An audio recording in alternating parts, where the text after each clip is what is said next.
Yo, it's your boy Ryan, Northwest Sports Fanatics, back at you with a new video. Today is Sunday, October 30th, 2022, with your boy Ryan and the Northwest Sports Fanatics. Make sure you guys subscribe to the channel. Smash that like button either now or on your way out.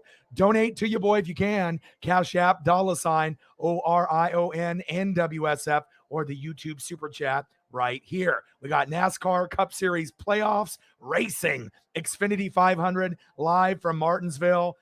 Your boy Ryan and the Northwest Sports Fanatics. Let's get it, baby. They're getting everything settled in. We're going to be going green flag racing here probably in about 7-8 minutes. Let's go over some of the photos that I have prepped from today's race, and took me a little while to get things situated, but it feels to be back.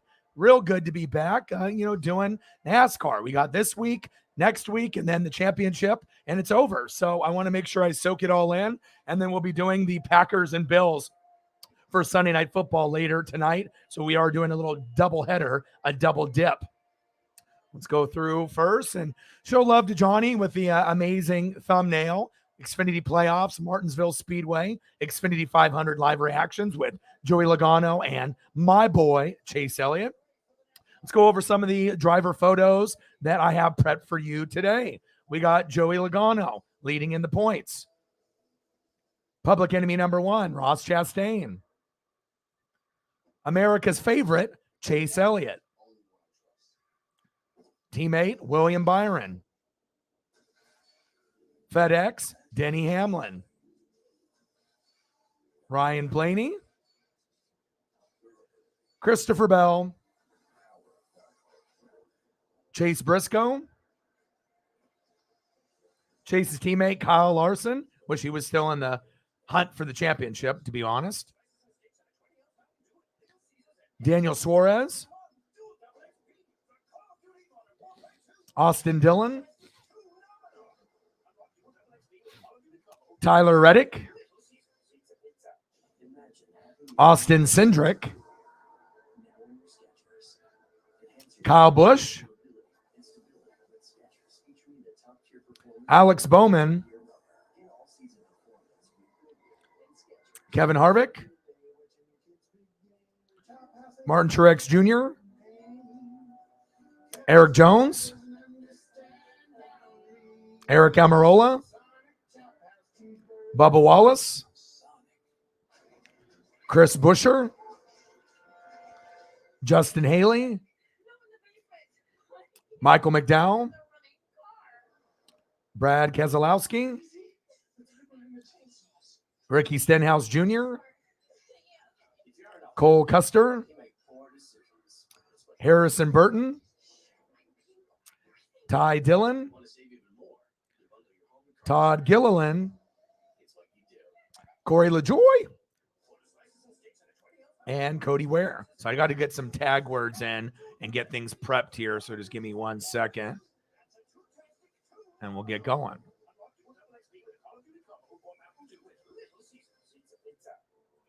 The NASCAR season will come to an end in Phoenix, but the championship weekend will last forever. All right, got to get some of these tag words in here, and I will be all ready to go.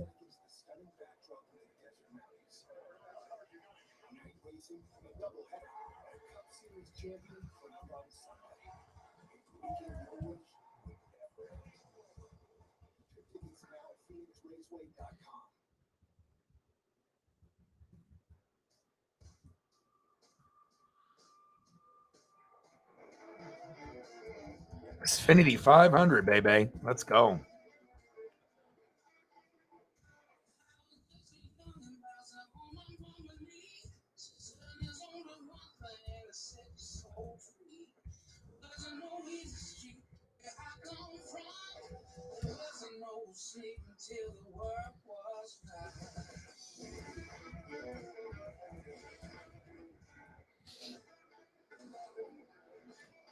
Let's go. So it's just going to take me a second here to get a few different tag words selected, and then we'll be good to go. 1 sec.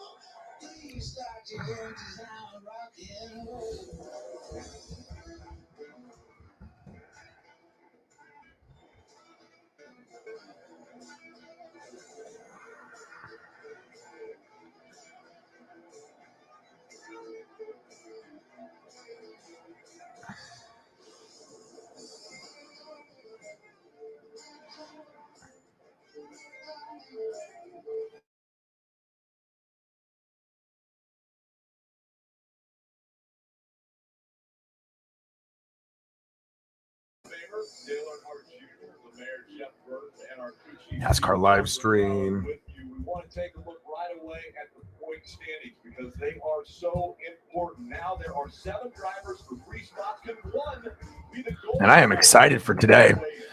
Let's go.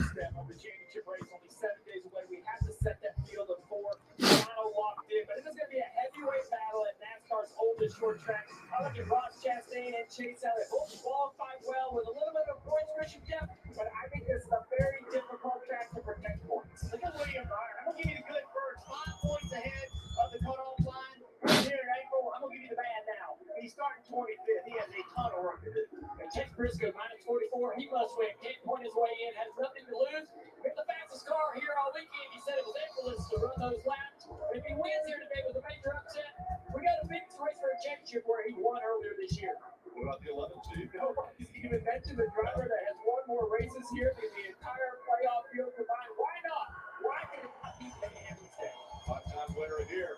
Let's get things underway. That means it's time to fire the engines. We go trackside for the command. Let's go, baby. Hear me now. I'm ready. It is showtime. It is go time time. It is go lucky long lane smoking, but you got the T on the CNC on the other side. It is time for the Xfinity 500 right here at Martinsville Speedway. And now for the command, loyal Xfinity customer Tyler Eden. Drivers, start your engine.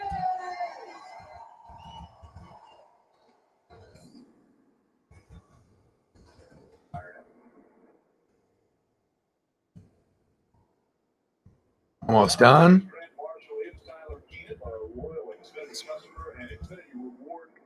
Xfinity Rewards members can access rewards like this and to look forward to being a customer. It's free, easy to join. Xfinity customers scan the QR code and explore your rewards today.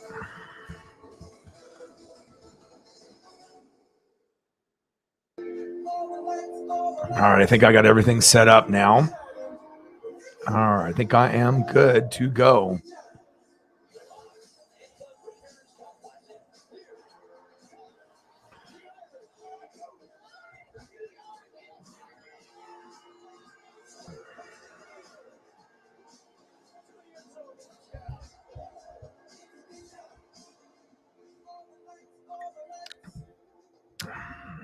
Charging stations are popping up everywhere. It's easier than ever to drive clean.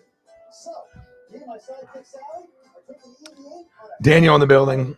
What to do? Just getting ready for this NASCAR stream. check the charge. And turn on the Tired? Yeah. driving an electric car like EV8 What? reduce your Okay. Yeah, there's still bacon and sausage in there. Yeah. So if you want me to make you, yeah, I can make you some if you want. She's awake and stuff. Yeah. So Paisley's just wanting to snug after you shower, and then I'm gonna do this, and then after this is over, I'm doing Sunday Night Football. So if you need me to, did you have fun? Yeah. Good. Let them know, Dan. Let's get to 100 in donos, baby. And like I said, there's only 2 races left. So I'm very excited. Like I said, this is my first year, doing NASCAR, and I knew it was going to be a challenge to get back into, this type of world because, either NASCAR or you don't, and you have to make sure you're following the drivers, obviously the crew chiefs, the teams and everything that's involved in NASCAR. And like I said, I've had just so much fun doing it, and also with Major League Baseball. And we're in the World Series right now. It's tied up 1-1. So by next week, We will be done with the World Series and we'll be done with NASCAR, obviously, with this week and then next week. And then we're going to crown a champion. So I want to make sure that I'm doing the last two. And we ended up doing quite a few races this year, over 10, I believe. So like I said, next year, I'm going to try to do more. But as the NFL season, regular season starts, there's a little bit of a drop off as far as views and possible subs and possible donos as far as YouTube is concerned. But still, it doesn't bother me one bit. I want to make sure I'm putting in that grind and that hustle. And I truly do enjoy, obviously these NASCAR races. So I got some beautiful photos prepped and I'm ready to go. So, and shout out to Johnny for the beautiful thumbnail that he created, the best in the business. Let's go, baby. Take a quick look at some NFL scores here before we get locked and loaded. All right, let me take a quick look to see what we got. All right, and obviously we have this NASCAR Cup Series playoff racing here in Martinsville, and then for the championship next week, it's going to be in Phoenix. So we are almost done, and then we'll see where it goes. Hopefully Chase Elliott can end up, bringing home the championship, but he's got a race good today and good tomorrow as well. And then it's big facts. All right, so we got Falcons 7, Panthers 3, Cowboys 21, Bears 7, Lions 21, Dolphins 14, Vikings 14, Cardinals 3, Saints 17, Raiders 0, Jets 10, Patriots 3, Eagles 14, Steelers 7, and then the Broncos 1. Obviously overseas 21-17 over the Jags. And then later on, we'll have Titans and Texans, Commanders and Colts, Niners, Rams, Giants, Seahawks is probably going to be the best game of the weekend. And then we got Packers, Bills for Sunday Night Football, which I will be doing, as well as Bengals and the Browns. All right, let's go.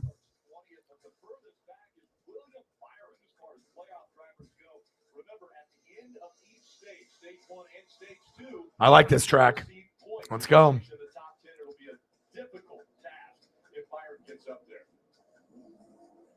Let's head down to pit road once again and get a few more stories before the green flag. We'll start with Dylan Welch. All right, let's go over some of the extra photos that I got.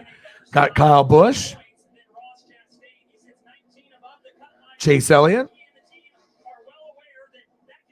another Chase, Napa know-how. Let's go, Chase. And obviously, I got to get Joey up there as well. And then let's go over some of the photos that I have here, if you're just dropping in.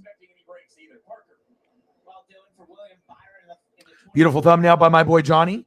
Xfinity playoffs, baby. Xfinity 500 live reactions. NASCAR playoffs. Let's get it. Joey Logano. And I'm doing it based off leader and points. Public enemy number 1, Ross Chastain. America's favorite, Chase Elliott. Bill Elliott's son. Teammate, William Byron. FedEx Ground, Denny Hamlin. Ryan Blaney. Christopher Bell. Chase Briscoe. Kyle Larson. Daniel Suarez.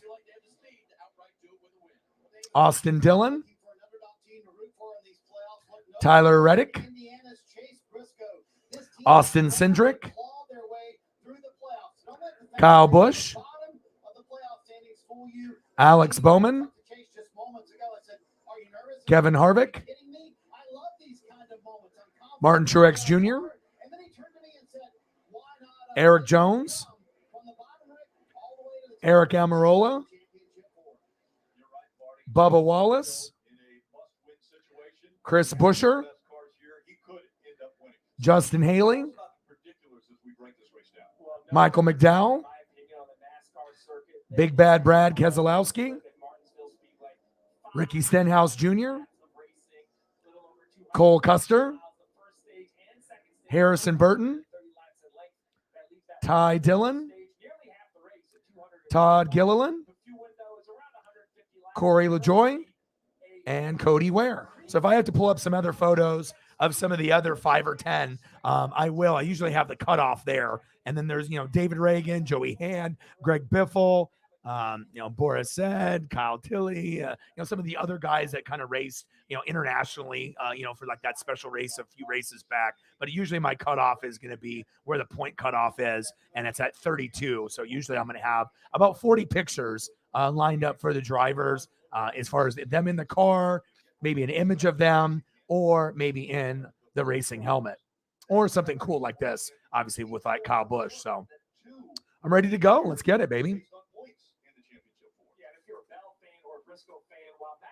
Yeah, I'm very excited about this. And like I said, I know some people, they're not going to be into Major League Baseball. They're not going to be into NASCAR, but I've always enjoyed it as a little kid. I've never had a problem, watching it. And this is my first year doing NASCAR full time. And I love it, man. It's great. And, you just want to be able to try to make NASCAR fun for people that maybe aren't into NASCAR. So I'm always going to give you those amazing photos, HD 4K, of our favorite drivers that we enjoy watching on Sundays.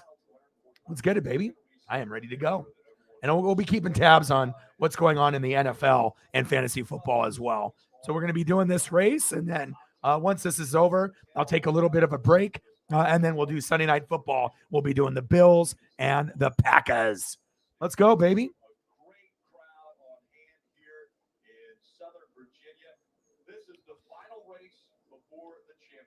Final race before the championship. Let's go. Every driver, when they started this year, they had the hopes of being in this position to possibly have a championship in front of them. All right, let's go. If this is the first time you're seeing a green flag at Martinsville, you think this track looks like or doesn't look like anything else you've seen all year long, you're right. I mean, this is a sweet track, Martinsville. More importantly, the curbing. We're going to talk a lot about this as these cars go through the corner.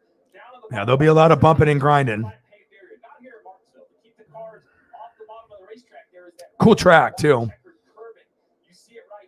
There's a lot of other tracks that are, bigger. They have maybe more excitement, like Daytona 500 or Talladega. But this is a good one to kind of get towards the end, obviously, of the NASCAR Cup Series playoffs. And we have this race, and then Phoenix, and then we're going to drive all the way into next season, waiting. But hopefully, we can end up having one of our favorite drivers, whoever your favorite driver is. Comment below on who you think is going to win today. But I'm going to be rooting for my guy, Bill Elliott's son, Chase Elliott. I'm always going to be a Dale Earnhardt guy. That's my favorite driver, and it never will change. But as far as current drivers, for me, it's Chase Elliott, Bill Elliott's son. But I'm a big Dale Earnhardt guy. Let's go, baby. This should be a good one.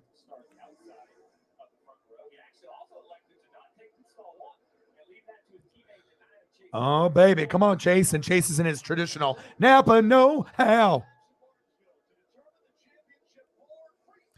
Boogity, boogity, boogity. Let's go racing, boys. Let's go, Chase. Fuck, I love the tracks when they're this like very small oval and there's going to be a lot of jockeying for position. It keeps you on your heels. It's not going to be where there's going to be one car and then maybe 8 seconds behind them. They're going to be jammed in very close throughout the whole race. Eventually, there's going to be a little separation, 1 to 4 seconds, but normally they're going to be pretty tight. And we're on lap 2 in Martinsville of 500 for the Xfinity 500. And we're going into 130 laps into stage 1. Let's go. No problem. How are you?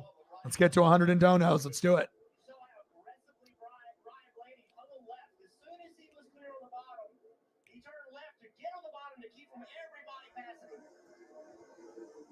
All right, let's go through some of the starting lineup here. Let me get some of the photos lined up based off the positions that we are in.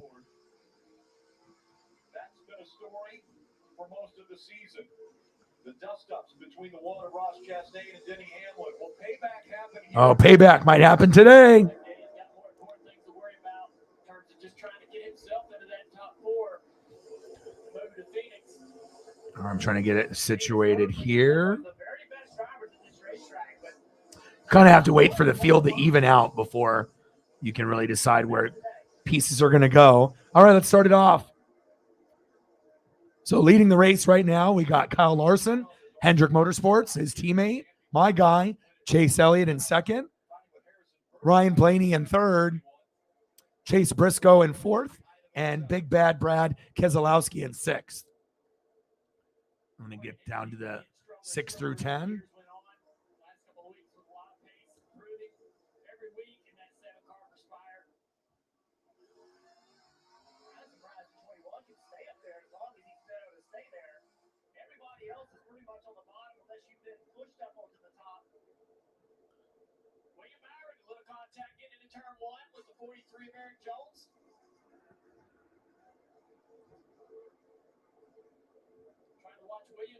Where's Denny at?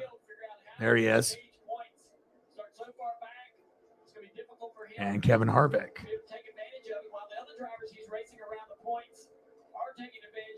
All right, I think we got it now all settled in. So we got Kyle Larson in 1st.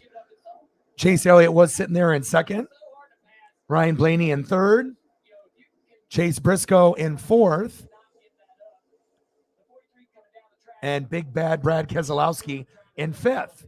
In 6th, Cole Custer. 7th, Daniel Suarez. 8th, Public Enemy number 1, Ross Chastain. 9th, Denny Hamlin. And 10th, Kevin Harvick. Let's go. All right, we're 10 laps in. God, they go through laps so quick here. We're going to see our first wreck if we're going to get it in stage 1, or if we're going to have to wait till stage 2. I would assume we're going to get our first caution in, our first wreck in stage 1, but we'll find out. Maybe it'll be in stage 2 for the first big wreck, but we should have at least a caution within the first 130 laps, maybe 2 or 3.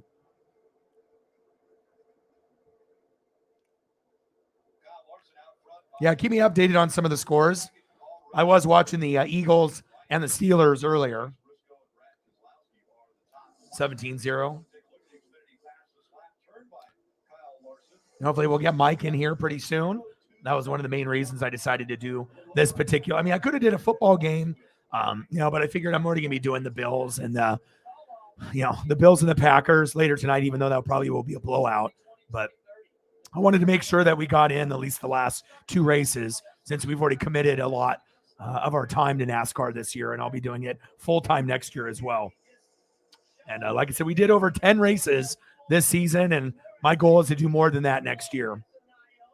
But it all kind of depends on, who's going to be in the room and what are we looking at for potential subs, views, and donos compared to an NFL game. And obviously when it's not NFL regular season, NASCAR streams do really well because there's no NFL. But once NFL starts, then some of those fans that are kind of fair weather, they'll lean more towards the NFL and not really care about NASCAR. Maybe they have it like on in the background, but it's not their primary focus unless you love NASCAR, and a lot of us do. So, all right, Kyle Larson in 1st, Chase Elliott in 2nd, Ryan Blaney in 3rd, Chase Briscoe in 4th, and Big Bad Brad Keselowski in 5th. And I'm not sure if any of you guys saw on Twitter, Big Bad Brad Keselowski, he ended up working with a team that is doing some new mechanics with camera work inside and giving you a true inside the driver experience camera. I think it's mounted to his helmet, and they were doing some runs on it last night and yesterday. It looks awesome. I'm not sure if that's where the technology is going, but I follow Dale Jr. on Twitter, and he was commenting on it, and he said it's awesome. They did experiment with something like that with Dale Jr. back in the day, but the technology is much better now, and you really get to see the dash and the steering wheel, and everything is from the eyes of Brad Keselowski. And I think they're going to show that camera angle in the future, but it was very, very cool to be able to see that 2-minute video of what it looks like inside the car when they're going 200. It's pretty sweet. All right, we're 19 laps in. It's not raining yet or anything, which is good. Playoffs, Logano, Elliott, Ross Chastain, and Ryan Blaney. So those are the main guys. I would assume Logano and Elliott are the favorites, but I wouldn't count out Ross Chastain. I feel that he is the most talented, reckless driver that's in NASCAR. If you're going to be a dick and wreck people, own it like Dale. Now, you own it. I fucking wrecked you. Don't beat around the bush like my car got high, got loose. Fuck that. Just, make sure you let them know they don't like you already. But I think besides Joey Logano, Kyle Busch, as guys that aren't, Chase Elliott or Kyle Larson. These are guys that can win championships and have won championships already, Kyle Busch and Joey Logano. But the biggest threat, those two to obviously Kyle Larson and Chase Elliott in the future. But if there's a fifth guy, who's that wild card that could win a championship in the next couple of years, I could definitely see it being Ross Chastain. I think he's got all the intangibles. He's a reckless driver, an idiot sometimes, but I think he's got a lot of skill. And out of all the guys that are racing week in and week out, he does finish in the top 10 and top 5 pretty often. So don't be surprised in the next 5 to 10 years, or maybe even this year, if Ross Chastain ends up, getting close to a championship or winning a championship. And that's just my evaluation of watching all year, race in, race out. He definitely is the most reckless, and he's probably the dumbest at times, but he's a risk taker. And he's now making friends by wrecking a lot of people. We'll find out today if, Denny Hamlin or some of the others that don't really like Ross Chastain, if they'll put him through the wall, since he is in contention for the championship in the Final Four. So let's go. Tom is in the building. How are you? Hamlin, Byron, Briscoe, Bell need to win. Yes, absolutely. But right now it's sitting Joey, Ross Chastain, Chase Elliott, and was it William Byron as far as points? Let me look here at the standings. So Logano, Chastain, Elliott, Byron, Hamlin, Blaney, Bell, Briscoe, Larson, Suarez, based off total points. But the guys that have the most, Logano, Chastain, Elliott, William Byron there. Logano 3 wins, 3 poles, 10 top 5s. Ross Chastain 2 wins, no poles, 13 top 5s. And that's what I'm talking about. The guy is very good. I don't think people realize how good Ross Chastain is. Ross Chastain has the most top 5s out of any driver in NASCAR this year, believe it or not. Chase Elliott's got 12. Kyle Larson's got 12. Ross Chastain's got 13. Let's not forget about that. But Chase Elliott's got 5 wins, 12 top 5s, 4 poles. Okay. William Byron, 2 wins, 5 top 5s. Denny Hamlin, 2 wins, 9 top 5s. Ryan Blaney, no wins, 10 top 5s. Christopher Bell, 2 wins, 11 top 5s. Kyle Larson, 3 wins, 12 top 5s. Tyler Reddick, 3 wins, 3 poles, 10 top 5s. So those are your best right there, the guys that have the most top 5s. And that's going to be Tyler Reddick, Joey Logano with 10, as well as Ryan Blaney, right? Christopher Bell with 11 top 10s. Kyle Larson and Chase Elliott at the top with 12. But number 1 in top 5s this year, Ross Chastain. Pretty crazy, right? And Ross is coming. You know what I mean? You can tell. I mean, we already know Chase and Kyle Larson are always going to be the favorites typically, but there's always going to be wiggle room for Kyle Busch, Joey Logano, or someone else, if they have a good year. And you never can count out other guys too, like Ryan Blaney. You just never know what you're going to get out of some of these guys, and Denny Hamlin. These guys are good enough to be up there as well. Yes, agreed. How are you doing, man? Good to see you. Yes.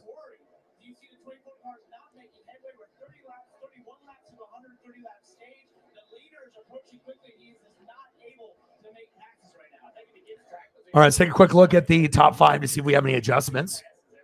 All right, seems like everything is settling in place. 32 laps in out of 500. Kyle Larson, his teammate Chase Elliott. Still have Ryan Blaney in 3rd. Chase Briscoe in 4th, and big bad Brad Keselowski in 5th. Nice to see Brad up towards the top. He's not the same driver he was 15 to 20 years ago. That's evident. But it's always cool to see someone that used to be really good that's not really good anymore, but at least they can work their way up to the top 5 and top 10 once in a while. Let's get it, baby. NASCAR playoffs, Martinsville Speedway, Xfinity 500 with your boy. Let's get it.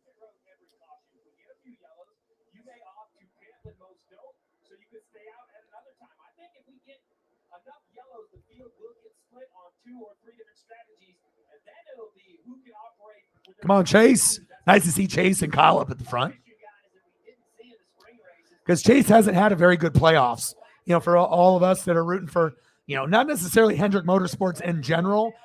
We obviously know that Kyle Larson got eliminated, but we're looking for kind of a rebound for us Chase fans. We're looking for a solid win. And if we can't get a win, definitely a top 3, top 5 finish. It's all about points, but we got to have Chase win this week or next week or both, or getting as high as in the top 5 as far as possible for Martinsville and Phoenix if we want Chase Elliott to be champion. Larson, Elliott, Blaney, Briscoe, Keselowski still in your top 5. I love this photo of Kyle. Yes. Gregson. Hey, did you watch yesterday? What happened? With Ty Gibbs, did you see that? Wrecking his own teammate to get the win? What do you think about that? I'm not sure if you saw that or watched it. I'm not sure, because some people don't watch, the lower versions. They just watch NASCAR Cup instead of Xfinity. But usually, if you have spare time, or if you're not watching college football or something else, every once in a while I'll try to watch a little. But most of the time I'll just pick up highlights on Twitter, Instagram, or Facebook, or on social media. But they booed the shit out of him. And they say, thank your daddy. And I get it. You want to be able to, try to win a championship in Xfinity, but you don't want to do it wrecking your teammate, which it sounds like the teammate is leaving and going to another team next year. And he says, hopefully they have a little bit more respect. And not only did he knock out his teammate, he knocked him out of the playoff contention. So you gave him a double uppercut. He said, fuck you, I'm going to knock you out, and you're going to wreck him, and now he's out of the play. I mean, that's dirty, dude. You still probably could have won without doing that. And you're definitely not making any friends with that. Yeah. You know what I mean? I didn't think that was very cool at all, but racing is racing, and it's one thing if it's a rival. Yes, for JRM. But you know what I mean? Like, you're going to rub people the wrong way, and there's going to be a point where, that's going to happen to you, and people are going to come for you, and they're going to wreck your ass without even, thinking twice or second guessing yourself. But I mean, it's one thing to wreck a rival to win, or someone that's not your teammate. But when it's a teammate, I mean, we had a little dust up between Kyle and Chase earlier when Chase, knocked off Kyle, and Kyle knocked off Chase. They kind of went back and forth in a couple different races. Like when Kyle ended up winning and Chase got spun out, and you could tell they were both, kind of irritated with the situation, but you could tell Kyle didn't even celebrate. He wasn't jumping up and down because he knew he fucked up. It's like, you wrecked not only your teammate, but Chase Elliott. You know what I'm saying? So I think they've worked past their issues, and sometimes you got to race hard, but at least most of the time, Kyle and Chase are going to work together, because it's like the modern day Jeff Gordon, Jimmy Johnson. They were trying to beat each other's ass. Jeff was the best in the 90s, 4 championships, but then Jimmy came along and got 7. And then people started to forget on how good Jeff really was. They knew he was good, but he kind of like passed the torch, and Jimmy just ripped it out of his hands. And you thought that Jeff was the man, but then you started to realize that Jimmy was better. And luckily they didn't have too many dust ups, but you're going to see Chase and Kyle have some dust ups in the future. But most of the time they look like they're pretty damn good teammates. I'm not sure how good of a friendship that they have, outside of racing, because everyone's so focused on their crew chief, pit crew, and teams. But overall, it looks like, at the very least, they're civil if they're not best buddies. Because a lot of times you can be teammates, but that doesn't mean you're like best friends, and that's facts. All right, 47 laps in. God damn, these laps are going quick. This fucking short track. No wrecks yet. No yellows yet. Blaney, 6 Martinville's top 5 finishes. 5 top 5 finishes in the last 7. So look for Blaney to make a move at some point in this race, but he's sitting in 4th right now. And hopefully we get Mike in here. Mike, where are you? There he is. Look, I say his name, and there he is. How are you? I promised you I would do this race, man. How are you doing, Mike? NASCAR playoffs. 2 races left, Martinsville and then Phoenix. Let me go over some of the photos for you since you just hopped in. All right, so I got Kyle Busch. Basically going crazy out there. So we got Kyle Busch, Chase Elliott. I got to close the door. I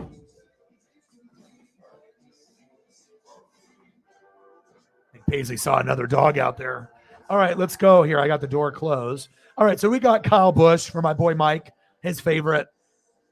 We got Chase Elliott for me and all the Chase Elliott fans. Napa know-how. I haven't said that in a few weeks. Let's go. Let's go, baby. Joey Logano, and let's go over some of the other things that I had set up here.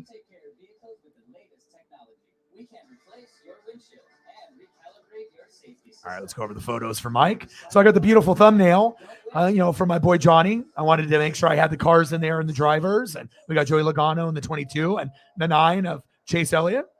All right, so we got Kyle Larson in first, Chase Elliott in second, Ryan Blaney in third, Chase Briscoe in fourth, Big Bad Brad Keselowski in fifth, and then I'm not sure what the order is in now because we're on commercial, but let's just go through. At the time, Custer was in sixth, Daniel Suarez was in seventh, Ross Chastain, Public Enemy number 1 in eighth, Denny Hamlin in ninth, and Kevin Harvick in 10th. And then just some other photos that I got. Joey Logano, William Byron, Christopher Bell, Austin Dillon, Tyler Reddick, Austin Cindric, Mike's favorite, Kyle Busch, Alex Bowman, Martin Truex Jr., Eric Jones, Eric Almirola, Bubba Wallace, Christopher Buescher, Justin Haley, Michael McDowell, Ricky Stenhouse Jr., Harrison Burton, Ty Dillon, Todd Gilliland, Corey LaJoy, Cody Ware, and Dale Earnhardt. Let's go. Bang, bang, baby. All right, 57 laps in. Hope that things are going good for you. Yeah.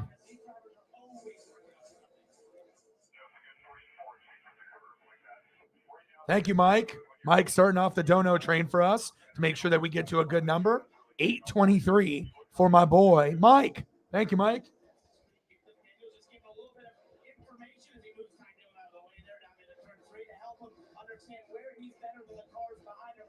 And I'll be doing the Bills and the Packers tonight, so we're double dipping. But I wasn't going to miss this race for anything. And next week either. Oh, okay. Okay. Tom's giving me some info. Thank you. Mike, 823 on the Cash App, making sure we can get to that 100 number. Let's go. Appreciate you. Bang, bang, my boy. Thank you so much. Appreciate you. Stacks on stacks. Racks on racks. Cactus Jack. Bang, bang. Thank you, bro. Appreciate you very, very much. Thank you, Mike.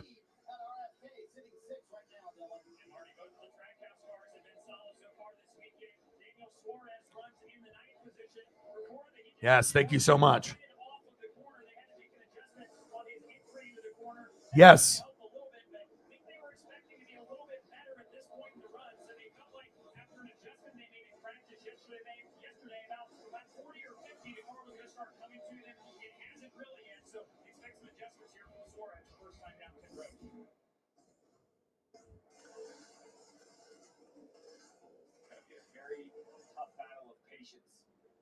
All the cars, just with the shifting, they're able to kind of mask some of their handling issues. We're hearing a lot of reports on the radio about being loose, some being tight. They're not all driving very good.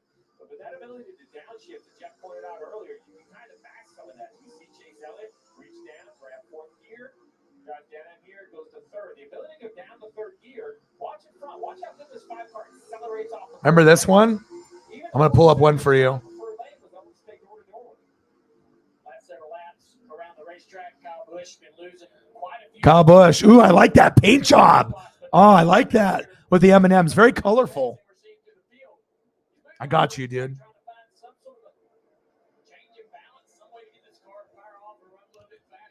I like that paint scheme. Let's go, baby. I got you. I got you, dude. I got you, bro. Woohoo! I love that. That is a good looking car. I mean, obviously, if you're not into M&Ms or Kyle Busch, that's neither here or there, but I like it, man. Colorful, looks good. Definitely pops and stands out in that Camry.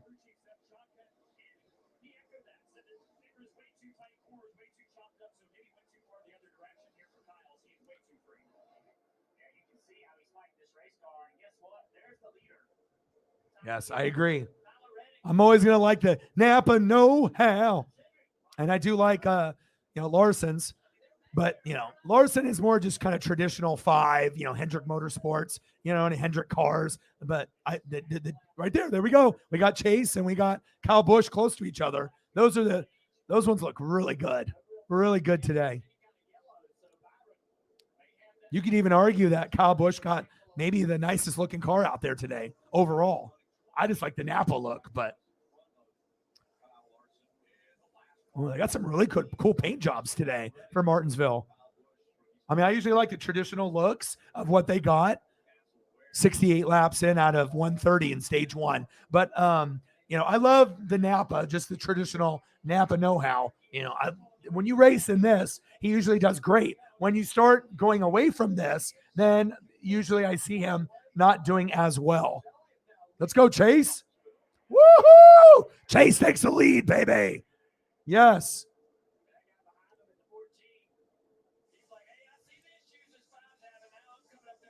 Let's go, Chase. Chase. Larson.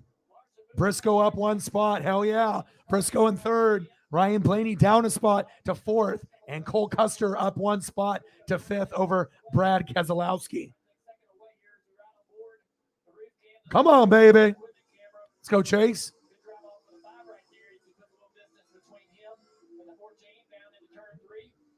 Tell him, Dale Jr.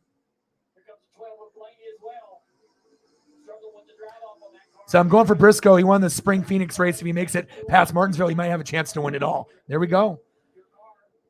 His experience, might hold him back a little bit. But, yeah, you never know, man. And sometimes when guys have, they have good experience at certain places where they might not be a normal top 5 guy or top 10, but they're really good at a specific race. And sometimes that can catapult them, to a championship or in the top 2, top 4, or go a lot higher than people anticipate. That's facts.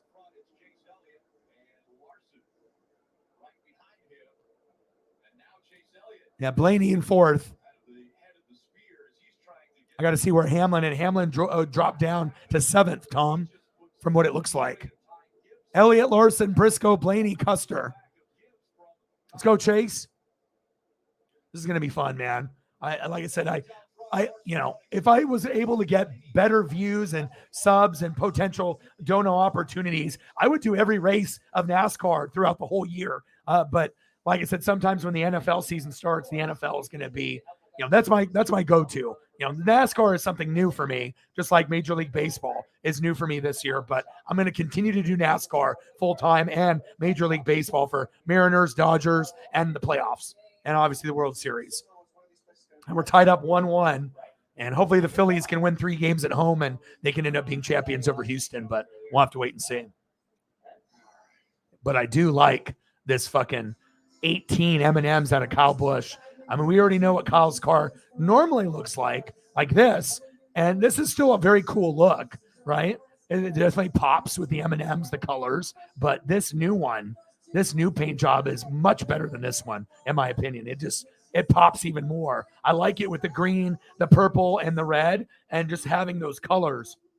And it's not like overbearing where it looks like, oh my God, there's way too many colors. That's ugly as hell. Like it actually blends really well like a rainbow, and I like it, man. Looks good. Looks good. Oh, yeah. I was about to say fourth. I was like, I think he dropped down from the top 5, but you're talking about standings. Okay, yeah, I got you. Yes, good race so far. Glad you're here. And glad you're here. Glad everyone is here. And like I said, I'll be doing this race, and then I definitely will be doing the championship for Phoenix, like 100%. I don't care. I mean, whatever, other playoff implication, type of games, it seems like in the NFL, it's still early. You know what I mean? I'm going to look at the schedule next week to see what we got. But, I mean, I'm still going to do Sunday night football, so I'm not going to do a morning football game. Plus, the championship is going to be much more important to me and a lot of people that love NASCAR. All right, let's take a look at next week's schedule to see if there's anything that will Okay, we have Eagles, Titans on Thursday night, Chargers, Falcons, Dolphins, Bears, Panthers, Bengals, Packers, Lions, Colts, Patriots, Bills, Jets. That could be interesting. That's on at 10 a.m. Vikings, Commanders, Raiders, Jaguars, and that's only in the morning. And then afternoon, Seahawks, Cardinals, Rams, Bucks, Titans, Chiefs at Sunday night, and then Ravens, Saints on Monday night. So no, I'm not really missing anything besides maybe that Bills Jets game, but we would assume the Bills are going to win. So yeah, it's not going to mess up any of my NFL schedule. So it's the Halloween theme. Oh, okay. Which makes sense. I love it. Truck Series Championship, November 5th. Thank you.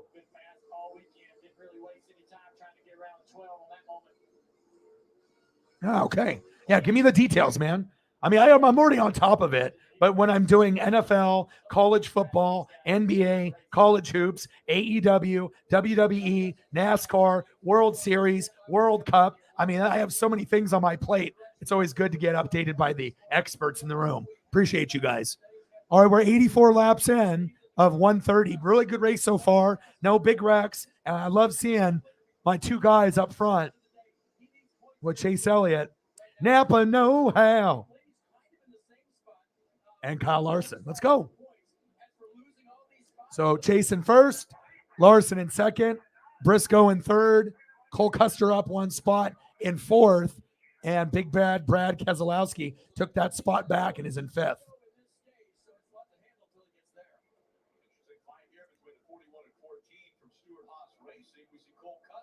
Hamlin just moved himself up.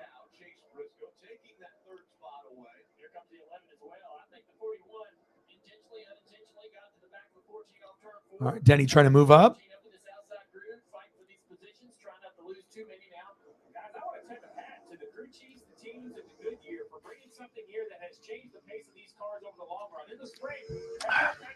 Yeah, it took me a while to find a good backdrop. I went through probably like 80 photos trying to find like the one that suits me the best. Once something that says Martinsville, but also has good views of the cars, and this one was obviously the winner. This one looks good. A lot of the other photos were just too far back. It was like a good vision of the track, and you could see the oval, but the cars were too far away, and it just didn't look as good. Wow, look at this right here. This camera angle. This is the one I was talking about. This is the Brad Keselowski camera angle. I love that. I love that camera angle. If they start showing that every race from every driver, peeking in, I would love that. Or even if it's just a couple drivers that start off with the technology and then they start adding it to every car. That is my favorite view. This one is like outside the car, which is cool, like on the hood, right? Or, but I want to see from like the eyes of the driver, with the steering wheel, and it's got the gauges, speedometer, and all the, to make sure that the car doesn't overheat, all the gauges. I want to see that shit. And that camera angle to me is the best, where it's like inside, that's mounted like on the driver, like right here, like right on the helmet or something. That's fucking incredible. I love that. Amazing view. It's either on the driver itself or like on the chair or somewhere, close by where you can see the head movements and the obviously steering wheel.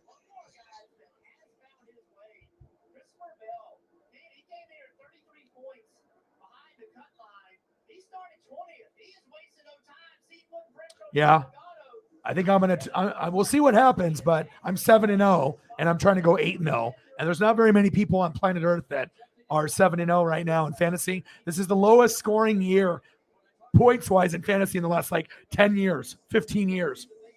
So you really got to use your noggin and do a lot of, gambling on certain guys. And hopefully my guys step up today.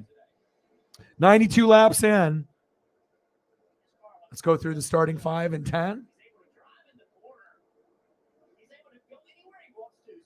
Chase Elliott in first. Love it, baby. Napa know-how. Kyle Larson in second. Cole Custer moving his way up to third. Wow. Okay. Denny Hamlin moving up in a spot to fourth. I see you, Denny. FedEx, baby. I see you.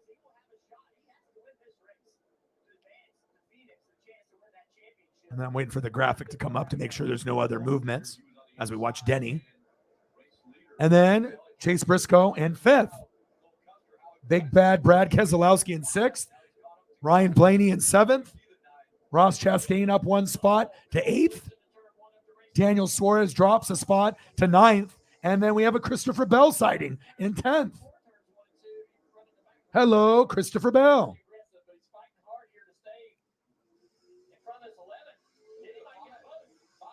All right, Christopher Bell, make your way up there. Come on, Chase.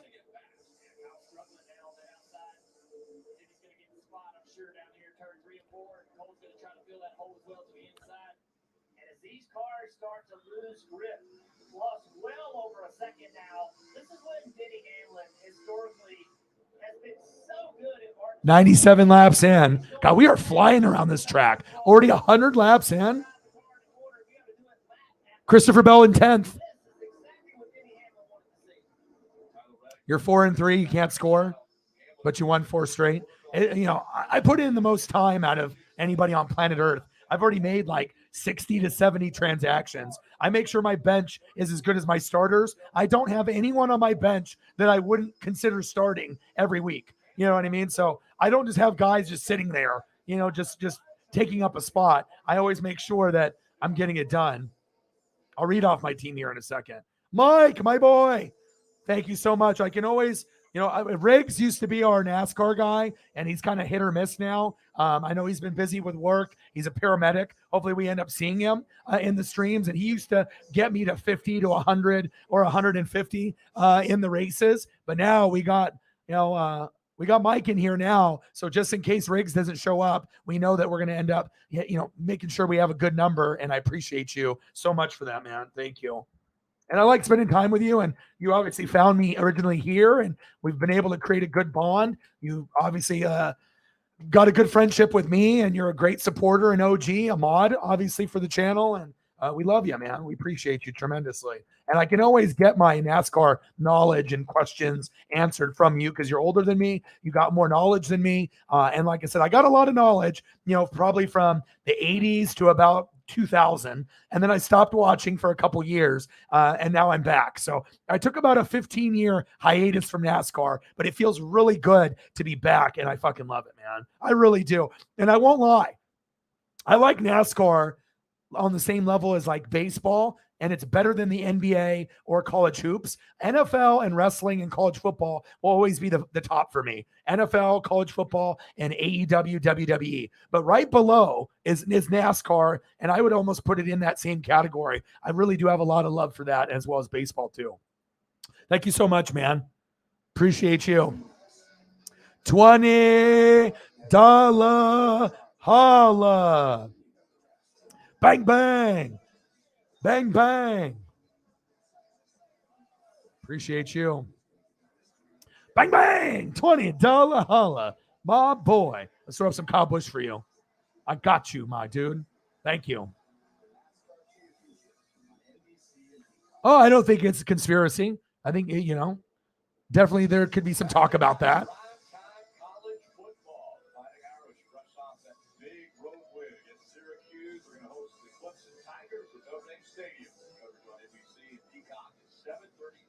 Woohoo! Halloween edition, baby. Chase Elliott now has Denny Hamlin in his mirror, so the top two don't have lap traffic between them any longer.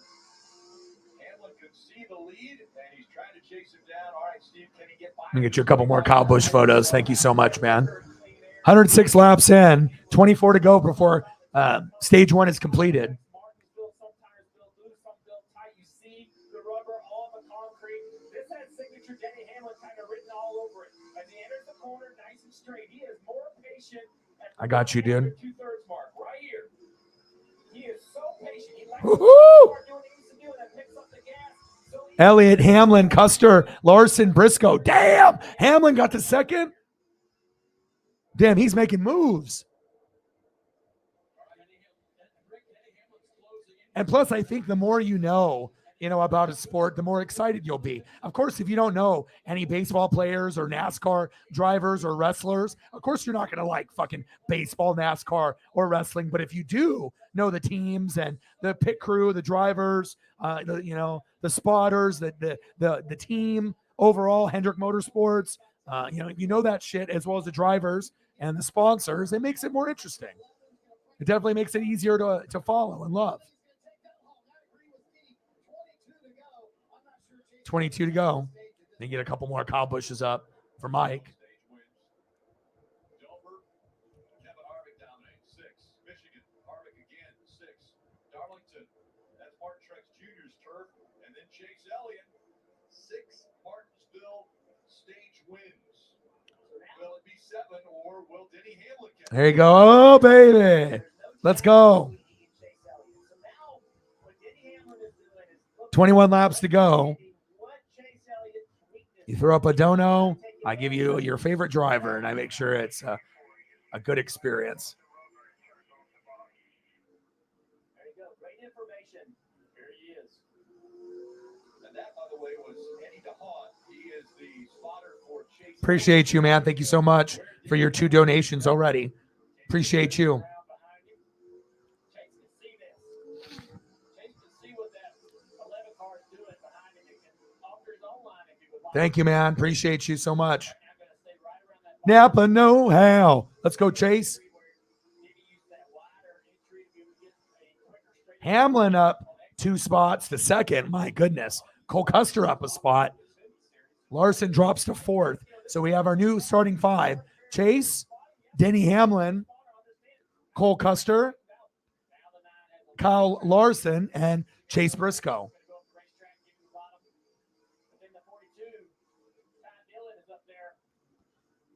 Yeah, Elliott looks like I'm not fucking around today, he's saying. He's like, I got to win today, and I got to win next week, and I want to be champion. He wants to finish his season off with 7 wins. Let's go. All right, stage 1, 17 to go. Napa know-how. Chase Elliott in first. Love seeing him in front. Denny Hamlin in second, moving up quite a few spots. Cole Custer in third. Kyle Larson was in second, drops down to 4th. And Chase Briscoe stays pat in 5th. Big Bad Brad Keselowski in 6th. Ryan Blaney in 7th. Christopher Bell up 2 spots in 8th. Ross Chastain in 9th. And Daniel Suarez in 10th. Those are your top 10 standings.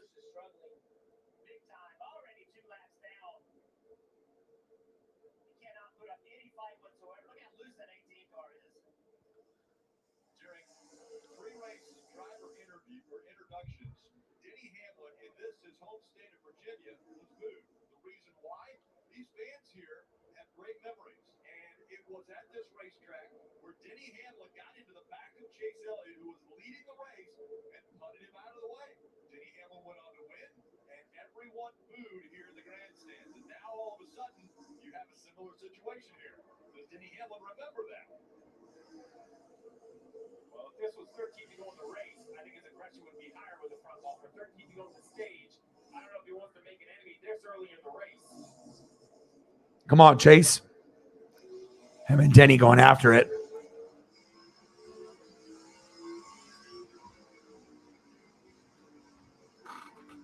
Oh, knock off the racetrack. A little more contact. Denny Hamlin trying to take advantage. Ah! They're bumping and grinding, baby. Bumping and grinding. Denny's trying to get past him. Denny is on his ass. Denny. Denny. Don't wreck him. Oh, Denny's going inside. I think he's going to take it. Oh. Come on, Chase.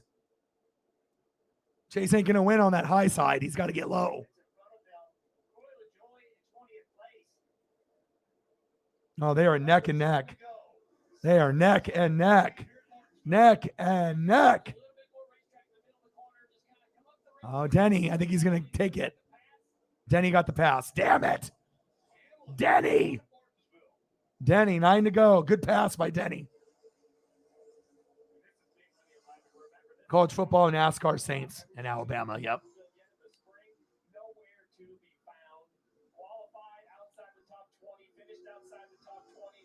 9 to go. No big wrecks yet, but they were battling back and forth. Love it. Just some nice, clean racing, you know. But you can tell when you're on that high side here in Martinsville, you're not going to be able to pass. You have to get low, you know, where the groove is going to be better. When you go high, unless you got someone, you know, you're drafting and you got someone pushing you, then maybe you can pass. But definitely the inside line is strongest today. God, I love this track. This is good stuff.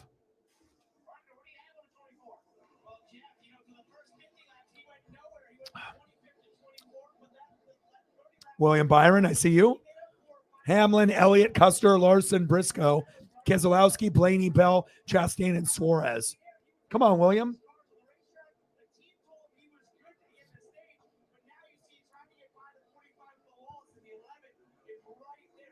Oh, I see you, William.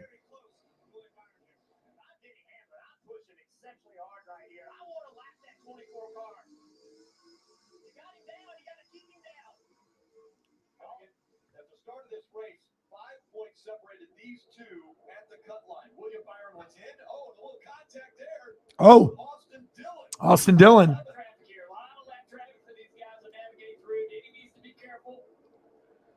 But you can see how aggressive he is. He knows he needs to put that 5 to go. inside of Austin Dillon. Right to the rear bumper of William Byron. Oh, they're bumping. Denny is bumping him. He said, get the fuck out of my way, William. He said, get the fuck out of my way. Denny, racing strong.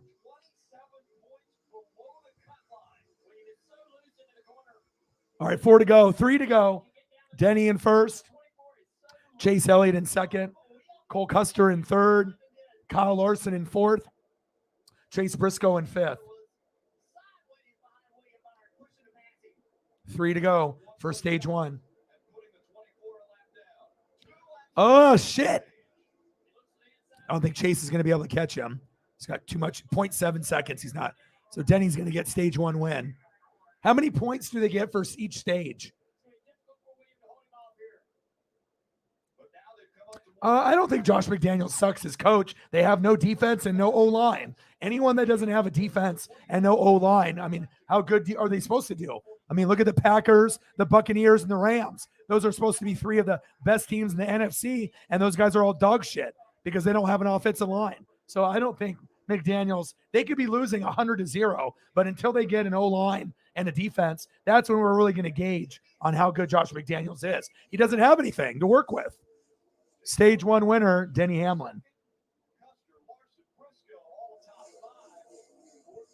I mean, the Patriots are struggling without him calling plays, and maybe he's better off as a OC than a head coach, but I need to see more out of Josh McDaniels before I label him a buster or he's crap.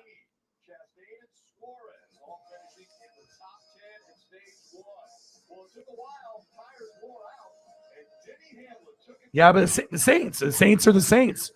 You know, it's not like the Raiders are a good team. They're the worst team in the AFC West. What do you expect from them? You expect them to be, 6-1? You know what I mean? They were the worst team. You know, the Chargers are better. I mean, shit. It's going to be between the Broncos and the Raiders. They're both not good. You know what I mean? They're both not good teams. But, of course, Broncos have a lot of injuries and issues with Hackett and Russ. But I don't really think, like I said, what the Raiders have is a Darren Waller that's been hurt all year. You know what I mean? Jacobs has been great for them. You know what I mean? But you have to look overall. They don't have an O-line. They don't have a defense. I mean, how good are you going to really be in the NFL with no O-line and no defense? Give the Raiders 2 to 3 years, 4 years, see where you're at. And like I said within the first 3 years of going to Vegas, they would make the playoffs as a wild card. They did. And you're in a tough division with the Chargers, even though the Broncos are booty, and the Chiefs. You're always going to be looking up at those teams. But if they get better defense and better O-line, I could see the Raiders winning a wild card in the next couple years, but just not this year. So there's a lot of other coaches that are much worse than Josh McDaniels. And that's facts. That's like, trying to, let's say, like Sean McVay needs to go, you know what I mean? Just because the Rams are booty ass, or Todd Bowles, or, LaFleur. You're not going to fire LaFleur. But it shows you how important O-line, D-line, defense, and coaching is. You can have quarterbacks, running backs, wide receivers, and tight ends. But if you don't got time to go through your progressions and make plays, you're not going to be able to run. You're not going to be able to throw. You're not going to be able to stop anyone. And then the play calling will be shittier because you're going to be playing from behind. And then they know you're going to be passing. And then you start going away from the run. So, but I'm not willing to give McDaniels a boot just yet. Not yet. Nascar on NBC is brought to you by Ford. Built Ford proud. Credit One Bank, the credit card company, and by the Martinsville. Stage 1 is complete, and the pit crew's up on the wall, getting ready to put some fresh Goodyear tires on these cars. I think the surprise of the first stage, Kyle Busch right now scored last. He is 4 laps down. Kyle Busch last, 4 laps down. Boo. Why? 18th all the way to 32nd. All those cars are 1 lap down. As now pit road is open and cars on their way in front of you, Dave. From 20th to 7th was Christopher Bell. That will give him 4 stage points. He said the car is really pretty good, especially in the long run. No changes requested. The driver will just get 4 Goodyear tires and Sunoco fuel. Yeah, I got Taysom in fantasy, as a backup for me. It's my strength, so don't change that. But I do want to change is a little bit tight to center as the car fires off, Marty. James Briscoe finished 5th in that stage. Dave, he said, I just need help getting back to the tunnel, just completely sideways of the empty. So my lineup, I got Daniel Jones, Nick Chubb, Saquon Barkley, Justin Jefferson, DeAndre Hopkins, Mark Andrews, Josh Jacobs at the flex, Dallas D, and Jason Myers. My bench, Justin Herbert on a bye, Godwin, Buffalo D, Geno Smith, Brian Robinson, Greg Dulcich to back up, obviously Mark Andrews if he ends up being hurt, Taysom Hill. So I have to make sure I have options. And then I have Elijah Mitchell. So I got a pretty good lineup. But normally when my lineup is the strongest, it'll be Justin Herbert, Nick Chubb, Saquon Barkley, Justin Jefferson, DeAndre Hopkins, Mark Andrews, Josh Jacobs at flex, Dallas or Buffalo D, and then Jason Myers for Seattle. So, and I got amazing pieces on the bench, but we'll see what happens. Jalen Hurts has already got fucking 4 TDs, and I'm going against Jake, 68-38 so far, but he's got more guys playing. So hopefully I can find a way to beat him, and that way I can go to 8-0.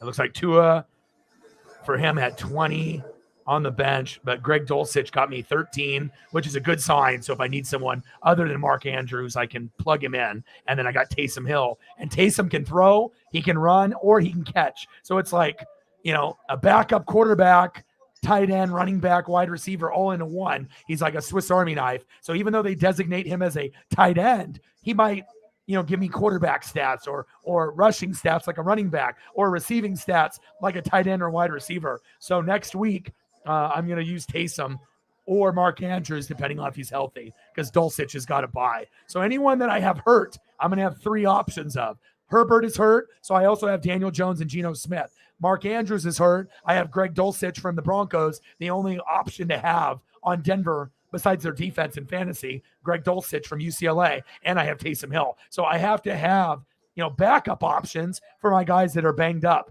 because it doesn't make any sense just to have one backup. What happens if they suck? You want options, and those are the tough, scenarios that you have to go through. But I am sitting top point scorer, and I'm undefeated, but anybody can lose. And I'm not trying to necessarily go undefeated. I'm trying to win the championship, but at this point I'm trying to win.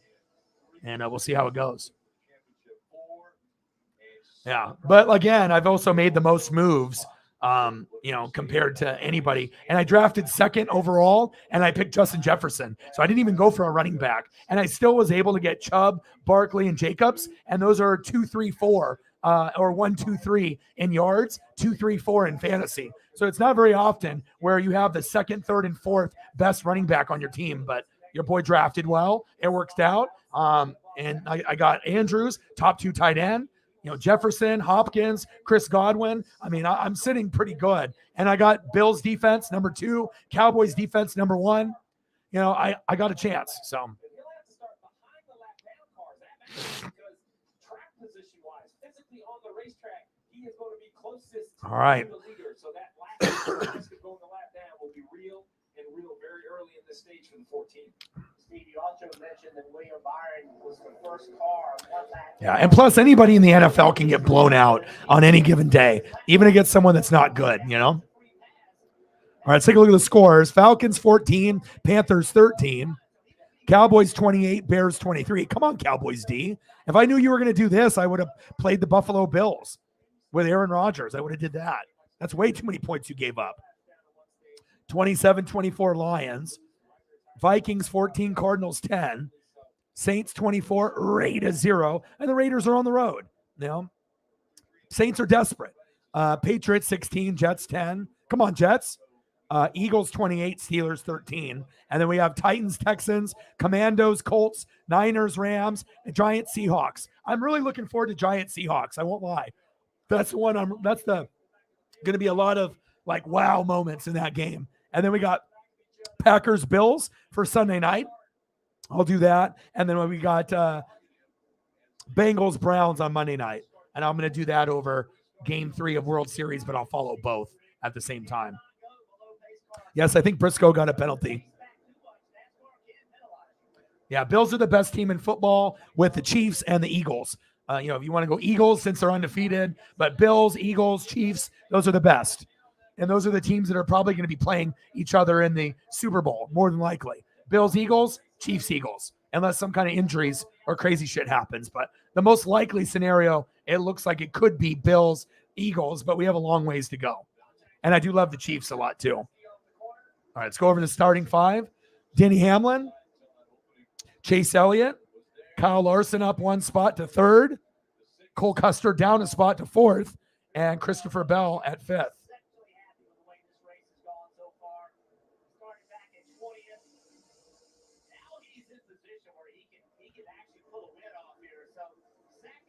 All right, Denny. Stage 2, 13 laps in. 143 laps in. Let's go. Come on, Chase.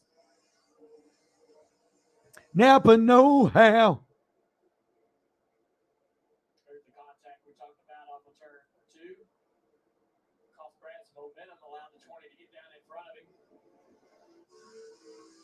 Whitey right here on board. All right, Denny. Chasing down the 6. Bracket Lasky. Yes. Yeah, seriously. That's what I said. I was like, holy shit, how did he get up there? But after a restart, if you have a good pit, you can go from 15th, into the top 5. You can gain 5 to 10 spots. Right here. I love this right here. Look at it right there where you can see the driver's hands. You get the little mirror for the rear view. How cool is that? That's what, as fans, NASCAR fans want to see. And Dale Jr. peeped this last night with Big Brad Keselowski was actually doing the filming in his car, and Dale commented on it. And I love this. I mean, you can have it big screen with, just inside the car. I don't necessarily need this bottom right camera also, but I like it. I mean, they can do both like they are, or just give me a big, right here, big view. This is what I want to see right here. This is money, right? I love this. This is so sweet. You're like in the car. It's like iRacing, where they have those setups when you're in your man cave and you're actually racing. Like if I ever get super rich, I'm going to buy one of those like NASCAR simulators. I think those are fucking so cool. I definitely want one with the steering wheel and the shifter, gas, brake, shifter. Oh man. So cool. And then the camera looks like a rear view mirror. You know what I mean? So, but it's got the digital screen on it. So it's like an iPad, but looks like a rear view mirror. That's awesome. Maybe I'm the only one that likes this shit, but I think it's so cool, man. It gives you a whole nother view and experience. And you can see the RPMs and see things move. Everything is so digital. I mean, obviously back in the day, it was much different, but dude, that just made my day. That was awesome. Hell yeah. Oh, we knew Kentucky had no chance. I mean, if Tennessee can compete with you, right, with Alabama, you know that they're pretty good. You know what I'm saying? So we'll see what happens at SEC championship. You know what I mean? We'll see if Ohio State or Tennessee can get into the Natty. But we still got Bama and Georgia as being like Bama and Georgia. It's going to be very difficult to beat those teams. You might be able to beat them in the regular season or SEC championship. But championship game, that's another story. But Tennessee is doing good. Ohio State with that big comeback on Penn State. I knew they were going to come back and win. And Oregon looks good. Bo Nix, not bad. You know, for a guy that was like really coveted early on and then hated at Auburn. 3 touchdowns on the ground, 3 in the air. And the one thing that makes Bo Nix awesome for us is they're utilizing the RPO and letting him run. And he's really doing well. I think he's got over 10 touchdowns rushing for the season. And he's putting up like Marcus Mariota numbers, which is awesome. He's not going to win the Heisman, but to get stomped, right? Curb stomped by Georgia, 49-3, and we've won every game since. It feels good, dude. You know, I'm happy for Bo. And honestly, Oregon Duck fans, we are too, because Anthony Brown was the worst Oregon quarterback we had last year for 25 years. That was the worst. So to go from Anthony Brown, LeBron lookalike, you know, to that, it makes me feel much better. Now, I like me some Bo Nix, man. Anyone that's not going to throw picks, fumble, and that can actually move the football with his legs or with his arm. And we don't have a lot of NFL players on our team. Our defense still has a lot of holes, right? The offense, it's flowing. But again, we have some big games like Utah coming up. And if we can beat them, I know we can beat USC. USC has holes on their defense like Oregon does. But it's going to be USC, Oregon, or Utah. But hopefully we can beat Utah, beat USC in the Pac-12 championship, and then we can go to the Rose Bowl against Ohio State or Michigan. We might lose, but at least if we get there, that'll be exciting for me. You know, like a chance to possibly upset a Michigan or Ohio State would be awesome. Unless we get Ohio State in the Natty versus Bama, Georgia, or if Tennessee gets up there. So. Yeah, if I thought the Cowboys D was going to be this bad, I would have started the Bills even with Aaron Rodgers. You know, I need points. You know, I don't need you to give up all those points like that, but maybe they'll get a pick 6 or something big for me. They're only at 5 points. That's bad. I need Cowboy defense to give me 10 to 20. You know, if I started them over the Bills, you know, but the Bills might only score a little bit too if Rodgers, you know, plays good, but we'll have to wait and see. But last week, the Bills only got 6 points. Bills defense 18-22. I cashed in. And then lately 6, 8, 10, and 6. And with that even being said, they're number 2 in the world, right, for fantasy. But the Cowboys D is number 1. And I didn't even draft them. I picked them up week 1 on the waiver wire because I knew they had potential. And I was right. Cowboys D, week 1, 4, 9, 10, 11, 22, 6, 19, 5. So normally they get, you know, big numbers when they hit. So you got Philly and Bills. Nice. Good defenses there. Philly's going to be up and down, right? But, you know, obviously if you get big play Slay and Fletcher Cox rolling, you know, they're going to get you some points. So, but the NFL is wacky. You know, you never know what the fuck is going to happen from, you know, each game. You could be a heavy favorite and lose by 20, you know. I'm looking at the scores right now. All right, Denny Hamlin in first as we go to commercial break. All right, let's go through some of the scores here. All right, so we got Falcons 20, Panthers 13, Cowboys 35, Bears 23. The 23 points from the Bears is too much. You're at home. Cowboys, give me a defensive touchdown. Okay, I got you in fantasy. Don't fuck around. I started you over the Bills. Okay, this is a better matchup. This was supposed to be one of the best matchups all week. Step up. All right. Lions 27, Dolphins 24, Cardinals 17, Vikings 14, Saints 24, Raiders 0. Come on, Raiders. Patriots 19, Jets 10, Eagles 28, Steelers 13. I was hoping the Jets could rebound and beat the Patriots, but shows you Bill Belichick still knows what he's doing. Understand boundaries. Cheeseburger. Too bad I can't eat that.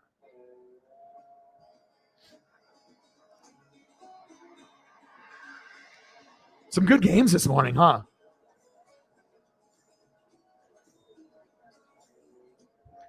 I'm going to take a quick look at everyone on fantasy, how everybody's doing.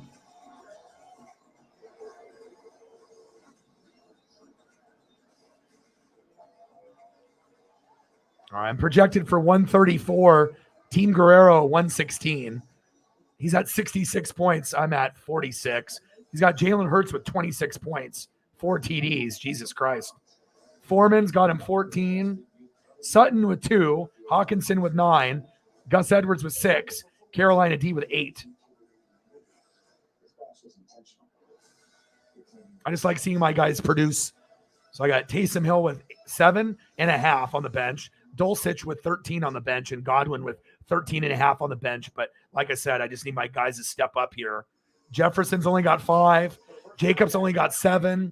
Hopkins has got 22.5. Andrews with 6. Dallas D needs to get me closer to 10. And I need Jefferson to get me to 10 or 20. Same thing with Jacobs. I mean, like I said, if you're going to have a bad game, you need to get me at least 10 points for Jefferson and Jacobs. You know, that's not too much to ask.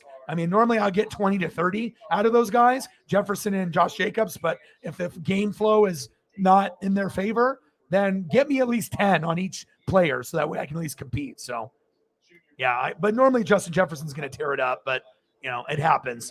I mean, like I said, points are down this year in fantasy. So, I mean, unless you got Nick Chubb, Saquon Barkley and Josh Jacobs, those are pretty reliable. DeAndre Hopkins,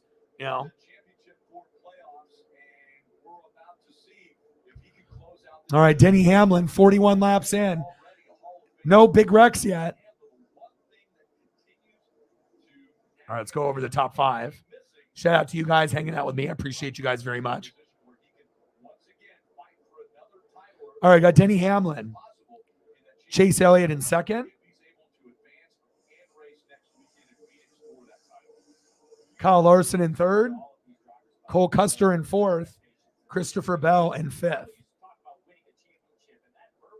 Big Bad Brad in sixth. Ryan Blaney up one spot in seventh. Joey Logano sighting. My goodness, Joey. We have a Joey Logano sighting. All right, Joey. Joey in eighth. Daniel Suarez in ninth.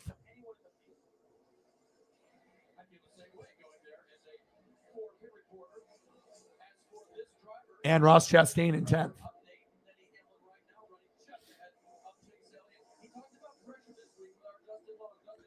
All right, Hamlin, and then Chase Elliott about 0.3 seconds behind, as you can see on the screen. He's right behind him. Come on, Chase. Napa know how. Napa know how.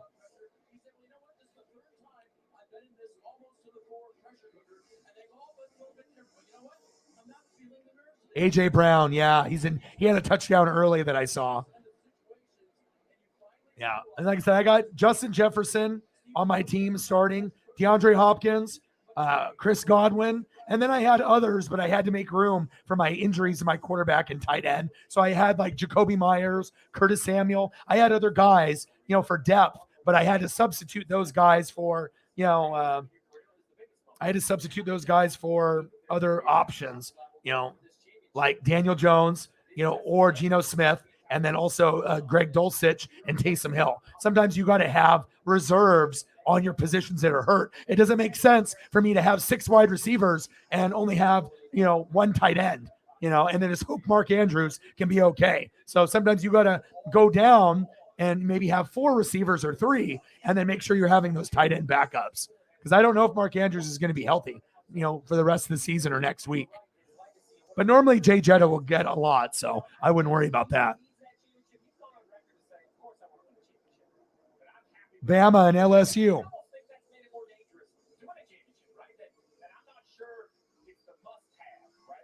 They did? Hey, I called it. I said, give me a defensive touchdown. And then they did like 2 minutes later. Wow. ESP, huh? And it's, oh, man. Micah, baby. I had a feeling that they were going to get one. There we go. Was it a fumble recovery or an interception? Some kind of defensive touchdown. I imagine a fumble recovery, because usually it's going to be a pick or a fumble recovery for a touchdown. Yeah. You ask and you shall receive. The sports gods love me, as you can tell. I say it and then it happens. That's creepy, huh, Sarah? It's one thing if I say it and then it happens at the end of the game or the next game, but when you say it and it happens like 2 to 5 minutes later, pretty creepy. But that's what I needed from that Dallas D. I guess the sports gods, they're listening to the stream. They know that ESP is real with me. Good job, Micah. That's what I'm talking about. That's more like it. Fuck yeah. The Cowboys should have only given up 17 or less to, the fucking Bears, but it's Madison, though, not Jefferson. Damn it. Hamlin, Elliott, Larson, Custer, and Bell. Dude, that's so creepy. I'm like, oh, I need a pick six or a fumble for touchdown. And then it just happens a couple minutes later. Thank you. Thank you, sports gods. Thank you, Micah. Thank you, Micah. Thank you, Dallas defense. I can't be scoring 5 points on fucking defense with Minnesota going against Chicago. I mean, I got Bills D. It's projected for 6.3 against Green Bay, and Green Bay's been bad. But Dallas against Justin Fields, number one defense. Why would I go? What happens if Aaron Rodgers plays good today and the Bills defense gets like a 3 or a 5? But I do think the Bills have a chance to pick six him or make sure they're going to beat the Packers today. But I don't know how their defense is going to do. Maybe Rodgers gets a little lucky and gets a few points. But wow, let's go. Fantasy football, baby. Nice Halloween paint scheme for Kyle Busch. Too bad he's not able to do anything today. He's last. So many laps back. Your name doesn't understand boundaries. Nothing past me good. Imagine having the elite performance of the year. Now in your Skechers. Enhance your traction, durability, and stability with Skechers, featuring the top-tier performance of premium Goodyear rubber. Get all-season performance with Goodyear and Skechers. All right, let's take a quick look at the points. What do we got here? I'm projected for 142. He's projected for 114. So Jefferson's at 9.6. So they listened. I said, hey, I can't have low points. I need to have 10 at least. And now I'm at 9.6 with Jefferson, 22.6 with Hopkins.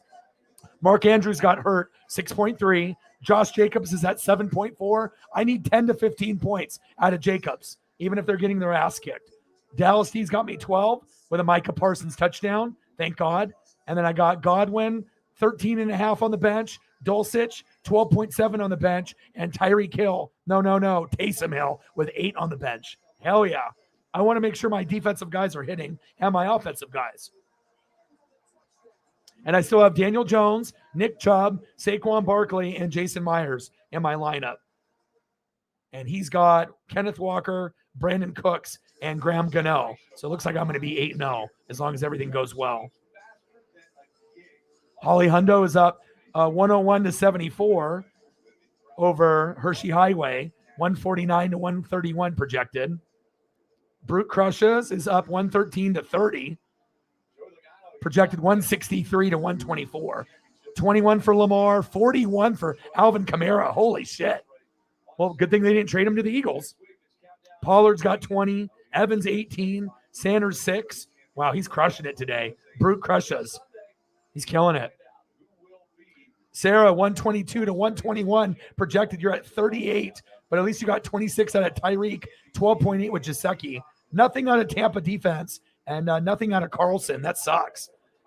2 double zeros and with Kelsey with a bye. But with that being said, even though you have 2 double zeros, you can still come back and win. With Ayuk, Hunt, Jonathan Taylor, and Josh Allen. Allen's going to have to go off for you. But if he goes off, you can still win. So, and you got Gabe Davis too. So with Josh Allen, Jonathan Taylor, and Gabe Davis, those 3, if they have a big game, you can come back and win. And then we got Chief will Chief 60, Buck Dynasty 53, projected to win Chief will Chief. So here we go. So 141, 149, Holly Hundo, and Brute's Crush is 162. Wow. Scoring is very high this week.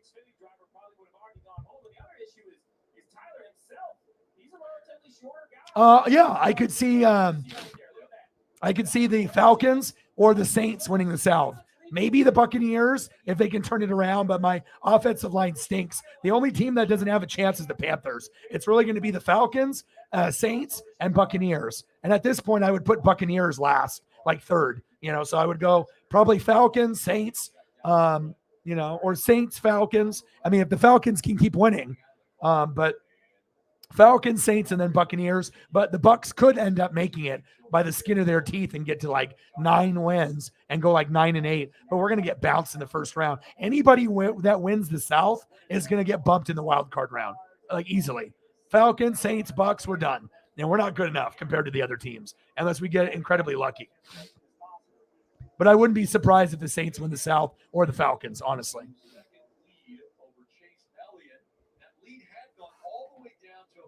Tenths of a second, but Hamlin now pulling away from Chase Elliott with 63 laps to go in stage 2. Chase got a little group between, or a little gap between him and the final Larson. The Larson has Napa know how. Come on, Chase. Christopher Bell, they freaked in. A couple of lap cars for Larson to get around. This may be an opportunity for Christopher Bell to continue to improve track position. As good as a car as Chase Briscoe had, that incident on pit road where the gas can left his pit stall, that has put him at the back of the pack. Steve, you mentioned it earlier. Well, now Chase Briscoe is in jeopardy of losing a lap. He's running 18th, but he is the last car on the lead lap, Marty. And just a second and a half in front of Denny Hamlin, who was rapidly catching him. They've told Chase a number of times on the radio, here you see the distance between Chase Briscoe and Denny Hamlin. They said, we have got to go. And he said, I understand. In fact, at one point they said, start moving people. Come on, Chase.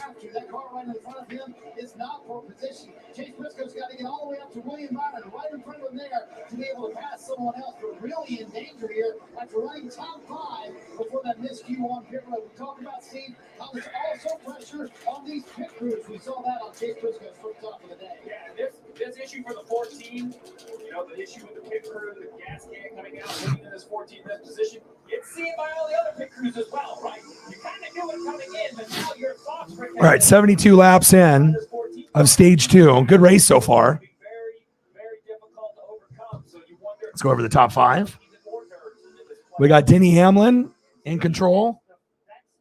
Chase Elliott in second. Come on, Chase. Napa know how. Come on, baby.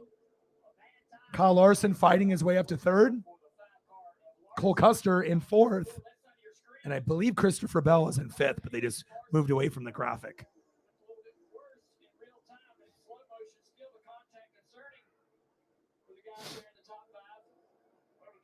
Is it still Christopher Bell? Yes, it is. And then in sixth, Big Bad Brad Keselowski. Seventh, Ryan Blaney. Eighth, Joey Logano. Ninth, Daniel Suarez. And public enemy number 1 in 10th, Ross Chastain.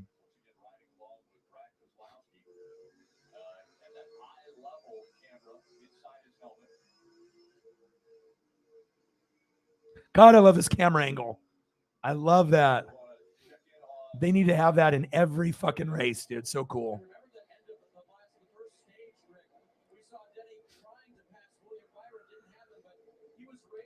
Well, supposedly that they were going to get their draft pick back if they would have traded Alvin Kamara, but you can't trade a piece like that away, especially if you trade that to the Eagles. I mean, they already got Robert Quinn, so on top of that, they're just trying to stack so many chips to try to beat the Bills in the Super Bowl.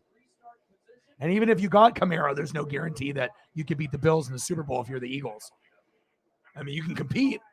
I definitely think that those are the three best teams in football. Bills, Eagles, and Chiefs, hands down.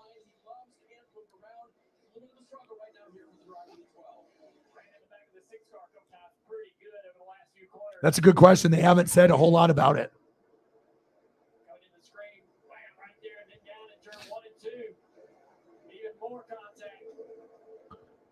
Panthers, Falcons 21-21, Cowboys 42, Bears 23, Dolphins 31, Lions 27, Vikings 28, Cardinals 17, Saints 24, Raiders 0, Patriots 19, Jets 10, Eagles 28, Steelers 13.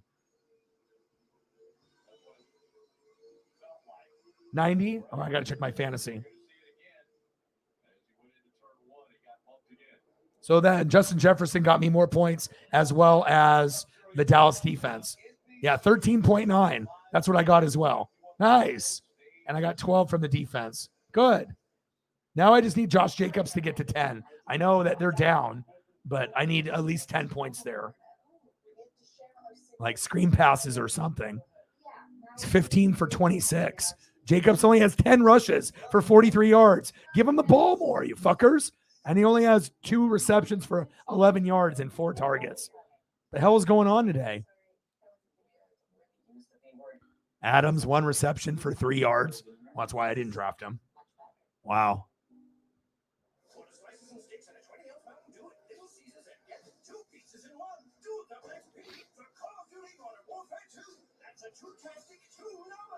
Yeah. That's why you got to go for not name recognition. You got to go for guys like Geno Smith and Daniel Jones. That's who I have as my backups to Justin Herbert. I'm looking for points. And since Herbert is injured, I can't count on him every week. So I have to make sure I have Geno or Daniel Jones or someone that I know that can produce. Geno Smith is good in the pocket with good offensive linemen, Charles Cross and Abraham Lucas, or Daniel Jones, who actually is running the football this year in fantasy on top of his throwing, which gives him more upside in fantasy. So, well, your favorite driver, Kyle Busch, is nowhere to be seen. So I understand. But I do appreciate you being here and supporting me.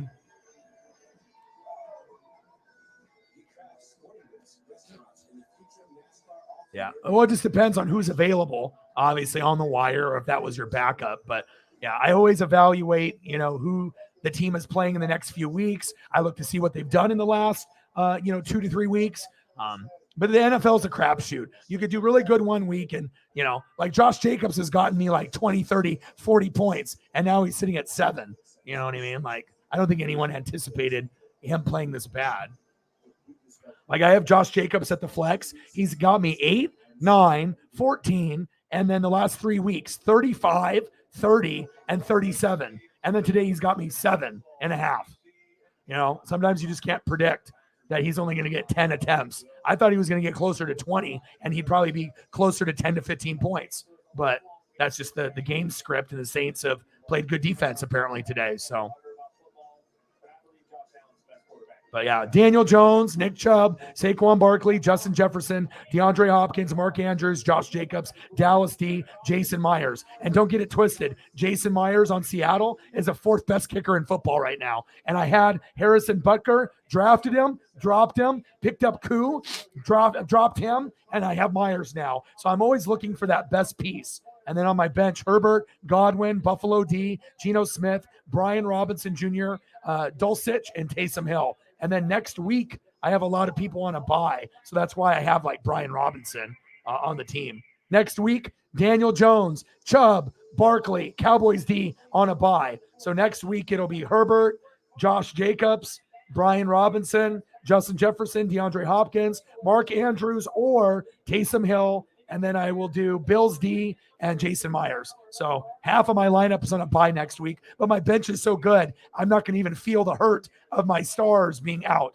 especially Chubb and Saquon. Normally, if you got both those guys on a bye, you're fucked. But as long as Jacobs can step up next week and Robinson, I'll be good. I will be good. All right, let's go.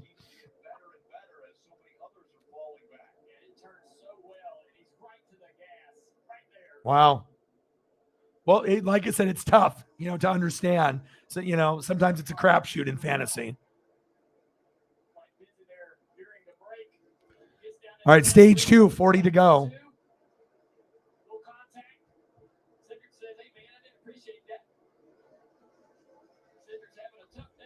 I am going to turn on the Seahawks and Giants game, though, because I'm very interested in that because I have Daniel Jones, I have Geno, and I figured, okay, I'm going to go Daniel Jones because he's projected for 1 point higher. But Daniel Jones, most people don't realize that he's been running the football this year, and that's why the Giants are so good. If the Giants are sitting at, the record that they are, people don't realize that it's not just the 6-1 Giants with Saquon Barkley. It's also Daniel Jones. Daniel Jones rushing this year. This is almost unbelievable. Check this out. 25 yards, week 1. 21 yards, week 2. 79 yards, week 3. 68 yards, week 4. 37 in week 5. 6 in week 6. Last week, a career high. 107 yards rushing with a touchdown. And his passing yards aren't great. 188, 2 touchdowns. 176, 1 touchdown. 196, no touchdowns. 71, no touchdowns. 217, no touchdowns. 173, 2 touchdowns. Last week, 202, 1 touchdown in the air, 1 touchdown on the ground. So, and he had 28 points in fantasy. So I'm always looking for that, looking for that upside. 823 for Mike. Thank you, Mike. Appreciate you. Appreciate you.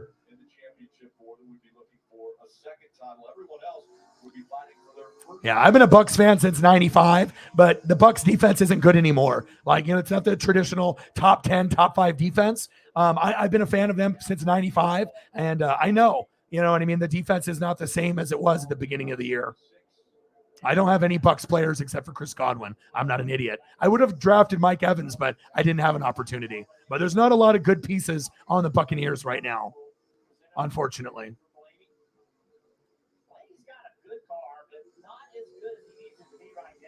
Thank you, Mike. Mike is stepping up. Thank you. I appreciate you tremendously. You have no idea how much it means to me. Thank you, Mike. Because sometimes we don't get a lot of people coming through. Sometimes we get a lot. Sometimes we get a little. Sometimes we get people that will support me, and sometimes we don't. So it really means a lot.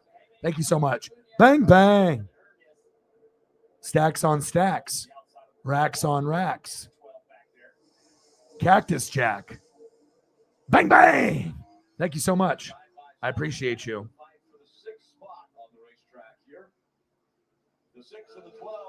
Thank you.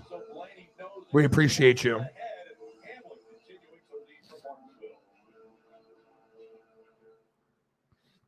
right, we're now doing a commercial break. Yeah, I am going to turn on that Seahawks and Giants, though. And hopefully I don't fuck up and I pick the wrong guy. Hopefully Daniel Jones has a better game than Geno Smith, but they both could play well. I don't really know what to do. I'm kind of conflicted. Because one is projected for 18.5 and the other is projected for 17.5. I just figured the Giants defense is better than the Seahawks defense. So even though they're on the road, it's going to be harder for Geno to make plays and DK Metcalf is out, right? So I figured, okay, it's going to be a lot of run a game to Kenneth Walker, the third, and maybe a little bit to Tyler get to the door and lock it. But I just hope that Geno doesn't go off for 5 touchdown passes and 300 yards, and I leave points on my bench. But that's going to be tough. But I mean, I don't know how it's going to go. But I figured the upside that I have with Daniel Jones possibly running for 20 to 100 yards and maybe getting a touchdown, that's why I'm going that route. But I mean, Daniel Jones is ranked 10th in the NFL. Chubb, 3rd. Barkley, 2nd. Jefferson, 5th. Hopkins, obviously he's ranked 111th because it's his 2nd game, but if he played all year, he'd be number 3 receiver because he's averaging 20 points a game, 20 and 24. He is the best wide receiver the last 2 weeks, hands down. Mark Andrews, number 2. Jacobs, number 4. Cowboys D, number 1. And Myers, number 4. That's the deal in fantasy. Your starting lineup should have pieces in the lineup that are top 10 or better. you know, and then if you have one guy outside of the top 10 because he's been injured or suspended all year, like a DeAndre Hopkins, yeah, you could be ranked 111th, but the motherfucker has scored 20 and 24 in his first 2 games back. That's why I drafted him second to last pick in the draft this year, because I knew that Godwin might have problems and Brady, right? That I have someone else that I can plug in with Jefferson, and that was a smart move. Let's take a look here. Herbert, 9th. Godwin, 36th. Bills D, 2nd. Geno Smith, 7th. Brian Robinson Jr. finally getting his chance to start, 65th. But I think he'd be in the top 30 if he was starting from the beginning. Dulcich, 39th, but he just has played the last 2 weeks only. And Taysom Hill is 6th rated tight end, even though he's very hit and miss. But even on an off week for Taysom, you can get like 7 or 8. But if he's on, you might hit 30 with him. But I want to go Mark Andrews, but the 78 car is smoking. Uh-oh. Smoke job for the 78.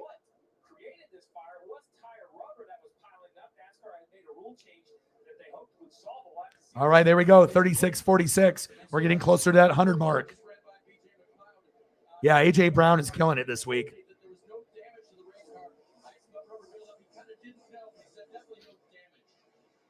There you go. I am doing Bills and Packers Sunday Night Football, and then I will do the Bengals and Browns, but I will also cover the World Series Game 3 on Monday. God, how are the Bears scoring on the Cowboys? Now the defense went to 9 instead of 12. Motherfucker. Cowboys are at home, and they've given up 29 to the fucking Bears. Are they that confident after beating the Patriots? Come on. And I need more points out of Jacobs. Come on. Give me like 2.6 more points out of Jacobs. Give me at least 10 with my flex. And Cowboys D got to get me more than 9. I need 10 to 12 points. I need another big pick 6 or fumble for a touchdown.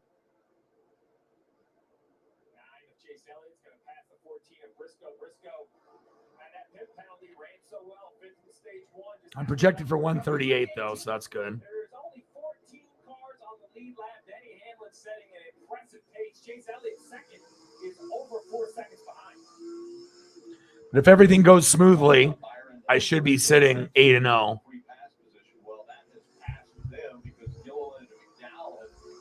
20 points, Jamal Williams. Yeah, I just have a really good bench. So it's like I got Herbert, Godwin, Buffalo D, Geno Smith, Brian Robinson Jr., Greg Dulcich, and Taysom Hill to back up Mark Andrews for the injury. And I got Geno Smith and Daniel Jones to back up Herbert. I have to make sure I'm protecting my investments, because if those are my 2 weakest spots right now with possibly a Mark Andrews injury and Herbert, I need to make sure I have at least 2 other options, not just one. Because I don't want to just be like, oh, Geno Smith or, oh, just Greg Dulcich, and then they play bad and I'm fucked. I need to make sure I have options and that I can weigh my options and decide. So, I mean, I don't like leaving wide receivers or running backs on the wire for other people to pick up, but it doesn't make sense to have 6-7 wide receivers or running backs when you have problems with your quarterback or tight end that are banged up. So that's fantasy strategy. All right, 16 to go in stage 2. Let's go over the starting 5.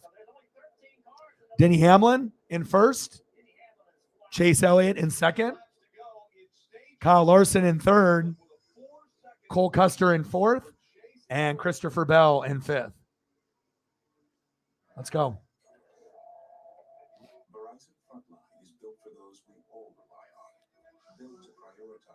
All right, I got to take a look to see what's going on here in these scores.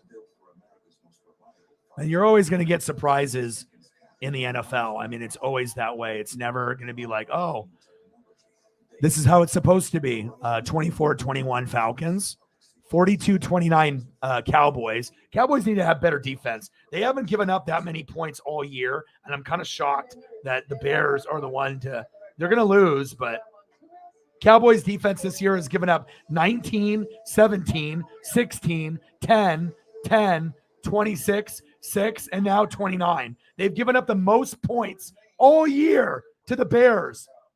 Go figure. And they have a bye week, so maybe they're just relaxing. And then we got 31-27 Dolphins over the Lions, 28-23 Vikings over the Cardinals. Saints 24, Raiders 0. That's just crazy.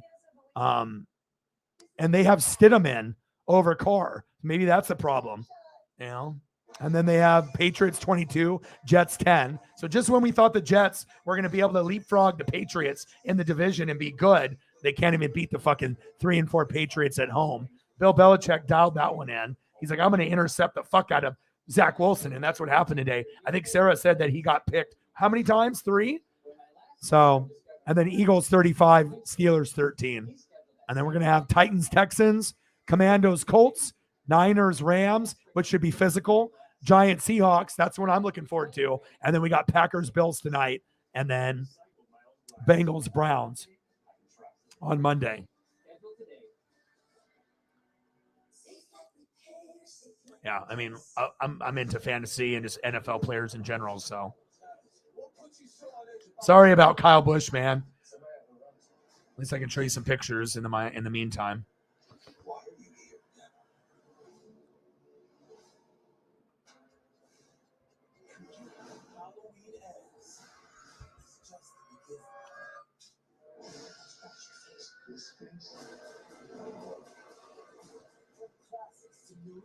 Eight to go for stage 2. Denny Hamlin putting on a clinic here at Martinsville. Now a 4.5-second lead over second place Chase Elliott. With just All right, come on, Denny. 7 laps to go in stage 2. Yeah, Eagles, Bills, and Chiefs. Those are the 3 best teams. Eagles, Bills, Chiefs. And we're going to get an Eagles, Bills Super Bowl or maybe a Chiefs, Eagles Super Bowl. I mean, that's the way it's looking unless there's serious injuries.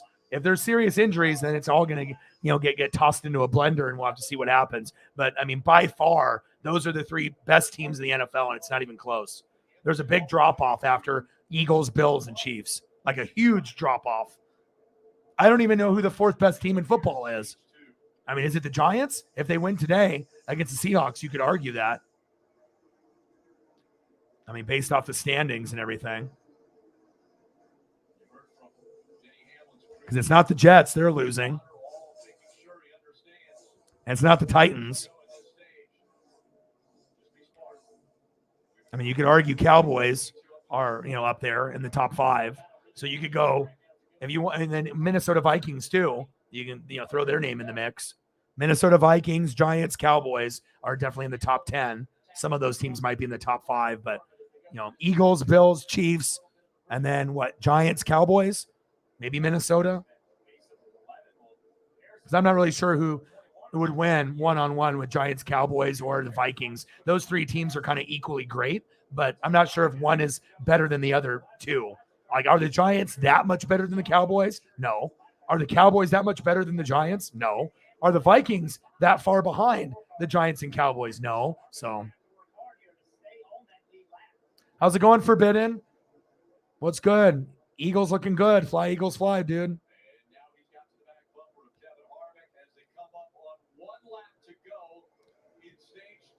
All right, 1 lap to go in stage 2. Denny Hamlin and Chase Elliott. Kyle Larson, Cole Custer, and Christopher Bell. Denny's been dominating up here up front. Chase was up front for a little bit, but it's been all Denny for a while.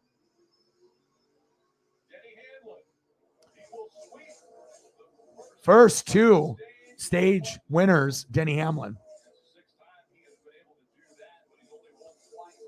261 and 500. We're about halfway through the race. Man, get out of here with that. They'll come in here and be doing that shit. Are the top 10. Now, with only 1 stage remaining, will there be more aggression? We've already seen bumps to make the pass. Will people cut cars to get to the front? Bucks and Rams are being the crappiest teams in the NFL. Yep, I agree. I mean, the Bucks, Rams, and Packers could turn it around at some point, but the offensive lines are bad for all 3. So it shows you can have Hall of Famer Aaron Rodgers, Hall of Famer Tom Brady, Hall of Famer Matthew Stafford. It doesn't matter. It doesn't. You know, if your O-line stinks, your D-line stinks, your defense stinks, your coaching stinks, your play calling stinks, you could be a big name that's been good the last 3, 4, 5 years, but that doesn't mean they're going to be good this year. Yeah. You got the Hogan boot. Get the fuck out of here with that. Don't be trying to promote shit on another channel when you come into mine. Fuck out of here with that. Some people are fucking stupid. The details are gruesome. The judge called it sadistic. A violent teen sexually assaulted and brutally slayed an Oregon woman. They'll only serve 30 days, no beer, no booze, baby. Feeling great. Still doing gummies, but I'm not partying anymore. I'm not getting offered stuff that I shouldn't be doing. I'm not drinking. I'm not doing booze or beer. You know, I'm just taking gummies and living my best life. Lots of exercise. I even got Paisley with a 1-hour walk this morning, so that felt good to be able to get the exercise in. It's been really rainy here in Oregon the last week, so I have to find like that 1-hour break where it's like somewhat sunny or just not raining hard, and that way we can get out there because it's good for my mental health and I can listen to some music and make sure I spend time with her. So let's go Hawks. I'm rooting for you. Hawks and Giants, man. How are you, JT? That's the game I'm interested in the most this weekend because I got players. I got Geno Smith and Jason Myers, and I got Daniel Jones and Saquon. So it's like I have to decide if I'm starting Daniel Jones or Geno right now, and I think I'm going to go Daniel Jones because the offense for them, I have more upside with Daniel Jones. They both will only throw for like a touchdown or two probably, but who has a better chance of running? And it probably will be Daniel Jones. So that hurt my Josh Jacobs fantasy, though. What did he end up with? 7.4. That's brutal after scoring 30-plus points 3 weeks in a row, but could be worse. But it's not like I was going to put Godwin over Jacobs in my flex. I mean, especially when I got the number 2, number 3, and number 4 running backs. But Daniel Jones is projected for 18.5, Barkley 22.9, and then I got Geno Smith for 17.5, and I got Myers projected for 8 for my kicker. So I got, 3 players from that game, and so I am going to watch it here at the same time on the computer. That's the one I'm interested in the most, is the Giants. Who would have thought that I would be interested in the Seahawks and Giants as the number 1 game this weekend? But should be pretty good. Yeah, you guys like the Seahawks. A lot of you guys from the Pacific Northwest or have Pacific Northwest ties. How's it going, JT? Forbidden? He finishes 5th in that stage. He said it didn't feel as good as the last one. Too loose on the long run. They'll make adjustments for that. Meanwhile, Denny Hamlin wants no changes. Yeah, but at least I'm content and understanding that my Buccaneers just suck, and I'm not going to do anything this year. I mean, Giselle, me and Sarah talked about it. Eli and Nick Foles took rings from Tom Brady. So did Giselle, but she also took 50% of the offense with the ring. They're no longer married and they're divorced, but now I can't get any fucking points. My team sucks. My defense sucks. Everything sucks about the team right now. So, well, if you're a Seahawks fan, you don't want to root for the Giants. The Giants are a great story this year, but if you're a Seahawks fan, you're trying to win the division. And I think the Seahawks are going to make the playoffs this year. I think the Niners are probably going to win the division, but Seahawks are going to get second with the wild card. But if the Niners get hurt with some key pieces and Seahawks still keep playing good football, it wouldn't surprise me if the Seahawks get close to 9 or 10 wins and win the division or get a wild card. I really think the Niners and Seahawks will be the teams that get in. I don't know. Maybe the Rams can squeak in over the Seahawks, but I'm kind of hoping Seattle makes it over the Rams and Cardinals, honestly. So 28-24 Panthers, 49-29 Cowboys. Holy shit. Cowboys are just putting up mad points, but they need to be better on defense, though. 29 points, that's the most they've given up all year. Come on, dude. To the Bears? The fuck are you doing? 31-27 Dolphins, 28-26 Vikings. Vikings need that win desperately. Get Jefferson in the end zone. I need some fucking points. Okay?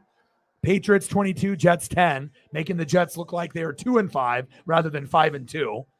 Eagles 35, Steelers 13. And then we got Titans, Texans, Malik Willis, go him. Commandos and Colts, go Colts. Niners and Rams, go Niners. Giants and Seahawks, I just want a good game. I don't really care who wins. Seahawks can win, but let me get some points out of my Giants guys in fantasy, or vice versa. Packers, Bills by 1 million, and Saints 24, Raiders 0, Broncos 21, Jag 17. Let's ride. And then we got Ravens beating the Bucks 27-22 on Thursday, and then Bengals Browns on Monday night. So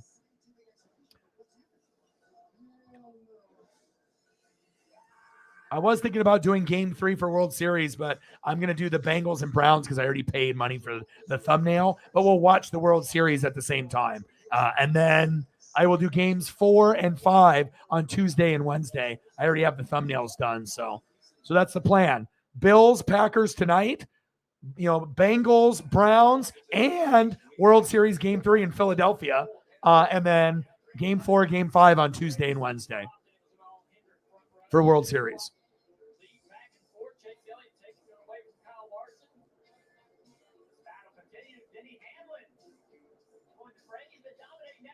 Denny and Chase going after each other.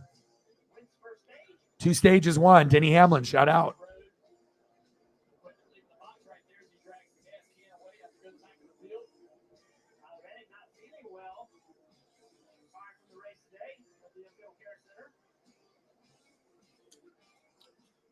Reddick, his day is done. Checked and released. That's good. Dude, you have no idea. Forbidden, I haven't missed a day since July 4th. I've been working 7 days a week. There's nobody on YouTube that's been doing 7 days a week. There's always someone taking a day off. You know what I mean? Maybe they're doing a couple videos a day, uploads, maybe some live streams. 7 days a week since July 4th. I have not missed a day. And sometimes I'm doing 2 or 3 streams in a day. So it's a fucking grind. I even lost my voice last week for 4 streams, but I got it back. So this is my full-time job. I have to show and set an example. If you want to be able to make it, on YouTube or social media, you just can't be lazy. You can't just record whenever you want to. You have to be able to put in the grind and the effort. So, and I'm willing to do that. Plus, I love spending time with you guys. Oh, absolutely. Definitely has been worth it. Because this is my full-time job, bro. You know what I mean? I have to survive. I have to pay rent. I have bills. I have to take care of family. I take care of Paisley. You know what I mean?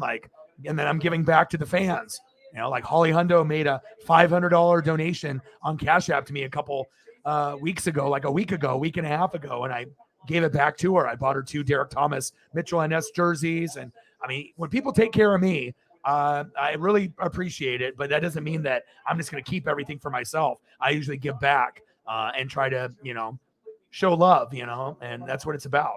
You take care of me, I take care of you. So, and I easily could have bought jerseys or Nike Air Max Vapors for myself or Jordans, or bought some jerseys for myself, but I could have bought some Mitchell and Ness jerseys for myself. But if someone's willing to donate $500 to me, I don't need all that. I can definitely, show some love back. And her birthday was coming up a couple days after that. So I figured I would do the nice thing. And, most YouTubers and Twitch streamers would never do anything like that. They are very selfish and they only care about themselves. Views, subs, donos. That's what most streamers only care about.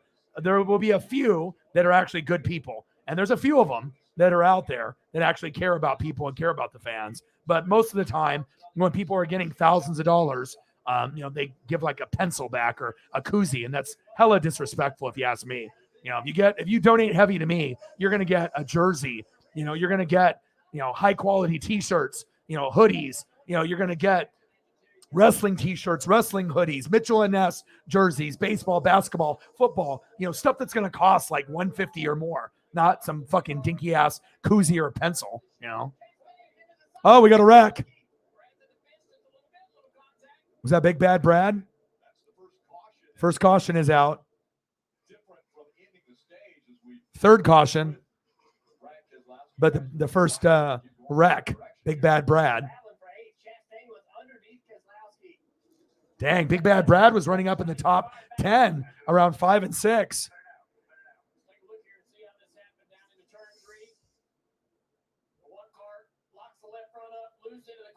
Oh, okay, no problem. I appreciate you. I usually don't get gifts from too many people, and you're one of the first ones to actually send me a gift. And you got me too. You got me the Young Bucks and the Kenny Omega. Unfortunately, they haven't been on TV lately, but hopefully they get back on TV, and those guys are still my favorites. And I really do appreciate you tremendously for thinking of me.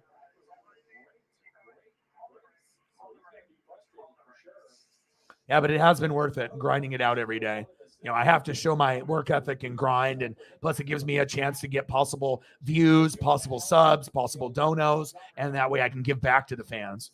So that makes me feel good. Yeah, but I'll show you Holly's gifts that we got her, me and Sarah. So after I got my $500 donation, I got her, obviously, some stuff here. So we got the Mitchell & Ness jersey on the bottom right. I got her a Mitchell & Ness sweater jersey on the top left. So the total for both of those items was over $300. And then the Kansas City long sleeve t-shirt on the far right is from Sarah. And she got Holly the calendar in the bottom left. And on the bottom right next to the jersey is actually a Chiefs flag, but it's still in the package, so you can't see it. So me and Sarah definitely took care of Holly, and it makes me feel good, when someone does something nice for me, that I can give it back in return. And the most crazy thing is that Holly was on the Mitchell & Ness page the night that I was on the page going to buy the gift, and she was going to buy one of the jerseys for herself, but she didn't. And then the next day I told her I bought it for her, and she flipped out. She's like, no way. And she was on the page too, because I already knew that she was looking to probably get a jersey for her birthday, but she decided not to, and that was good. Our ESP was locked in, and then I got her too, and then Sarah got her an awesome flag, awesome long sleeve tee that I would even wear, and an awesome calendar. So you take care of me, I'll take care of you. So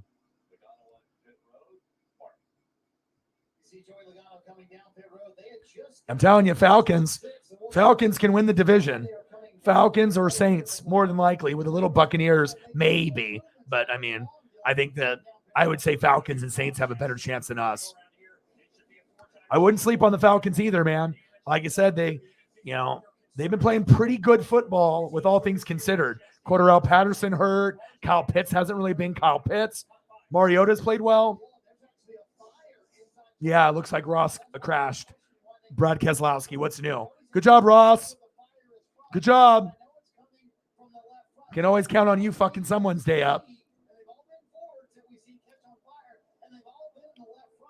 certainly something that NASCAR and the Ford group is going to want to look at. Well, look at this rubber right here. We're going to show it. 25 minutes until Giant Seahawks.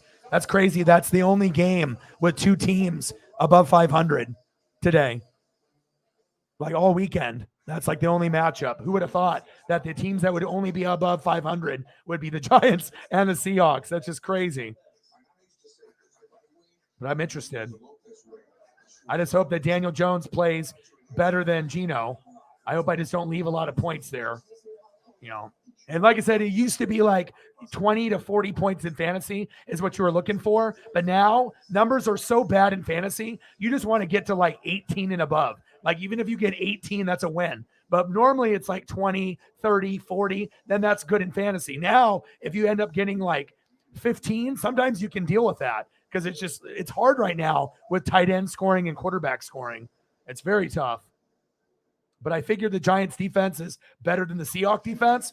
So even though Seahawks are at home, no DK Metcalf, a lot of running. Geno might run in for one. Maybe he'll throw to Lockett. So it's going to be very even. But I think I'm going to stick with Daniel Jones. I hope that's not a mistake. I'm meteorologist Rod Hill. Do you remember this? This was February of 2021. Historic ice and Salem over a foot of snow in Clark County. Tuesday on Sunrise. This year's winter outlook. My research for you. I need new tires. Perfect timing. Right now during our tire sale. All right, let's take a quick look. Are any of the other games going here? Can you imagine finding a tire for less? And the only ones, Rams, Niners, I'll take a peek at that one too. And hopefully the 49ers win. I don't got no love for the Rams. Giants, Seahawks. I mean, it would probably benefit the Seahawks more than the Giants. Giants are kind of playing with house money, right now with their record. Being 6-1, but if the Seahawks win and they can go to 5-3, that would really be good for them. But even if the Seahawks lose and drop to 4-4, they still look like a playoff team, like a wild card team if they can keep it moving.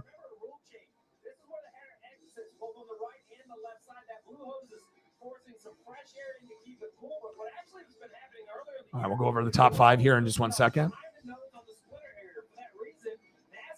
added a rule. They added a dam underneath this front leg rail to try to prevent this rubber from working its way back into the. Thank you, Mike. I mean, since we don't get rigs showing up anymore, if it wasn't for you, we would not be at a good number with these NASCAR streams. So you are a godsend, man. Thank you so much.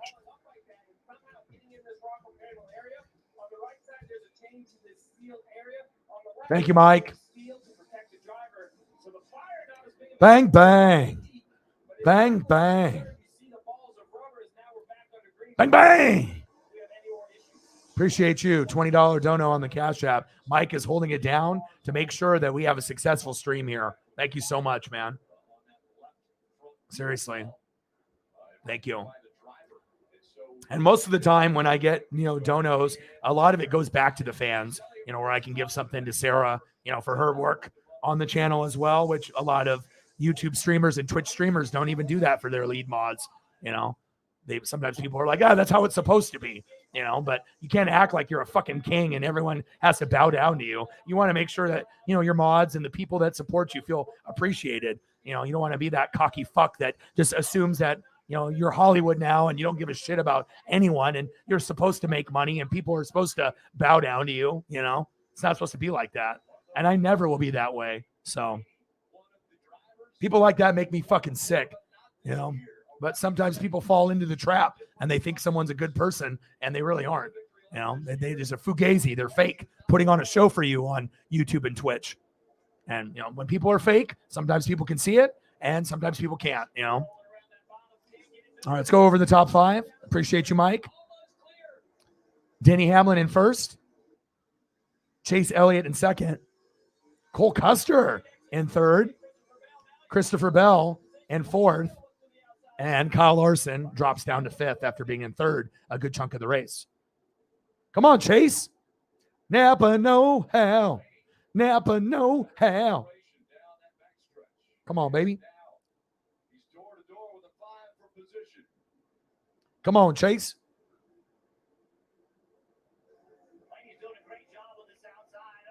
$2:15 to go. This has been a good race. Not any really big wrecks yet.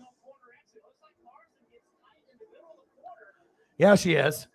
And like I said, that's why I started, rewarding her early on. It wasn't something she ever asked me. It was something that I did on my own, just because I understand how hard I work. You know what I mean? And I know that she takes this seriously, which she should, and which I take seriously. This is not just for fun. This is my legacy. This is my dream. And I sacrifice a Jordan rookie that's worth $30,000. So this is not like, oh, I'm just doing this for fun on the side. And I needed to make sure that I had someone that's responsible, someone that is like me, that I know that is going to be here all the time, and also someone that reads and watches film a lot. And the female version of me is Sarah. And that's why we're a great duo. It's like Batman and Robin.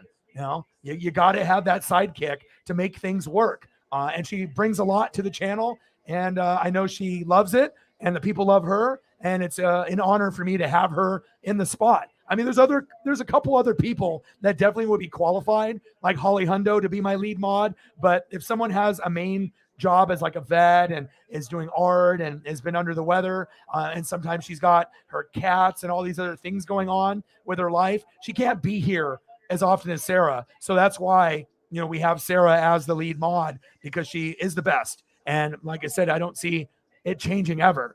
As long as she wants to be my lead mod, then she's going to be the lead mod for the existence of the channel. And it's just good to have good people that have your back. And I wouldn't have success on the channel without her. It's like, you don't want me to be saying, hey, smash the like button, donate to your boy. And you don't want to have me saying that 30 times in a stream. You know what I mean? I don't want to come across as, begging, and stuff like that. So it's always nice to be able to have someone with that role to manage the donos, manage the room, make sure that there's nothing sketchy going on, and that we can have a good vibe and a good friendship. And obviously a good family here. The relationships between me, Sarah, and Holly have grown tremendously, let alone with me and you, Mike, and a lot of the others in the room too. Because there's about 10 or 12 of you that I speak to about every day outside of the streams. And it's a good bond that you have. You got to have a good, strong bond with the mods and the Fanatic family. 208 to go.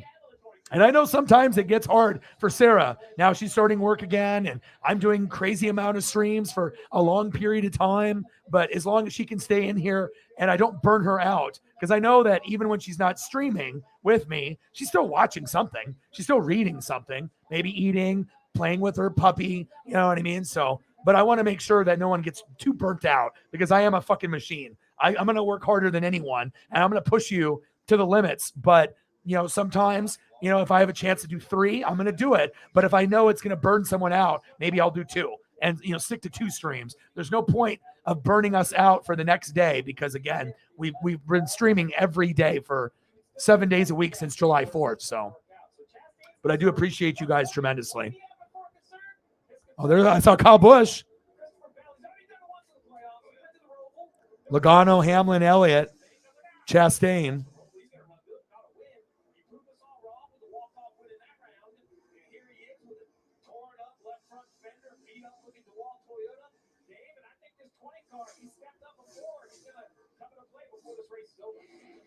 Oh, that's cool. Lions are going to get a Barry Sanders statue. About time. Go Colts. I hope you win today. It's going to be tough, but hopefully you can win.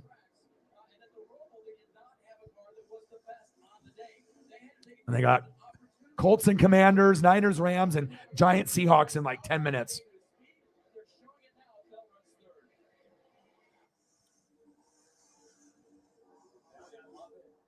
$203 laps to go. Appreciate you guys. And I don't regret doing NASCAR at all. Like, I love it, man. Just like baseball. It's just nice to get into something that I truly love. And I love seeing the cars on the screen. It's awesome. Hamlin in first, Elliott in second, Christopher Bell working his way up to third. My goodness. Cole Custer drops down to fourth, and Ryan Blaney moves up to fifth.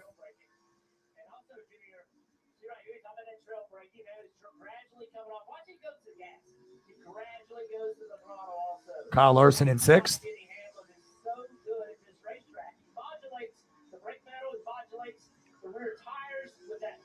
All right, 2:01 to go. More than halfway through. Let's go over some of the scores. 31-28 Falcons over the Panthers with 40 seconds left. 49-29 Cowboys over the Bears. I still don't like them giving up 29 to the fucking Chicago Bears.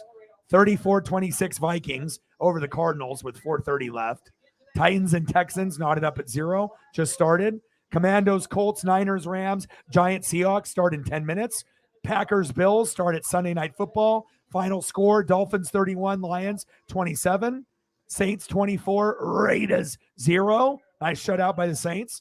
Patriots 22, Jets 17. Final. Eagles 35, Steelers 13. Final. Eagles 7-0. Congrats. Broncos 21, Jags 17. Let's ride. Ravens 27, Bucks 22. Thursday Night Football.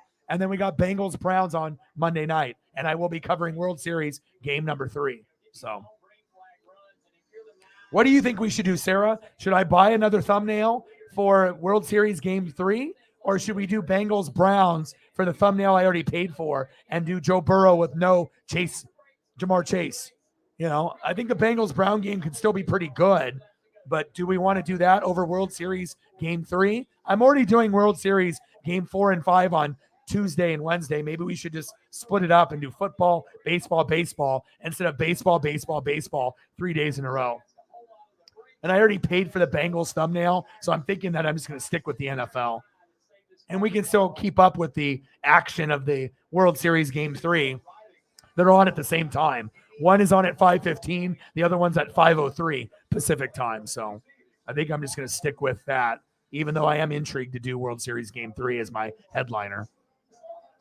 Yeah, that's what I'm thinking too. So that way we split it up. And I don't like missing Monday night, Sunday night, or Thursday night, even if it's a shitty matchup. You know, I don't like missing that. And just game 3 with that energy. Philadelphia energy. And Philly's got to win the next 2 games if they have a shot to win the World Series. They have to. They have to go up 3-1. Because if it goes 2-2 and then 3-2, I'm not sure if they can win in Houston. You know, if it goes up 3-2 and the last 2 games are in Houston, Houston can come back and win the World Series. That's fact. So, yeah. Joe Gibbs Racing. What position is Kyle in right now?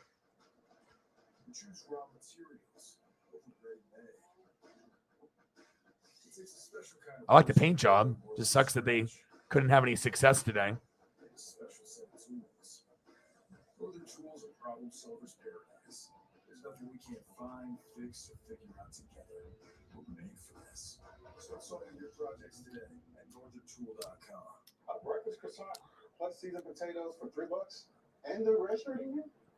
Oh, really? Wow, that's interesting. Go Colts! I hope you win. Stay humble, man. Thank you, Mitch. Mike, do you have any photos of anyone that you want to see for all of your generous donations? I can erase some of these other Kyle Busch photos and get you something different. If you have a particular Alabama theme or NASCAR theme of an older driver like this, I could do something like that. But just let me know. And at any point between now and the end of the stream, I'll throw up photos for you whenever you want. You just let me know. You're the one that's holding down the donos. And without you, we would not be looking at a very good day. So thank you so much, man. Last. That's brutal. Is he still on the track or is his day over? Still, how many laps behind was he? He was 4 laps before. And then Phoenix will be for the championship. 189 to go. We're inside the Joey Logano. We haven't really heard Joey Logano's name too much today. All right, guys, let's take a look at the Ruoff Mortgage keys to victory lane. Track position, man. If you don't have it into this race, that's it. You're not Yeah. gonna have a good finish. Hard to pass. These guys right Very hard to pass. track position. Control your All right, Denny Hamlin in first, Chase Elliott in second, Christopher Bell in third, Cole Custer in fourth, Ryan Blaney in fifth, Kyle Larson in sixth, Daniel Suarez in seventh, Bubba Wallace in eighth. We got a Bubba sighting, huh? First time we've had Bubba all day. Should be suspended for the rest of the year based off his actions towards Kyle Larson, pushing him and everything. I mean, you don't want to injure someone or kill somebody, you know, and when you're going 190 trying to wreck somebody, that's what Bubba did, man. He needs to pay the price more than what that one race suspension was. Bubba in eighth. Eric Almirola in ninth.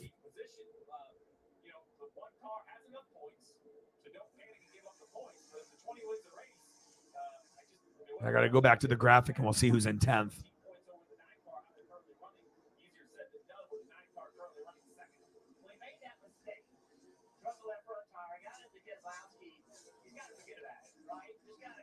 $184 to go.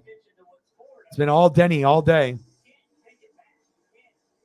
Logano, Hamlin, Elliott, Chastain are the top 4 in the playoffs.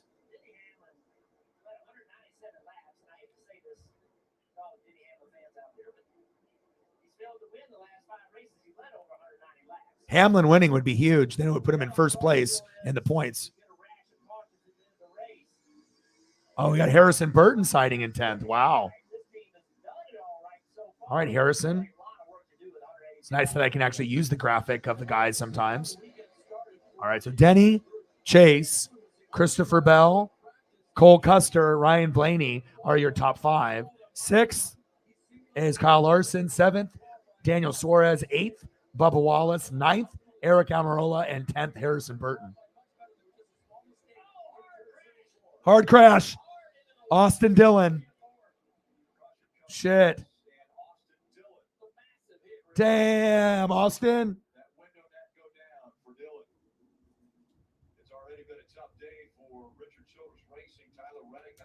Yeah, RCR having a tough day today. Richard Childress Racing. Okay, good. You're such a nice guy, man. A gentleman. So, Sarah, if you want to select something for yourself, or for Mike, either way, however you guys want to do that. Between the two of you, you can let me know what we should do for Mike's donations. Because if it wasn't for Mike, we would be at 0.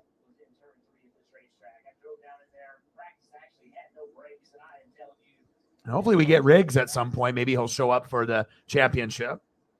Mike Dillon, Austin, and Ty's father. RC, grandfather to Austin and Ty Dillon, climbing off the hauler. And now the window net is down, and we're seeing Austin climb out. Get out, Austin.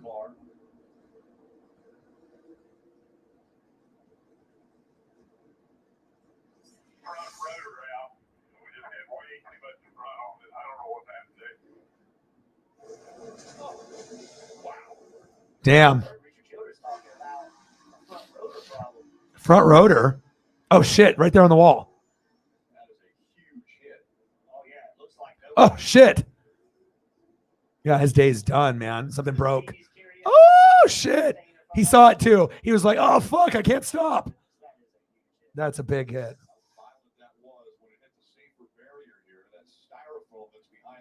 Damn it, Austin. Made to give so that the driver doesn't have to absorb and the car doesn't have to absorb that hit.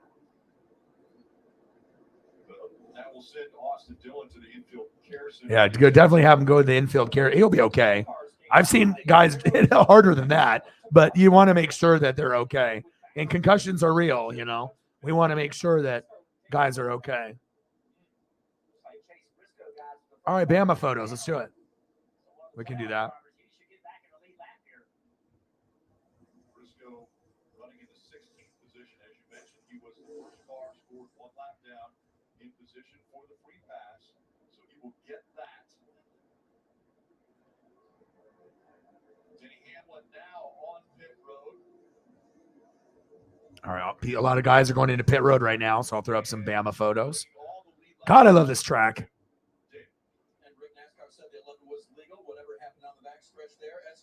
I gotta go, man. If I ever get rich, man, I would love to go to a lot of these tracks, man. I'm not much of a super fan. I really am. Like, I would definitely pay good money to go to these events.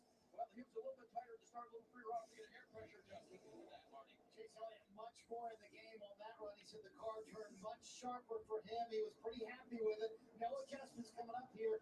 His three coast has clogged somehow. So they have to handle a water bottle on every stop. I'll throw up some Alabama gang.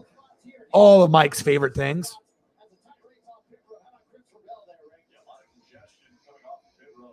Lots of congestion. There are those of us who are calluses. We choose raw materials over ready-made. It takes a special kind of person to build their world from scratch. Good old Alabama gang. Building tools of problem solvers paradise. And then we'll throw up some Bill Elliott. Just go over all his favorites. That's what happens when you actually care and you get to know people, you know. Then it makes it easier for me to do my job. Because if you pay attention, you care, and you respect the people, and they respect you, it makes it fun, you know. I love learning about other people's favorites. Then it starts to become kind of one of my favorites, you know, when I know people are passionate about their favorites.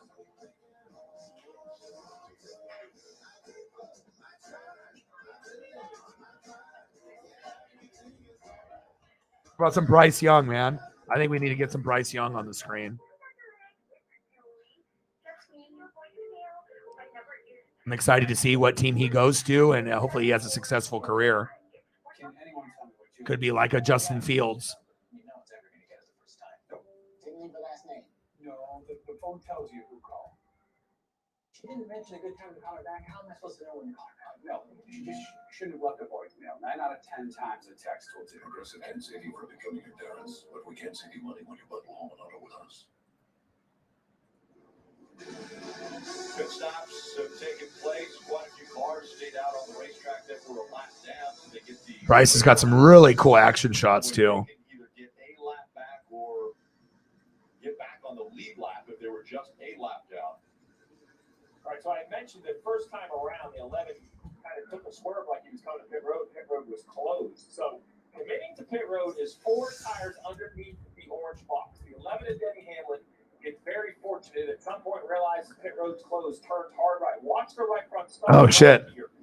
The right side tires are going to go over the orange box. Therefore, he is not committed to pit road. Now, if he would have tried to pit after hitting the orange box, that would have been a penalty. If he would have had all 4 tires below the orange box and then went back, Ooh, that looks good. that would have been a penalty. So Some of his stuff is so crispy. HD 4K. I'm just going to stick with a little bit lucky. Leave it as a little bit lucky that he hit the orange box with the right side tires. Let's listen to Denny Hamlin.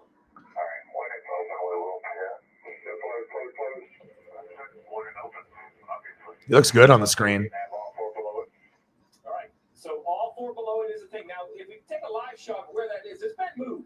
So the commandment line at Martinsville used to be almost at the end of the backstretch pit wall, or the old pit wall. So I'm going to draw on it right here. The last commandment used to be up here, and this was just a white line. God, it's sharp. Looking good. Well, I mean, if you go inside, And normally Alabama's not known for quarterbacks, but as of the last 5, 6, 7, 8 years, they're starting to get like quality quarterbacks that are actually doing something in the NFL, which is nice to see. Woo, look at that one. Sharp. Looking good. Yeah, we can do some Iowa as well. Carlos, my boy, I was just thinking about you. Nice. Congratulations. Glad you're here. I was thinking about you and Riggs, but I don't know if Riggs is going to show up. It's been a good race. So normally he would have to line up behind all those cars, but because they waved around, he is going to start all the way up in the 16th spot. That is a massive difference. He would have started like 30th, but instead, in 16th position, but 30th behind everybody. That is a huge break for Visco. All right, Bell, Blaney, Chase. Come on, baby. Chase, Denny Hamlin. Right front brake rotor. Shit. And then Larson. Okay, here we go. Here's our top 5. Christopher Bell, Ryan Blaney, Chase Elliott's been in the top 2 all day. Denny Hamlin has been first pretty much all day and won the first 2, stage 1 and stage 2. And we have Kyle Larson in 5th.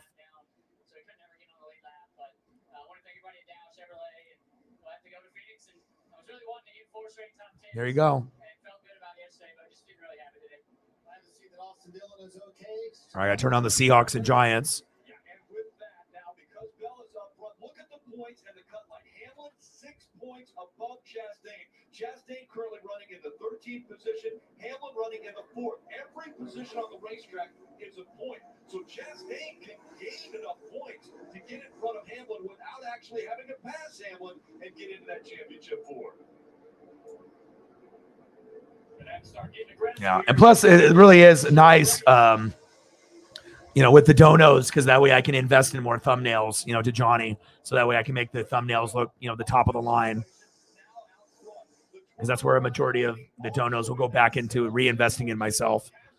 171 laps to go. It's been a hell of a race so far. Not a whole lot of wrecks, nothing too crazy.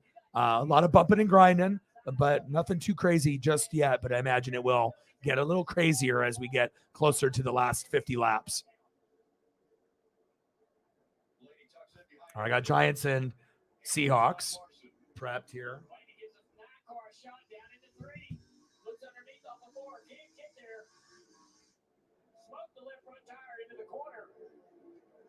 Yeah, I'm not sure. Just off pit row. All right, Christopher Bell now in first place.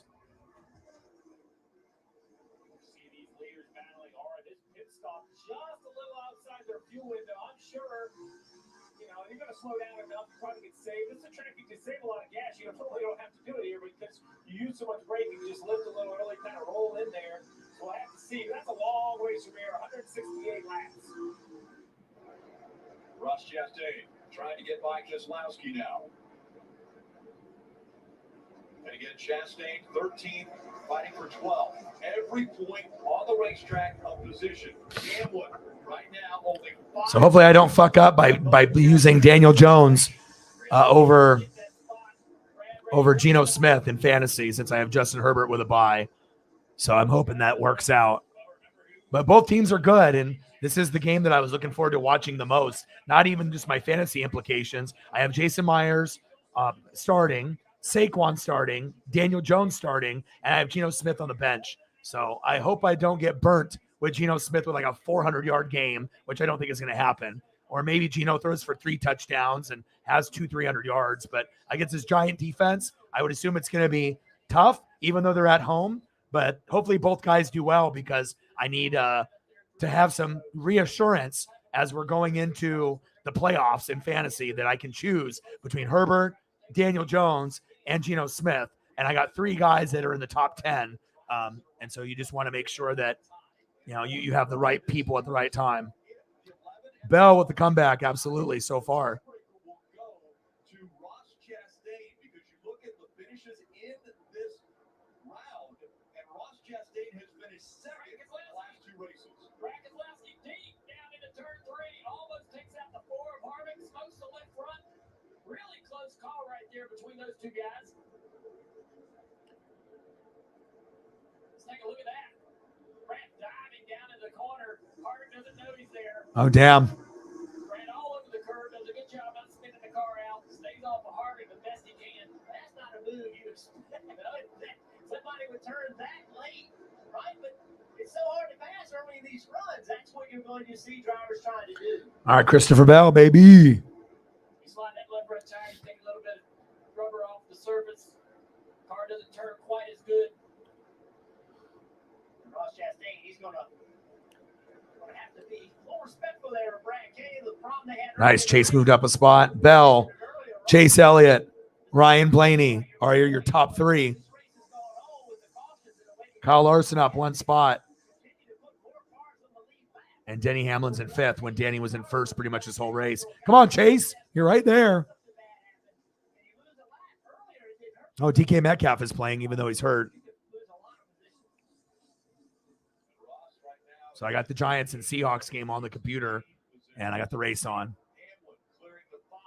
And there's a good chance that, Geno and Daniel Jones only throw for like 1 or 2 touchdown passes with a lot of heavy running game with Saquon and Kenneth Walker, the third. I get it.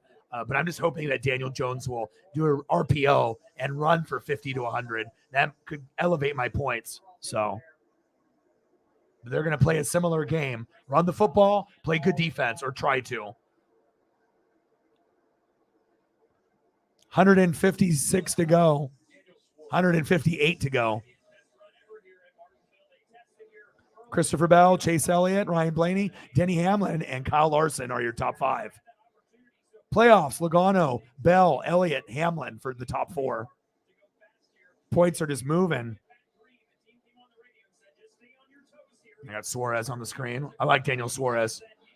His win was probably one of the most memorable for me this year at Sonoma. Imagine racing for 6-7 years and never winning a race. Over 200 races under your belt, and then finally winning one. That emotion and representing Latino and Latinas across the globe. Pretty awesome. All right, I'm going to turn on the audio for the Giants and Seahawks while we're waiting.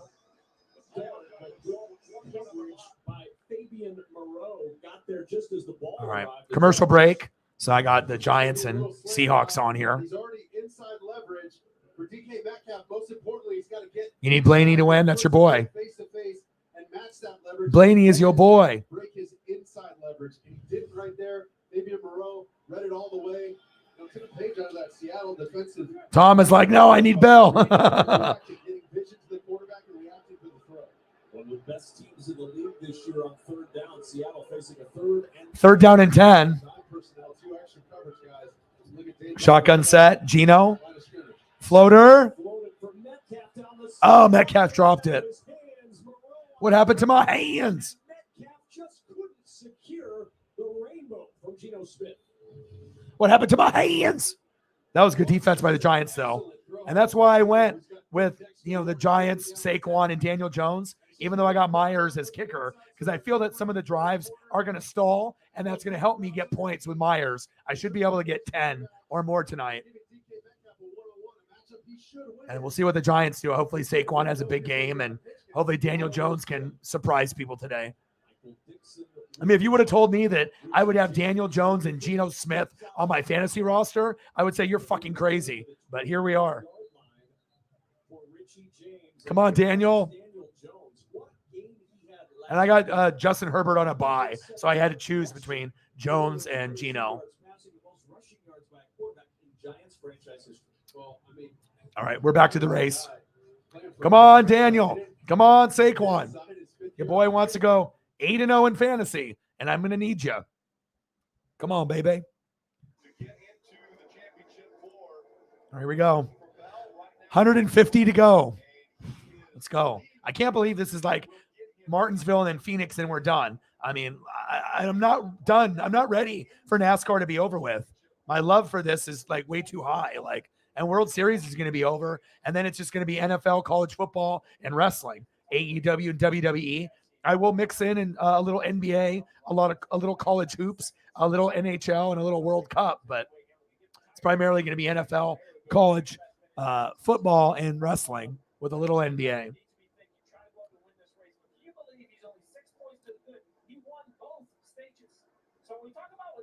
Stages are going to help a lot.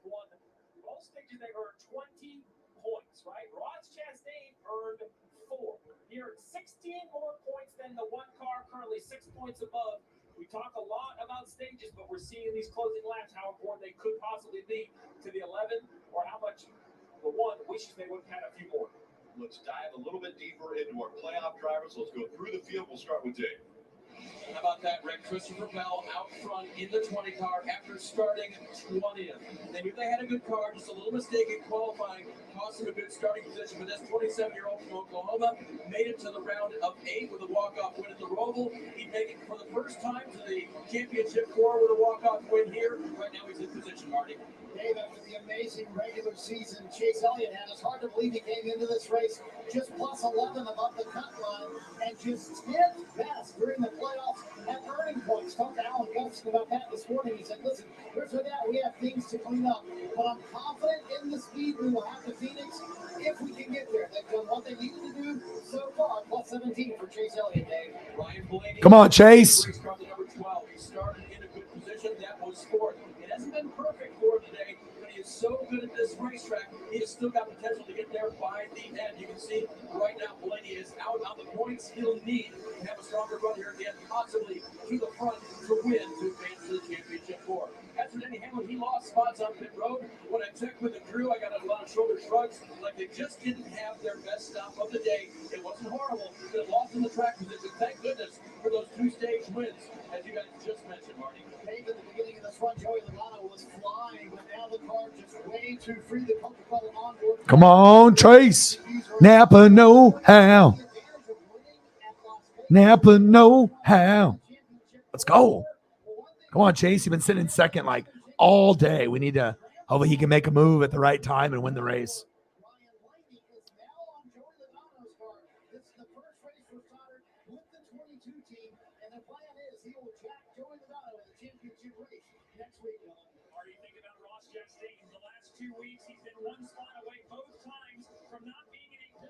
All right, Christopher Bell in first.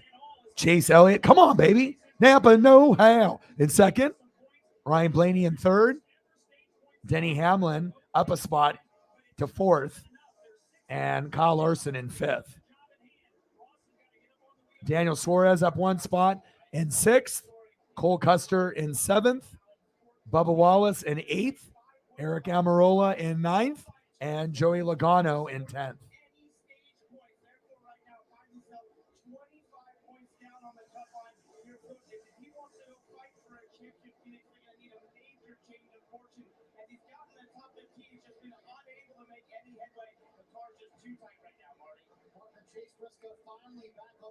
$139 to go.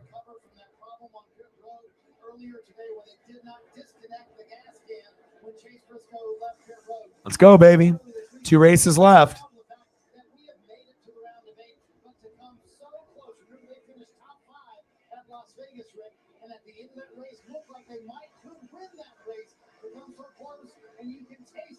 Makes it almost worse if we don't advance to the championship 4. Yeah, Marty, you remember we had Chase Briscoe running in the top 3 when he came on the pit road, and that mistake happened where the gas can didn't come free from the car. It went into the next pit stall, removing equipment from your stall. It penalized him and put him at the back. He actually went a lap down and had to get the free pass. He has. He's recovered, at least got that lap back, running 16th. But with 137 to go, a long ways from the finish.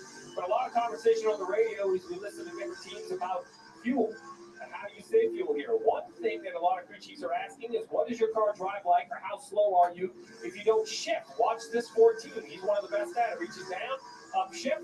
He's going to go down to the corner, reach over very calmly. Well, he doesn't wait very long. He downshifts right away.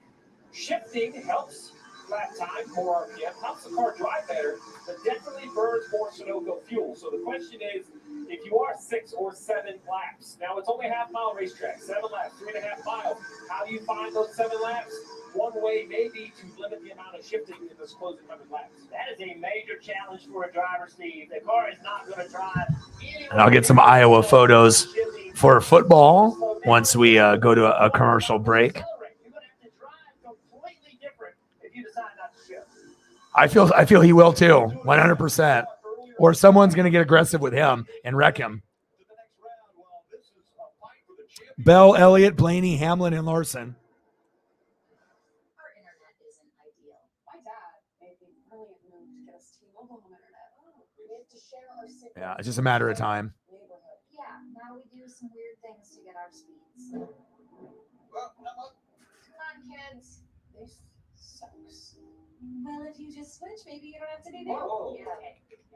Oh, sorry. That was a video. Really use the V word. Kind of insensitive.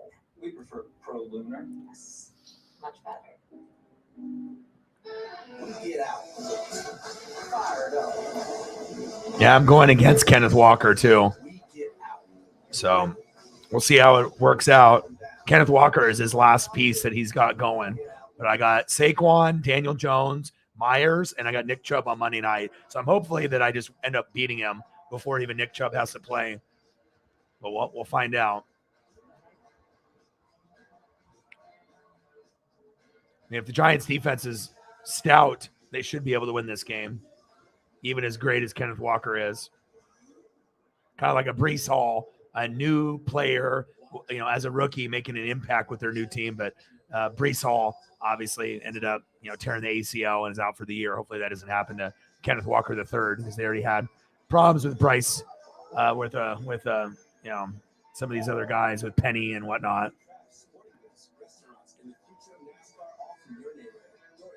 Rashad Penny. Yes, off the front of the new house. See more people left behind in the attic.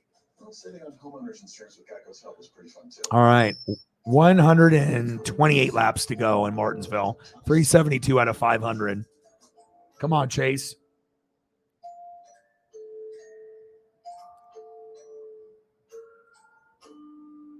Well, enjoy your house. Especially with the last 50 laps. I'm very concerned to see what we're going to get there, but I'm wondering when Chase will make his move, if it'll be in the last 30 laps. There's history being made. Has been. Will be. How can there not?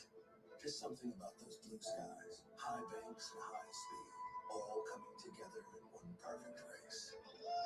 And it'll be here sooner than you think. All right, top 5, Christopher Bell, Chase Elliott, Napa know-how, Ryan Blaney, Denny Hamlin, and Kyle Larson. 25 laps to go to determine who the championship 4 will be in the Cup Series.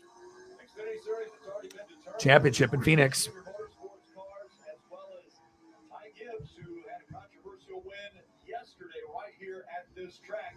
That championship determined on Saturday on USA. It all gets started at 5:30. Then on Sunday, Countdown to Green kicks us off for the Cup Series at 1:30 on NBC and Peacock.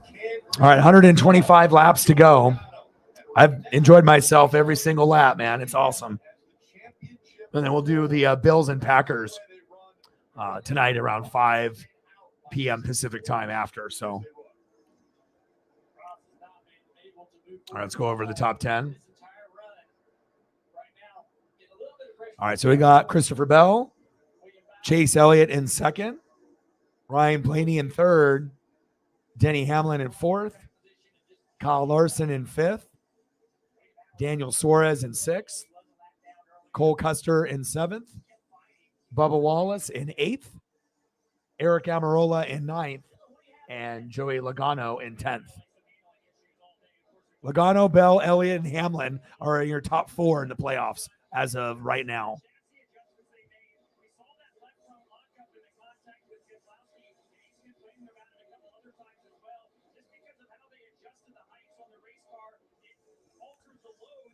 $122 to go. It's definitely hard to pass here. And you got to get on that low line. If you get on that high line, it ain't working today. Unless you got people, drafting with you. Someone's giving you a push. Oh, there's Ross Chastain.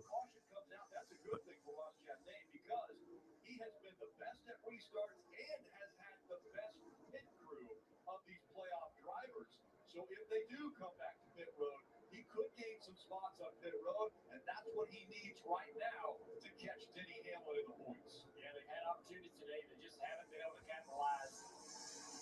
And if he gets another chance at a restart, he's going to have to do things he's not comfortable BMOose.org. with. Even for him, he's going to have to move some people. Use your melon. Drive sober. To be able to get a shot in the race for a championship. That's the only way I believe it's going to happen.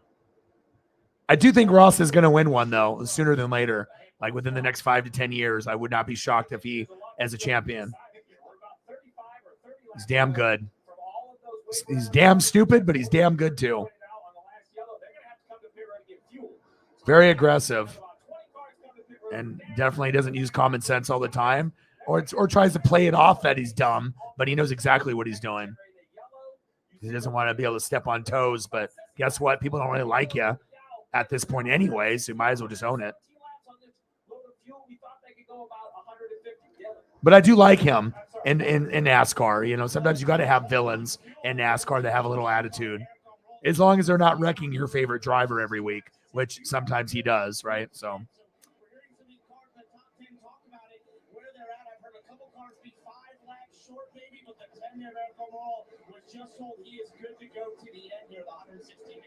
Yeah, I told you, Falcons are good.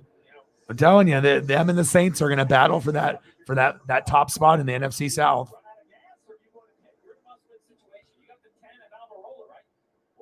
115 to go. It's easier early in the year, so everybody's going to do this. Everybody's going to come for gas. The playoff guys are worried about running out of gas, but there are so many drivers in the field that'll be okay running out of gas if they thought they could win a race. 114 to go. Bell, Elliott, Blaney, Hamlin, Larson. And Larson and Chase have been up towards the front the whole day, but Chase can't just Chase had the front position, first place for a few laps, but then Denny Hamlin passed him and won stage 1 and stage 2. So Logano, Bell, Elliott, Hamlin are top 4 in the playoff points as of right now. Then Ross, Blaney, Byron, and Briscoe are the bottom 4. Love this camera angle.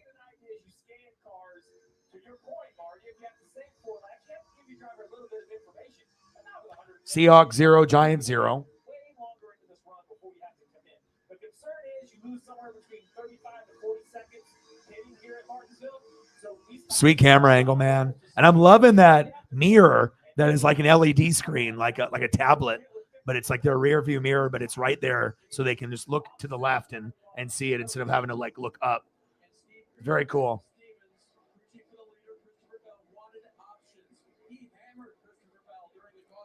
Yeah, I like him. You know what I mean? I do. Like, I know he's reckless and he wrecks a lot of people and he makes bad decisions. But as far as a driver talent, he's one of the top 10 talents in NASCAR. You could argue he's one of the top 5. I mean, he's got the most top 10 finishes out of anyone in NASCAR this year. He's got like 13. Chase and Kyle have 10. So Kyle Larson and Chase Elliott got 12, but Ross Chastain has 13 top 10 finishes. I mean, that shows me that he's consistent and he's good at top 5 finishes as well. So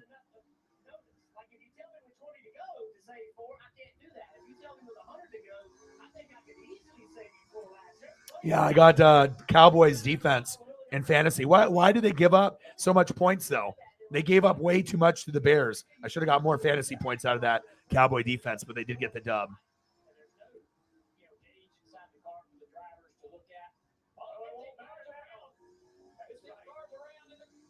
Uh-oh, we got a wreck. JJ Yaley, damn.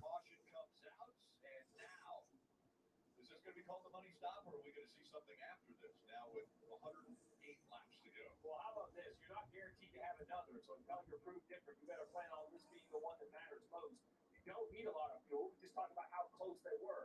So now crew chiefs have to make a decision how much fuel you want to put in the car. You want it to run as light as possible. A lighter car is a faster car. It's easier on rear tires over the course of a long run. Uh-oh. Tightens it up a little bit getting in, which is great. But it also tightens it up in the middle. So you have to make a little offset to go against that. And we've continued all year long to talk about pit stops and how much they've kind of swapped this field, this new single lug, and the timing of it all. Now at one of the most difficult pit roads. That's what makes this venue so great for this race. Is it's 107 to go. what the drivers do on the racetrack. These pit crew members are expected now to perform in some of the toughest conditions. These pit boxes are only 14 feet wide, 28 feet long. There's not a lot of space when you put a car in there. All right, try to get some Iowa photos in here. Use this number one pit stall that their teammate Got a little bit of break. qualified by not choosing it. This could be an important moment for the nine. This was a lap before the spin. See some contact here. Got into the 19. Here comes Bubba in the 45. Yeah, so then he just goes down in here and gets a little help from the 7. Oh, yeah. Or the Joyce sings him down in the corner. We've seen that before. Saw it yesterday. Yeah, multiple times. So that brings the caution out, and now the pit crews will go to work. Can spots be gained? They've been so difficult to be gained on the racetrack. Can they be gained on pit road? And, I'm thinking it's a must for 4 tires with 100 laps to go, but we haven't seen 2 tires a lot this year. But with this interesting timing of not needing a lot of fuel, does somebody do something like that? I can't imagine it's on the table, but I've seen some crazier calls before. I don't know if I'd change lefts or rights, to be quite honest. So, there would be a lot to figure out. I think you'd have to do 4 here because with 100 to go, if we had more yellows, Rick, then maybe you would try to take 2. All right, try to get a couple of these in for you while we have a little moment. Right here for Christopher Bell. He had such good pace. He was able to put a lot of lap cars between he and the second place runner of Chase Elliott. So he's got 6 cars between him. So now Chase Elliott, he can't close up yet. He cannot close up. He's limited on when he can do. It's kind of a vague rule, like when you can close up. But regardless, Christopher Bell is going to enter pit road. Chase Elliott doing a great job of closing, but it's still 5 car length advantage. So his pit crew has an advantage. They've got to take advantage of it. Dave. Bell left to the lead last time on pit road. He said, I need more of the same. That's the adjustment. He says, I don't know what else I could ask for. As for Ryan Blaney, he debated himself on whether to have the car be tightened up or not. And as for Denny Hamlin, just a little slower. Our car's going to the pits. We'll see if they'll ever recover, Marty. We'll see if Chase Elliott closed up enough there on Christopher Bell. Entry to pit road, hitting his stall. He says, I'm okay, tighter than run, but drive off was a lot better. And I felt like the car was really going to hang on the longer we went there. 4 tires for Chase Elliott. Also 4 tires for Chase. Got one more Iowa for you. Number 1 pit stall. They actually come out second. How about that, Chase Elliott? Now, Bell and Blaney, the 2 that need wins, they are running 1 and 2.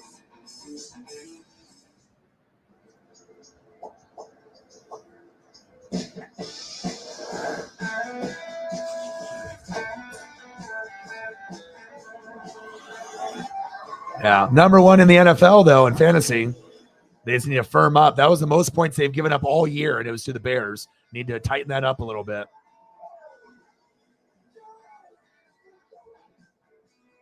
Sporting goods, restaurants, and the future of NASCAR all from your neighborhood. DoorDash. Here's the thing about tools. What the heck was that? Hope you enjoyed those. Try to get you some original stuff that is a little different than the norm. When I found one more really nice HD, one more really fire one that I think you'll like, Sarah. Hold on.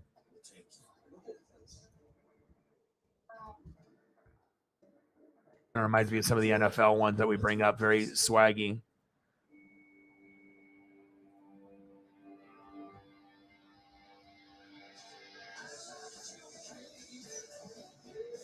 Here we go. All right, so we started off here, then here, then here. A little celebration. I know it's been rough this year for Iowa Hawkeye football. Iowa defense. Ooh, that HD 4K though. That looks nice. You know, I'm always going to find that new. Are now running 1 and 2. Hamlin comes out 6th, and Chastain 11th, so a close one there. But Steve, you saw something on pit road. You didn't Yeah. like. Well, the Cowboys can actually beat the Packers this year. So Packers might get destroyed tonight by 100. I hope you guys enjoyed that. Appreciate all your guys' support. So early on pit road. So, you know, it's one thing when you have a straight pit road, but watch this. I mean, the pit road goes left, the 9 stays out wide. The 12 basically just shorts his way right into his stalls right here in front of the 24. So nice work by Ryan Blaney, taking every bit of advantage possible, and that's what makes a difference. At the other end of pit road, he beat the 9 off pit road. Now he is the second car running. Remember, he's in a must-win. Lined up behind Bell, you got to take everything you can take on pit road. It's all a competition. Ryan Blaney and his team. Hey, we talked about Ryan Blaney not being able to close out races here. 3rd down and 5 for the Hawks. Still 0-0. Las Vegas. Well, here he is, 100 laps left to go in the race, and he is dialed in, taking advantage of everything, trying to give his team a chance. How about this, Steve? 2 points separating. Good defense by the Giants. For that final position now. Yeah, Hamlin running pretty good currently in 6th before the 101 laps to go. 11th before the choose, so this is going to come right down to the wire. And these numbers would change if Bell is not leading or if Blaney is not leading. But if those two are leading, then this is the way the numbers will shake out. Dylan. And for the first time all day, they told Ross Chastain exactly what the numbers are. They kind of just kept him afloat of where everybody else was. But under this yellow, they said it's 2 points right now. That's all we need. And it's down to between us and the 11. It doesn't matter if the 12 or the 20 wins, but if they do, we got to beat the 11 for sure, Dave. Denny Hamlin lost 2 more spots on pit road that time. I just had a direct conversation with Chris Gayhart. I asked, are you guys struggling or are you just getting beat by better stops? He said it was just slow. Well, there you go. It was just slow. Well, listen, we also talk about pit stop location. 11 is right in the middle of the straightaway. This is evolved. When I was down there, wasn't a lot of timelines where the 11 was pitting was really pretty good. You can kind of accelerate in, accelerate out. We just showed what the 12's doing. You know, have other teams found a way to kind of find an advantage on pit road, or is it the pit stop in general for the 11? 100 to go. I will tell you one thing. This single lug, I watched it for an entire year. It's still my internal timing isn't quite down to a 10-second pit stop yet. It's hard to tell a good or bad pit stop. You show me an old 5-lug pit stop, I can tell right away. All right, 99 to go. Let's go over the top 5 and the top 10. Christopher Bell in first. Just lost 2 more spots on pit road, so we talked about Hamlin dominating this race. Ryan Blaney in second. Lose a little bit of track position, then you lose a little bit more. Chase Elliott in third. More difficult to get done, and now he's in Kyle Larson up a spot to fourth. only 2 points to the good. And Bubba Wallace in fifth. Every position matters, and at some point, we have another pit stop. Denny Hamlin in sixth. To step it up. And can Chastain take advantage of it? Can his pit crew step it up and have a great pit stop? Eric Amarola in seventh. Yeah, I said it earlier, Junior. He's going to have to do some things. Joey Logano in eighth. I think he's comfortable doing a lot of stuff. I was wondering there. Cole Custer in ninth. That might present some opportunity on this restart for him to And Big Bad Brad in 10th. cars are on the inside. Yeah, where the 6 lines up because he's got a little bit of history with him earlier today. So I just want to go back to what Let's go. When Dale said that about the 1, I knew what you were saying, but I would love to see the list of what exactly Ross Chastain was not comfortable with. Pretty sure. No, but I think with this car, we've talked about it. They have to hit each other harder. To move Take a look at the football scores. See if there's anything new. Titans, Texans knotted up at 0. Malik Willis, his first professional start. Commandos and Colts at 0. Rams 7, Niners 0. Giants and Seahawks at 0. Come on. I need some fantasy points. Packers, Bills tonight. Final scores. Broncos 21, Jags 17. Falcons 37, Panthers 34 in OT. Cowboys 49, Bears 29. Dolphins 31, Lions 27. Vikings 34, Cardinals 26. Saints 24-0 against the Raiders. That's surprising. Patriots 22, Jets 17. I was really hoping the Jets were going to win. Zach Wilson had 3 picks, though. And then Eagles 35, Steelers 13, a beatdown. Ravens 27, Bucks 22 on Thursday night. And then we got Bengals Browns on Monday night.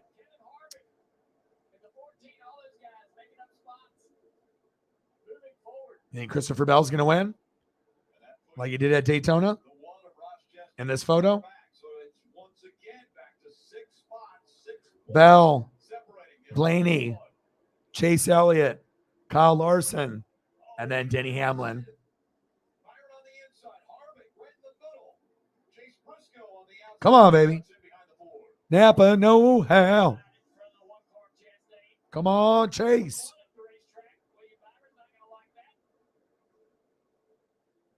Here comes the one of Chastain now as he tries to get inside of Briscoe.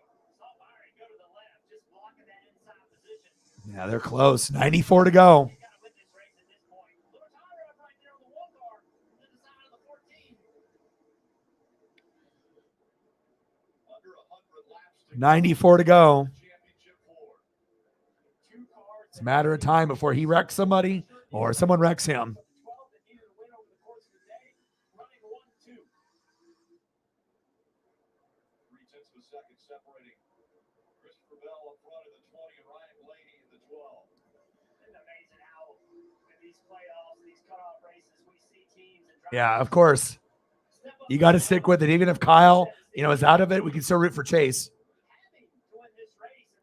NASCAR's, it's just too much.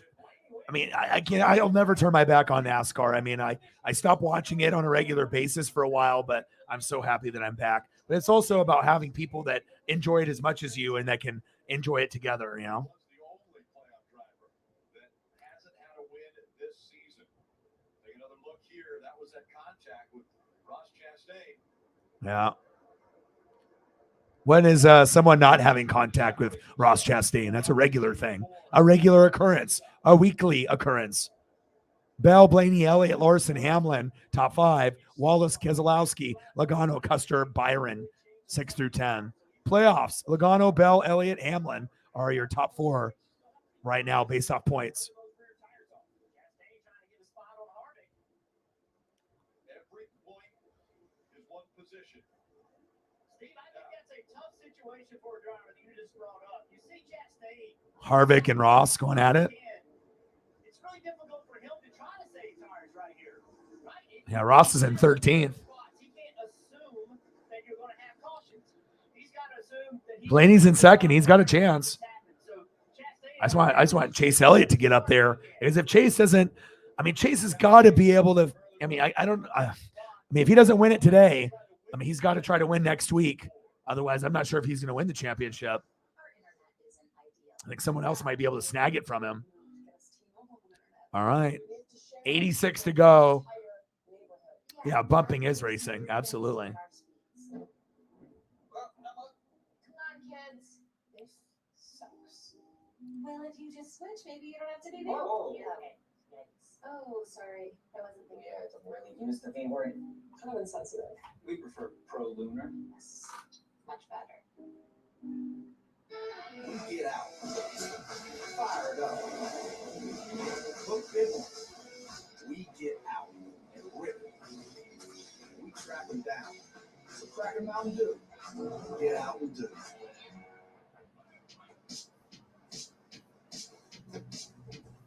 Vehicles are so smart these days they can practically order their own ultimate protection from WeatherTech. Floor liners are engineered to fit perfectly to catch and hold spills, messes, and muddy humans. Seat protectors defend against dirty clothes. Cargo liner provides full. The last one that you sent to me, Mike, is as a request instead of a dono on there. It's 1983 for Sarah, but it came in as a for me to pay rather than a donation. So I'm just gonna decline the request, and then you can resend that.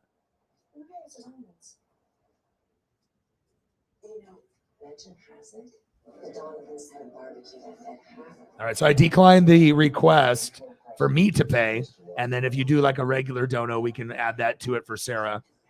Yeah, sometimes the buttons get a little tricky on there with the Cash App to either do a donation or to request a payment from somebody. That's what it came in, that last one. So I just declined it, and then you can resend it if you'd like for Sarah. My buddy Marcos has done that before too, where he thought he sent me like $10, but he actually sent me a $10 request. it happens, you know. The buttons are all close to each other, so. But I appreciate that, Mike. If you get that situated there, then that'll obviously not be any type of charge. Oh, no worries. It happens. I've done it before. I was looking at it and I was about to do the dono thing, but then it came up with as a request for me to pay. I was like, oh, thank you so much. I appreciate you. I'll just wait for it to go through again, and then we'll take care of Sarah. Still 0-0 in the Seahawk Giant game, which makes me a little nervous. I need some points in fantasy. Hopefully it'll open up. 79 to go, and I appreciate everyone for sticking with me all through the NASCAR season, as well as baseball and everything else that I've been doing. I am going to be sad when NASCAR is over next week. I really am. It's going to be a sad day for me, but I really have appreciated every single person that has supported me through this NASCAR playoff series. DK with a one-handed grab, incomplete, almost had it.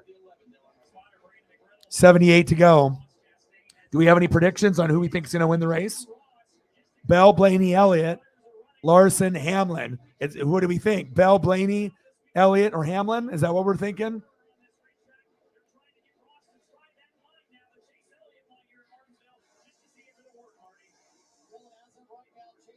Touchdown Niners. Who scored? Yeah, definitely want the Niners to beat the Rams. Giants are all over Kenneth Walker. Plus the Giants are 6-1, so nice to see them be successful. And the Giants are better than the Jets. I think it's pretty clear. Cowboys are pretty good too. You can tell that those two teams with Philly, those might be the best teams. You're going to have the Vikings and Niners and a few others, but crazy to think that 3 of the top teams in the NFC are the Eagles, Giants, and Cowboys, but it's true. It's like it shifted from the NFC West to the NFC East for being the best. Washington scored. Was it Brian Robinson, the running back? I have him on my bench for next week. 74 to go.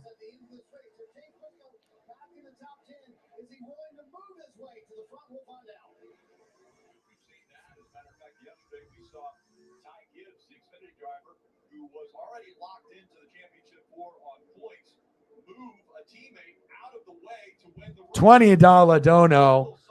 Thank you so much. Just like the 20 we got on the screen. Thank you, Mike. Mike is the MVP. Without Mike, the stream is not complete. It's not the same. Make him puke Ayuk, huh?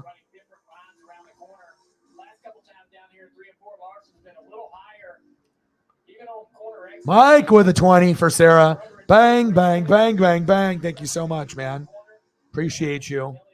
Hopefully in the future, next season, we can get more goats besides Mike to come through to be able to help us out and support and go through all the, the grind of, doing the stream. So I appreciate you so much. Bang, bang.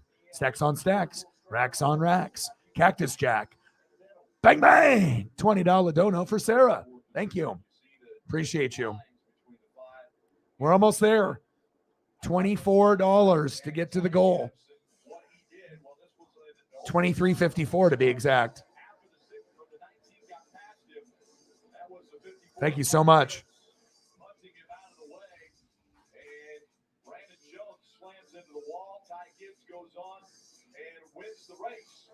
And a lot of people, as you hear in Martinsville, did not like the move.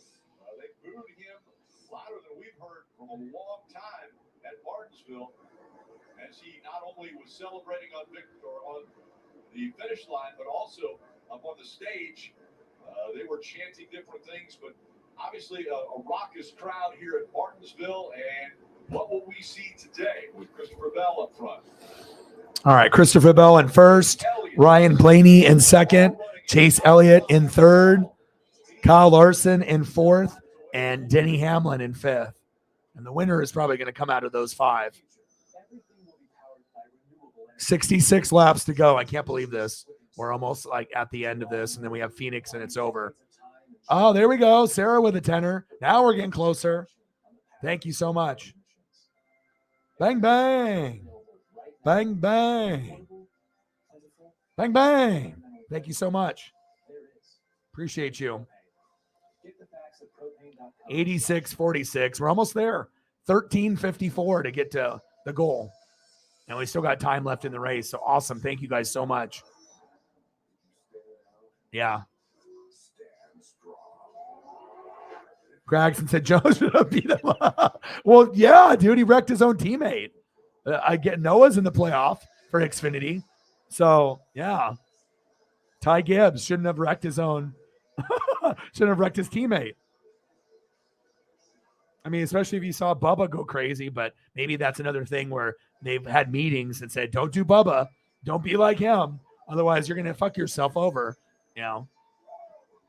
63 to go. Okay, cool. We can do some Colts.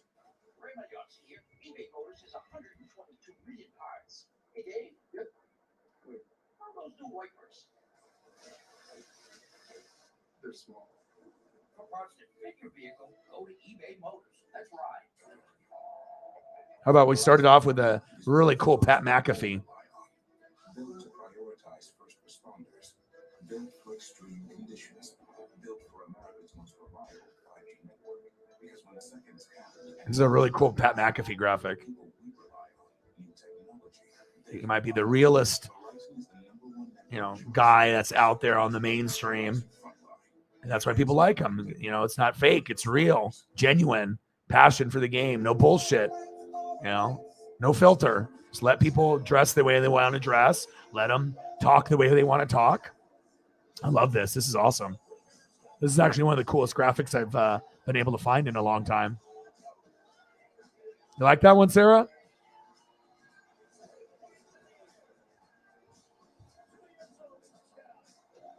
It was kind of a dirtbag move for Gibbs.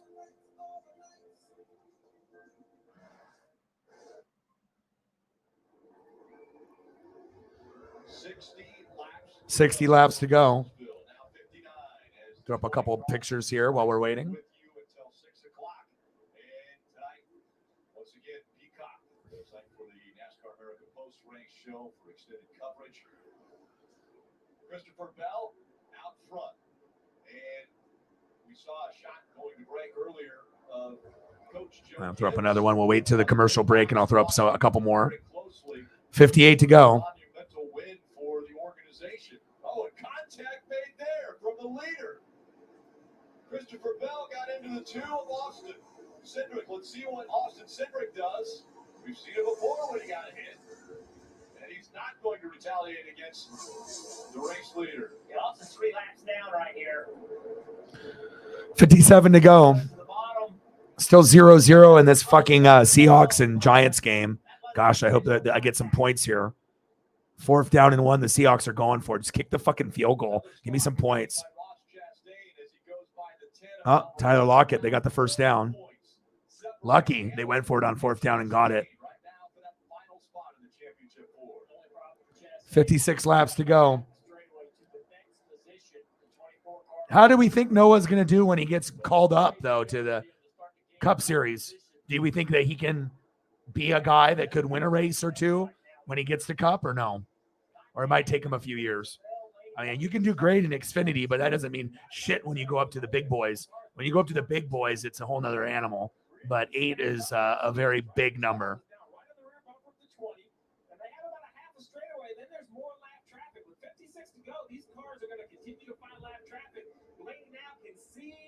He needs to advance right in front of him. Goodness, what will Blaney do? 3rd down and 8. 54 laps to go. Christopher Bell, Ryan Blaney in 2nd. Chase Elliott just stuck at 3rd. Napa, no hell. Come on. Kyle Larson, the teammate, in 4th. And Denny Hamlin was in 1st place almost the whole race, is in 5th. I'm not sure if he'll be able to get back up to 1st, but I mean, anything is possible, especially with cautions.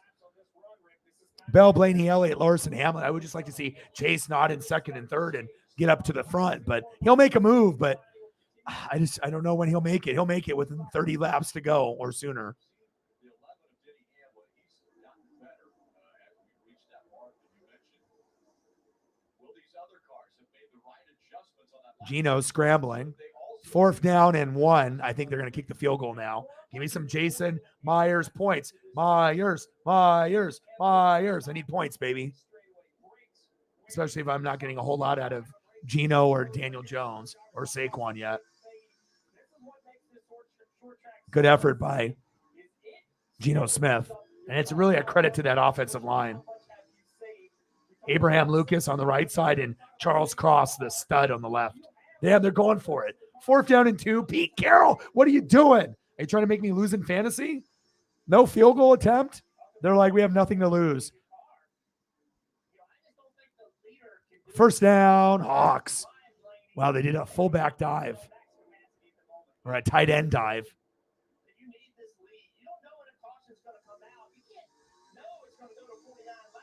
Or they did a little pitch. Wow. Good play call.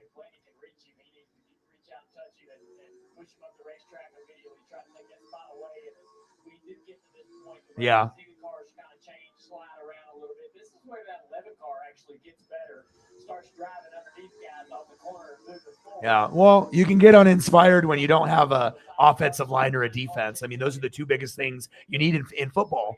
You know, O-line, D-line, defense, and coaching. And if the coaching and the play calling isn't good and you have no O-line and you have no defense, then guys like Devontae Adams, Waller, Renfro, and Carr, and Jacobs won't do anything. And honestly, who's been carrying them the whole year? It hasn't been Carr. It hasn't been Devontae. It hasn't been Waller or Renfro. They've been hurt. It's been Josh Jacobs. So if Josh Jacobs can't get going, then they're not winning or not being competitive. And they stopped Jacobs and they got fucking shut out.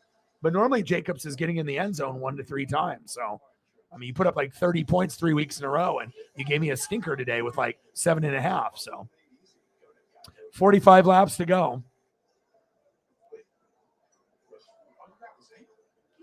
Napa know-how. Come on, baby.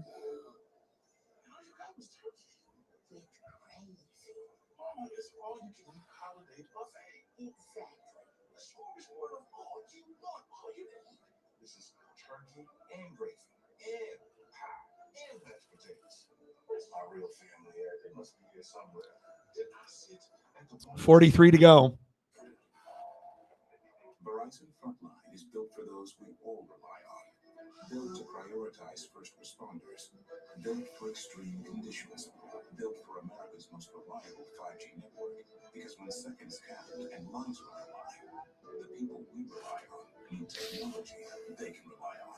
Verizon is the number Yeah, I'm watching it right now. Defenses, they're going for 2 or just going for 4th down. They're going for 4th down opportunities. The defenses are both playing good. Saquon hasn't been able to get going. They could have kicked field goals. No points for Jason Myers for me yet.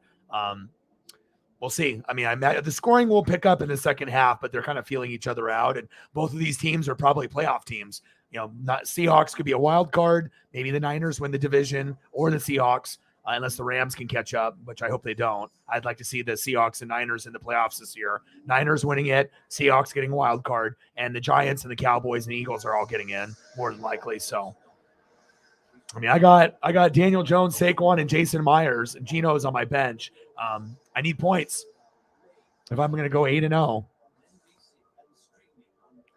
But it's been a good competitive 0-0. I've watched the whole game, JT, so far. 40 laps to go.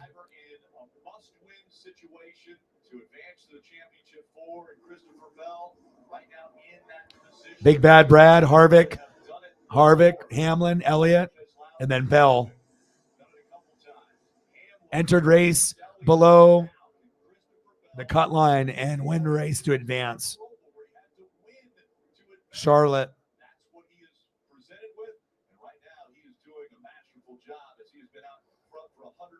Yeah, what if Bell wins it? He could. DK Metcalf just scored. Touchdown, Hawks. Hopefully that doesn't burn me with Geno Smith on my bench. I was hoping to get 17 or 18 points out of Geno or Daniel Jones.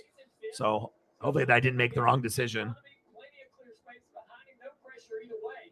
The one car is closing in ever so slowly. Good job, Gino. Positions in front of him. I'm going to need him throughout the rest of my playoff push. Daniel Jones, Gino, and Justin Herbert are my 3 quarterbacks. Extra point is up, and it's good. At least Jason Myers gives me 1.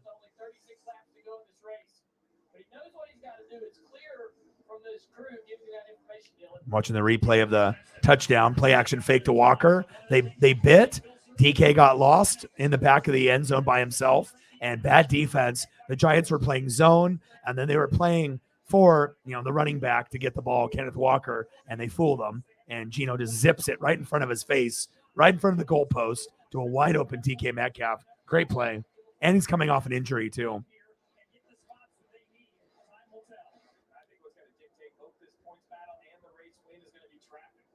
7-0 Hawks.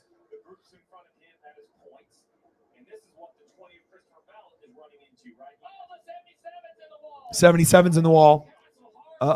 Castle in the wall. Caution. Oh, shit. Caution.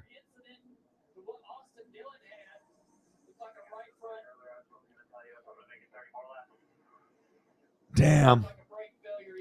Brake failure or something. It's on fire, too.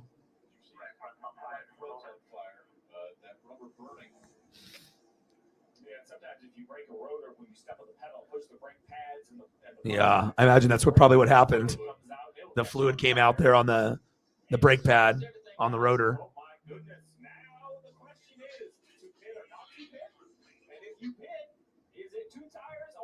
Yeah, 2 tires or 4 tires now.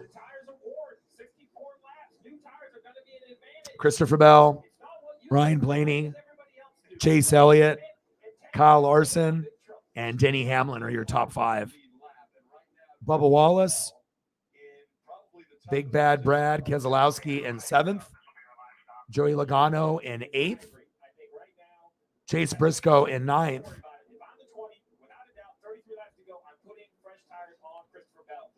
and Cole Custer in 10th.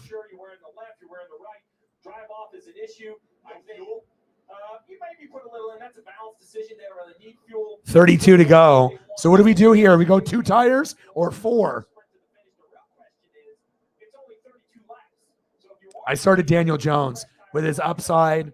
I thought the defense was going to be tougher for Gino, even though they were at home. But Daniel Jones has been doing RPO and running a lot too. So I assume that, I think Gino was projected for 17.5 and Daniel Jones was 18.5 and Herbert's got a bye. So I thought the Giants defense was going to be tougher than the Seahawks defense. And, Daniel Jones has been running for 20 to 110 yards on the ground every week. So I figured maybe I could get a little upside with Daniel Jones's legs on top of what he does with his arm.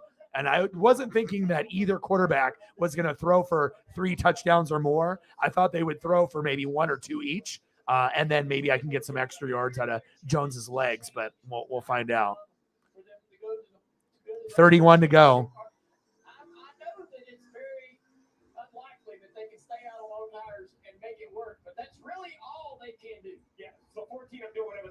Now, if Daniel Jones wasn't using his legs, I would have started Gino 100%.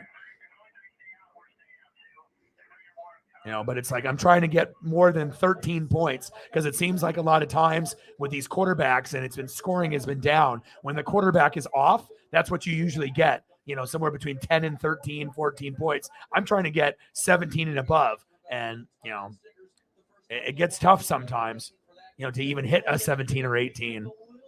I mean, unless you have Josh Allen and Patrick Mahomes, then you can get 20 and above. But if you don't have those guys, I mean, I think I would have been fine if Herbert never got hurt.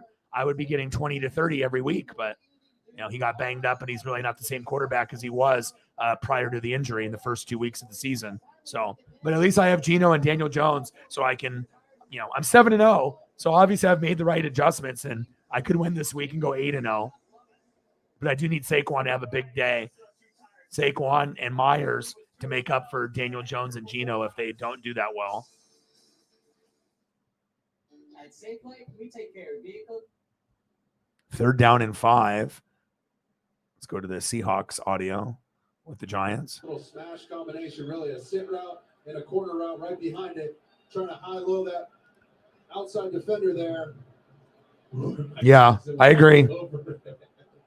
That's a couple 3rd downs, and he's gotten feisty with Yeah, Burrow too. Burrow is, but now he doesn't have Jamar Chase for 4 to 6 weeks. So now if you don't have Jamar Chase, what are you going to do? A lot of Mixon, T. Higgins, are other guys going to step up, or is your numbers going to go down because now Jamar Chase is out for 4 to 6 weeks? So the Bengals have been hot, with Burrow and Chase in the last couple weeks, but what's going to happen now with no Chase moving forward? That's my concern.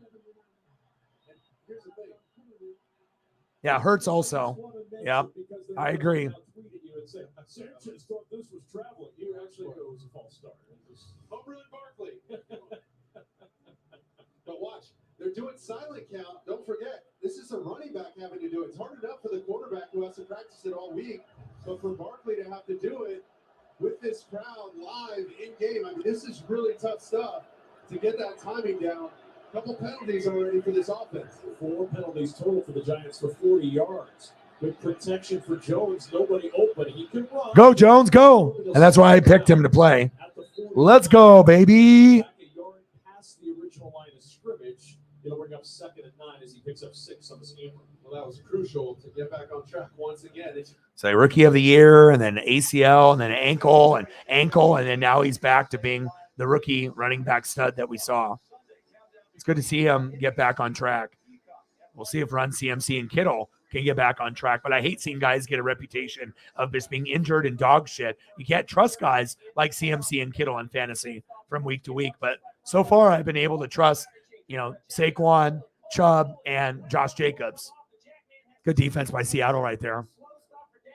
Brooks with the tackle. 7-0 Hawks.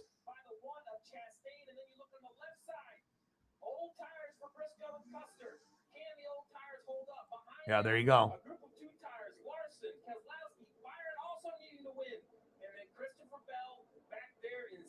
Yeah, those are 2 good running backs.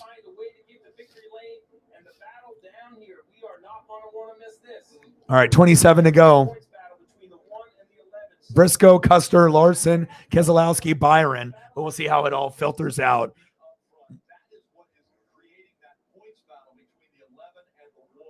If Chase Briscoe falls out of that lead, then both the 11 and the 1 would move up, and they would both be in the championship pool. It's not just Briscoe on the front row with old tires, it's Custer as well. So you're going to have, let's see what they do when they come to the choose. They're not choosing this lap.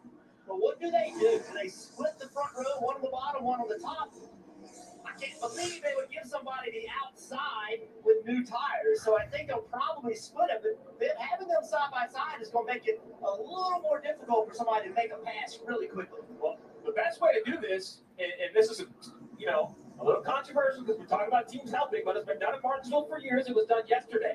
If I have these 2 cars, if I'm the 14, I take the top. If I'm the 41, I take the bottom, and then the 41 lets the 14 in. That would be the plan I would try to do. And that way, at least I have 1 car behind me on the bottom to try to protect, because the 5 and the 6, let me tell you, they could care less what Chase. All right, we got Chase Briscoe up front, Cole Custer, Kyle Larson, Big Bad Brad Keselowski, and William Byron.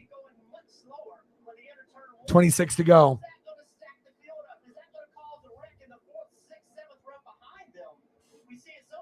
Yeah, Briscoe is on hold. Ooh, Briscoe took the inside. Custer the outside. God, I love NASCAR. Yeah, some of these guys are on old tires. Some of them are going to need gas.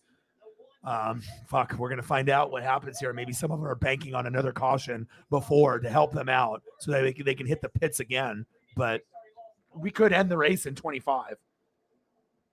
This is going to get dicey.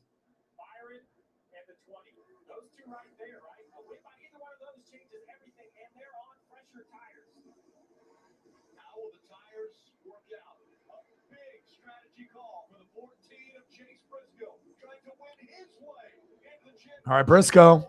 Here we go. Green flag racing. Boogity, boogity, boogity. Let's go racing, boys. Oh, this is going to get exciting. I can't wait for this. 24 to go. Wow. Briscoe still up front. Oh. Briscoe went up the track there. See if Custer will get behind him. Kind of block the other drivers, Keselowski, Larson, and Bell.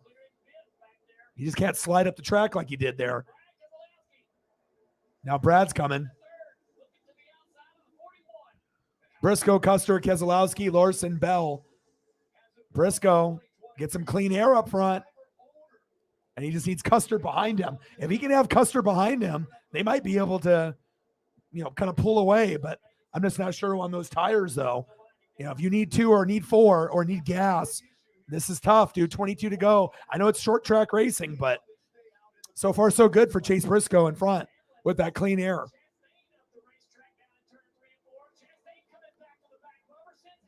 Ross bumping Hamlin on his butt. Uh-oh, they don't like each other.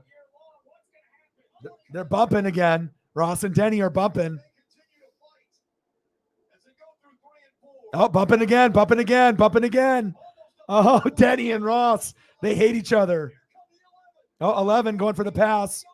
Oh, too hard. Oh, Denny about to pass Ross. Will Ross wreck him? Can you imagine? Denny would fight him if that happened, I think. Denny would get out of the car and just try to punch his head. Oh, Denny passes. Ross with no dirty move just yet. You're just almost waiting for it, for Ross to do that fucked up thing. Briscoe, Custer, Keselowski, Bell, Larson, and we're focusing on the Denny Hamlin, Ross Chastain rivalry, which they fucking hate each other. And it's not really Denny's fault. It's really Ross's fault for being overly aggressive. 18 to go. Well, it looks like I'm not going to get a Chase Elliott win, damn it. Bell with the new tires. He's creeping. He's in 4th. Bell needs a win. He can make it in 18 laps, I think. He's in 4th, but he needs to get up to like that 2nd position. He's only 1.2 seconds behind. Yeah, right call for the 20. I think that he can catch up, but it's going to be really close.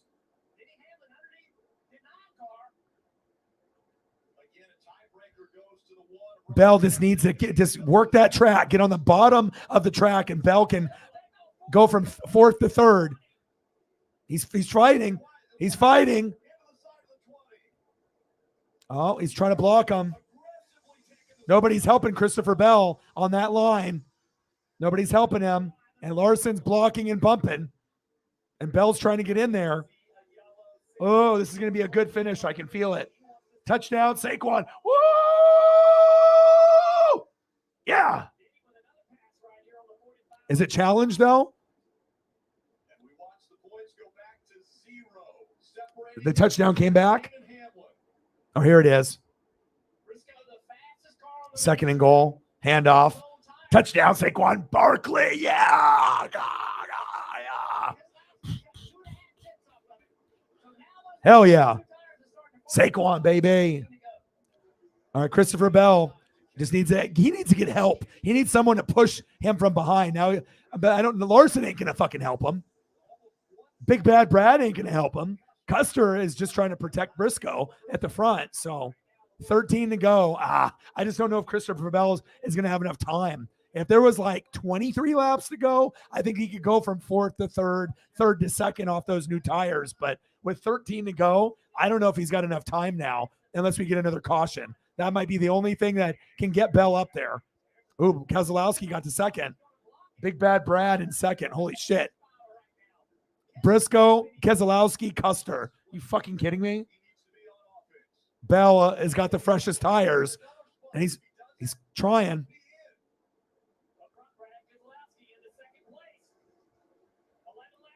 Fuck. This definitely has more drama than most races this year. Denny and Joey Logano neck and neck.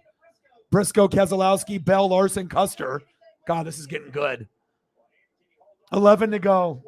I'm like, I want to pull my hair out, but I don't got any.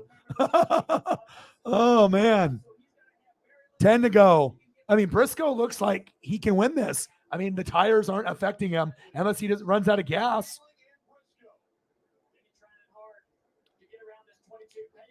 And Keselowski's behind him, and Then Christopher Bell up a spot in third now. Okay.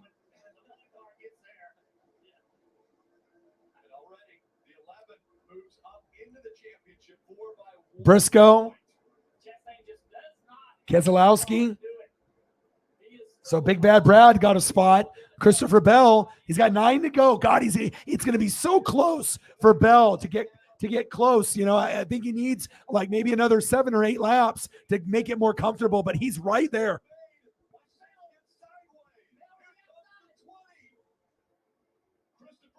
Go, Bell, go. Oh, Big Bad Brad got bumped. Come on, baby, come on. Go, Bell. There we go. Bell passed him. Oh, get past him. Brad is trying to bump him. Oh, there we go. Fresh tires. Fresh tires. Woo! Bell, he might do it. 7 to go. I mean, he's got the freshest tires, and I don't think Briscoe's going to be able to hang. This could be a Christopher Bell taking the lead with like 2 laps to go. He just has to be smart and time this up perfectly. Don't go too early. You know, you got to time it up perfectly. And he's got 6 to go. Plenty of time. It's not 1 lap to go. Christopher Bell can win this. He can win it. Oh, baby. Come on, Bell. Christopher Bell is on him now. Ooh. He's got to make his move with like a lap. Oh, he's trying right now.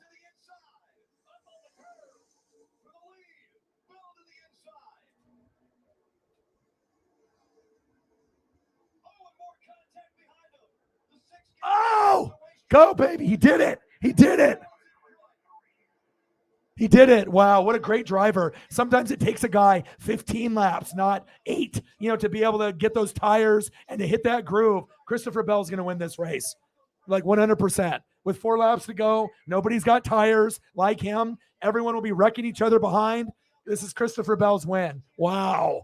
That reminded me of Chase Elliott because there's not many guys that can, you know, be that competitive, knowing that they got 4 tires or 2 fresh ones and being able to have enough time to make your move. And hopefully the guys behind you get aggressive, and that's what happened. And Bell's going to win this. Wow.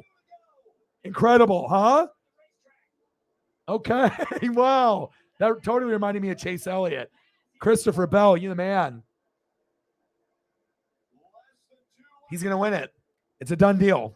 It's a done deal. Wow. He has to win to keep it going. And he did it at the Roval, Charlotte. And now he's going to do it again. Unbelievable.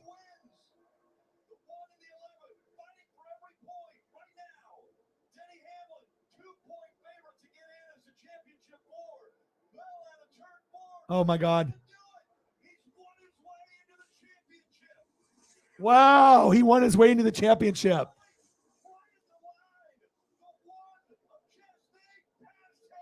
Oh, wow. Oh, wow. Ross passed him, but now it's Logano, Bell, Chastain, and Elliott. Hamlin got screwed. Wow. Wow. Look at him. Wow. Holy shit. He hit the wall, bounced off the wall for like 30 yards. Look at him. And he passed Hamlin to get in. Dude, Ross got in. I'm telling you, this guy is fucking crafty as fuck. For all the people that don't like Ross, I'm telling you, he just knocked Denny out. Wow. And they hate each other.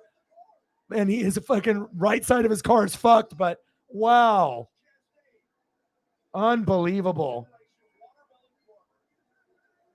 Unbelievable. I can't believe that. To bounce off the wall and Russ does it. Unbelievable. I mean, he hit the wall and slowed down, and then he got past. How did he get past? Look at him. So Denny thinks he's going to get into the championship in the final 4, and then all of a sudden, Ross came out of nowhere. Look at him bouncing off the wall. Bat, bat, bat, bat, bat, bat, bat, bat. How did he have enough speed after bouncing off the wall to get past Denny? Denny laid off the gas. Ross is like, I'm going to bounce off the wall 100 times, and I'm going to get the last spot. I can't believe that happened. Wow. I'm telling you, Ross is a lot better than people think. You know, Ross is He has the most top 10s, 13 top 10s going into this race. Kyle Larson and Chase Elliott have 12. But to bounce off the wall like that, I have never seen that. Wow. And Ross does have a chance to win the championship this year, next year, or the following. Hey, if you have to destroy your car to get to the 4, it's worth it. Otherwise, he would have got eliminated. Logano, Bell, Chastain, and Chase. And Chase is in 4th, and Denny gets knocked out. That's rough for Denny.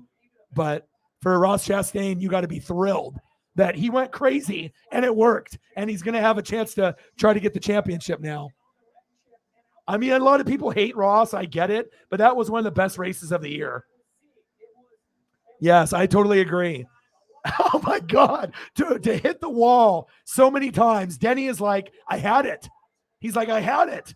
And then all of a sudden, bang, bang, bang. When he watches the replay and sees that, wow. And people are going to be cheering for Ross, too, for what he did. Yeah, he didn't wreck anybody, but his recklessness, and he took a gamble, and now he's in. And don't for a second think that Ross doesn't have a chance to win the championship. He does. Elliott, Ross, Christopher Bell, and Logano. And shout out to Christopher Bell for getting hot in these last few races. Charlotte Roval, and obviously this one. But Denny Hamlin has got to be sick to his stomach right now. But again, it's not like he wrecked him to get in. He was, just trying to get the position here on the wall, and the wall slowed him down like 4 bumps, but he said, fuck it. I need to get on the inside. Oh, my God.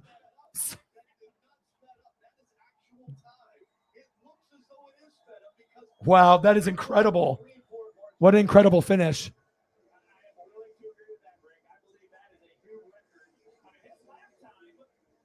They're like, did we get it? We got it. We got it. They said we got it.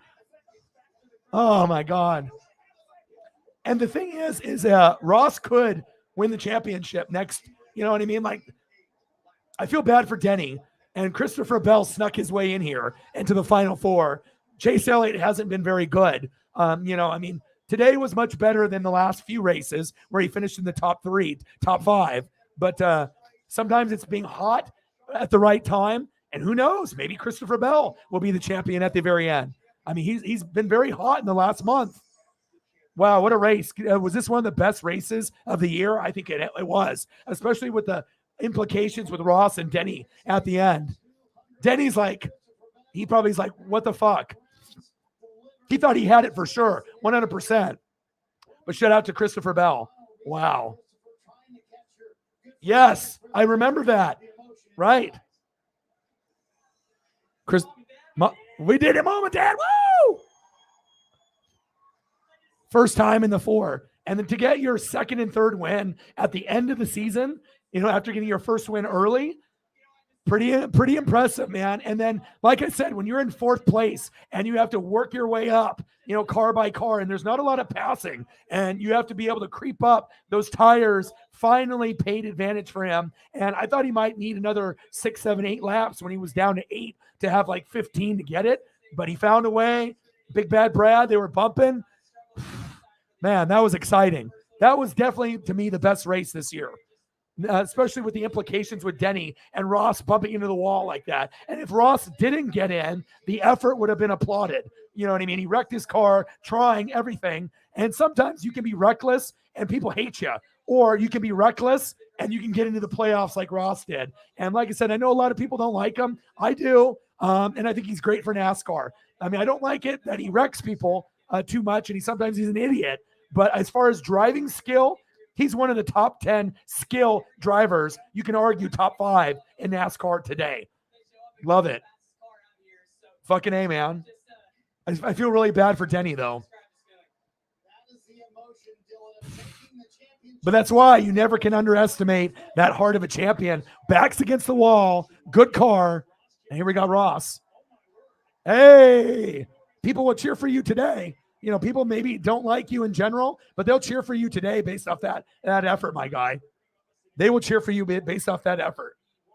That was incredible.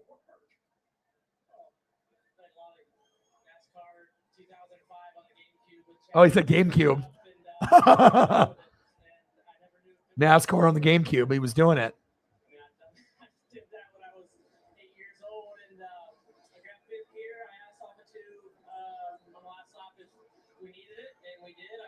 bounce, bounce, bounce, bounce, bounce, and still had enough speed to catch up to Denny. I don't understand how that's possible.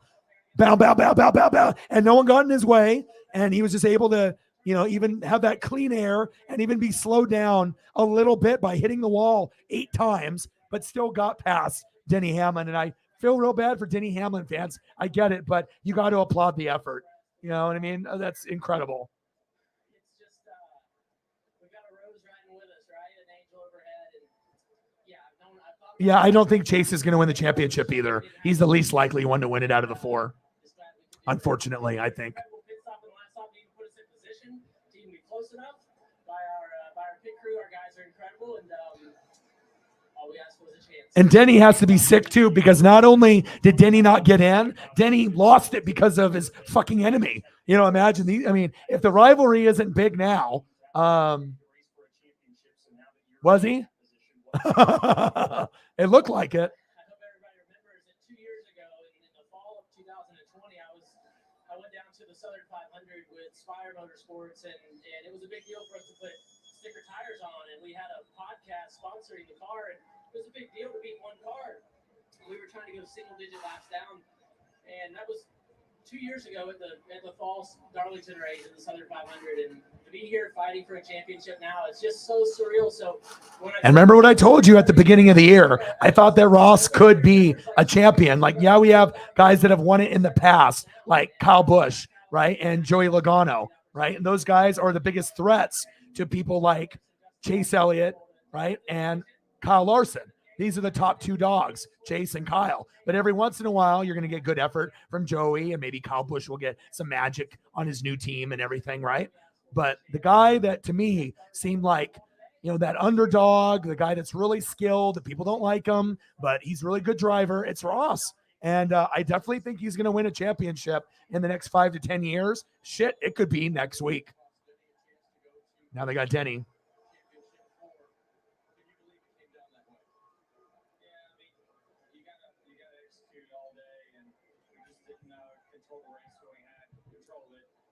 Finished 6th and fails to advance to the 4. That's just so rough. And Denny's been good this year. It's not like Denny is a bad driver. Denny's awesome.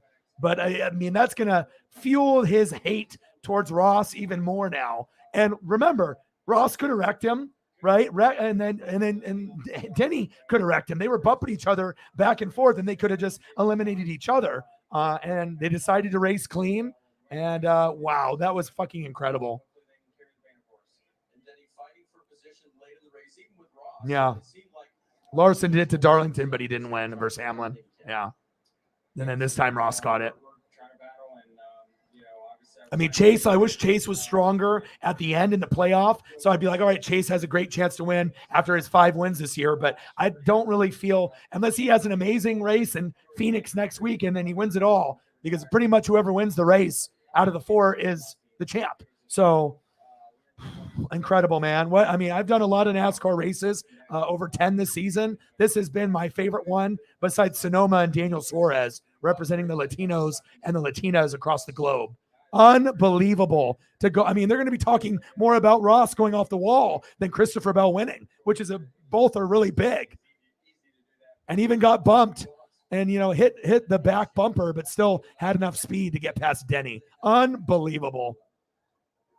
And now Christopher Bell thinks, I have a chance. Ross is like, I got a chance, All right, we got Jason Myers with a field goal attempt. Come on, baby. And Bell's got 2 out of his 3 wins in the last month. So, I mean, what a way to, be resilient. You got to win early on and then didn't win for a while. And now you got 2 at the end of the season. I mean, this could be a Christopher Bell, Ross Chastain. I'm not going to count Chase out yet, but yeah, I totally agree.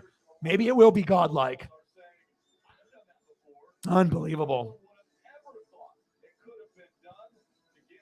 All right, well, I'm going to stay online for another 6 minutes to make sure we have 4 hours clean. And then we'll end the stream so that way I can see kind of the presentation with, Christopher Bell, and if they have any more interviews, maybe with like Chase Elliott or whatever. So unbelievable, man. That was awesome. That was awesome. And then I'll take a little bit of a break, spend time with my my puppy, and then I'll be prepping here just in a little bit, and we're going to be doing the Packers and Bills tonight. So double dipping. That was awesome. I feel really bad for Denny, and I don't mind Denny. Denny's not my favorite, but I do respect him, and I think he's a great driver. And I can feel his pain. He's like, fucking A, man. I mean, we didn't finish in 26th. We finished in 6th. And all you had to do is not let Ross, get that on you. And you did. And he just came out of nowhere, hitting the wall. They're going to be talking more about Ross than Christopher Bell. And if you heard it, there was a lot of cheers for Ross, to be able to race that way. Sometimes reckless racing is frowned upon, and sometimes reckless racing can be cheered. Unbelievable, man. That was so iconic, man. P1 Kev, the Panthers are booty like the Bucks. We just have to come to terms that both teams are bad and that the Saints and the Falcons are going to probably get it and win the division. You know what I mean? And plus, if you're this bad, just fucking keep losing like the Buccaneers. Let's just be bad together, Finley, P1 Kev, and me. And let's just be bad with the Bucks, and let's be bad with the Panthers, and maybe we can get something. Riggs. Hey, that was awesome. I didn't know if you would show up. Thank you so much. You just got us over a hundo. Thank you, Riggs. Let's go. Denny's not happy, but I love it, man. Like I said, I know a lot of people don't like Ross. As soon as I started watching NASCAR, I liked him. I was like, this guy is edgy. He's reckless. He's not a Dale Earnhardt, and he makes excuses, but now I don't think he's going to make excuses. He's just going to own it and be, you know what? I fucked up. I wrecked him, and hey, incredible, man. Incredible finish. And Ross, like I said at the beginning of the season, he's got 13 top 10s. Now make it 14. Actually, what did he finish? I don't know if he did finish what was Ross's finish there? But he had 13 top 10s going in. And now he has a chance to win a championship. And if it's not Kyle Busch or Joey Logano, threatening Kyle Larson or Chase Elliott, this would be my guy moving forward as a guy that could, finish in the top 5, finish in the top 4, and maybe even win a championship in the next 5 to 10 years, besides Kyle Larson or Chase Elliott. And shit, he might win it this year. Incredible. And shout out to Christopher Bell as well. They are the champions. Time now for the NASCAR American Post-Race Show, presented by Progressive. Let's throw it back down. 5th. Yeah, I've never seen that before either, dude. Thank you so much, man. $20 holla to make sure we get a good number in the stream. If it wasn't for Mike and Riggs and Sarah, it would have not been what it was today, which was fucking straight up magical. Thank you so much. Bang, bang. Stacks on stacks, racks on racks. Cactus Jack. Bang, bang. $20 holla, baby. Thank you, man. Appreciate you. We got it. 106.46. Hell yeah. Me either.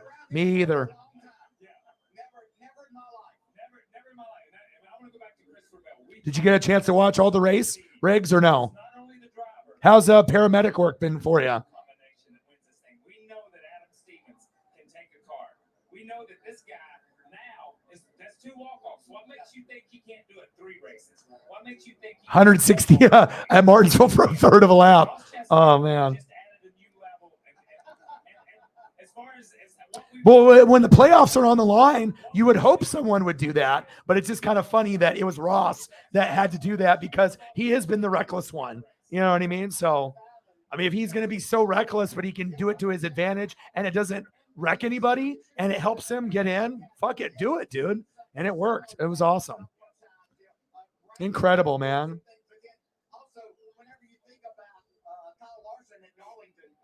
F1. Yeah, but there's going to be more people excited for Ross than Christopher Bell, but both deserve kudos because Christopher Bell was in 4th place with new tires and it's hard to pass. So I didn't know if he would be able to go from 4th to 3rd to get to Big Bad Brad and then to get to Chase Briscoe. But you could see the tires were doing their job and he was picking each guy off one by one. And I thought he might need 15 laps to get to 1st, but he only needed 8 and he creeped up there and he got it. And it was awesome. Work has been busy, yeah. Yes, and I've been doing every game of the World Series. I got Game 4 and Game 5. I already did Game 1 and Game 2. I'll be watching Game 3, but we're going to do Bengals Browns, but I'll be covering both games at the same time. Briscoe.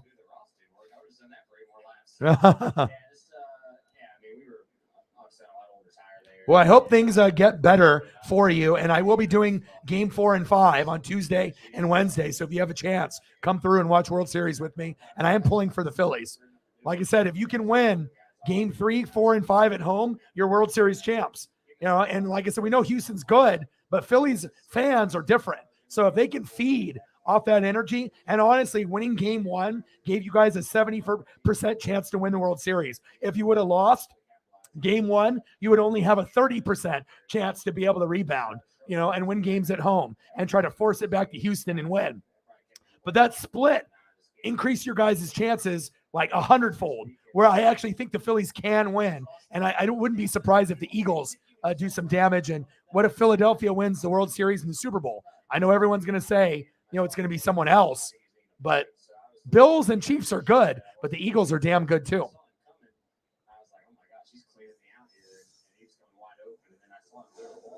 How fast was he going against the wall right there? 160?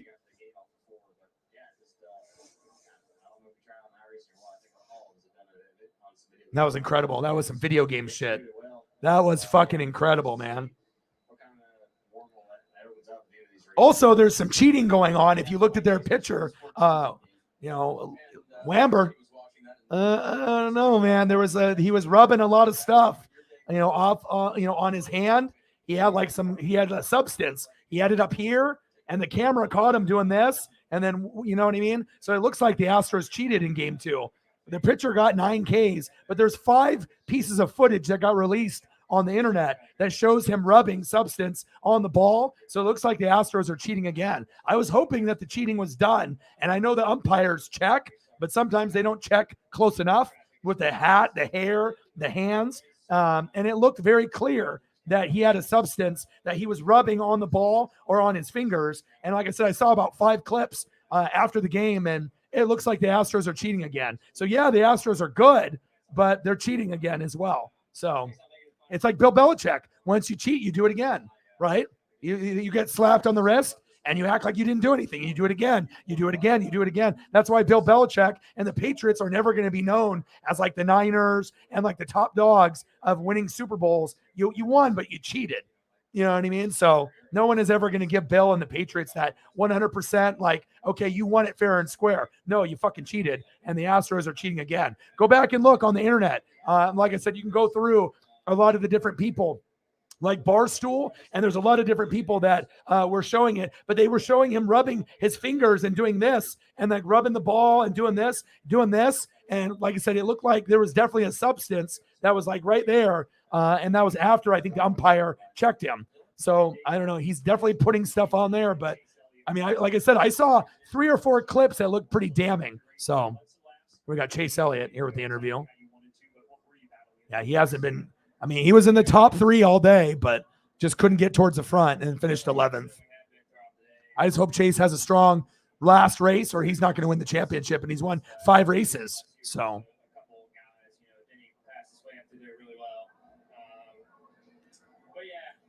You know what I mean? And you got to think how hard it is to get Ks as a pitcher. And then all of a sudden, magically, the pitcher gets 9 on the Phillies, you know, almost 10. That's almost unheard of. You know, they ripped up Verlander, and he's horrible in the World Series. But I don't know. I mean, I want to say that the Astros won clean, you know, but it doesn't look like it. So I'm hoping the Phillies win. I'm rooting for them. Yeah.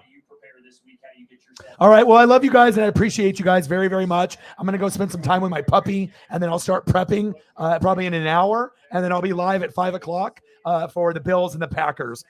Shout out to Riggs. Shout out to Mike and Sarah and everybody else in the room. Daniel, Hybrid, P1 Kev, Tom is cool. All you guys are awesome.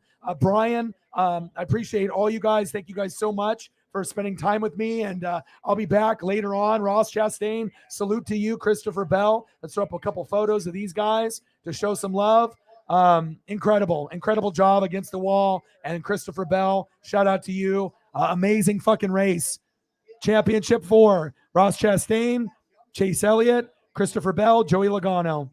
Unbelievable. And I don't know if Joey can win it or Chase. It looks like it might be Bell or Ross, but you never know. You never know. Thank you guys. I appreciate you guys for all your love and support through my NASCAR first season. We got one more race with Phoenix next week. I'll be here. I'll be doing it, and I'll be live here in a couple hours. And about 2 hours from now for the Buffalo Bills beating the brakes off of the Green Bay Packers. Rogers, Josh Allen. It'll be fun. And I got one question for you. Who you know talk sports like us? Your boy Ryan, Northwest Sports Fanatics, and I'm out. Gang.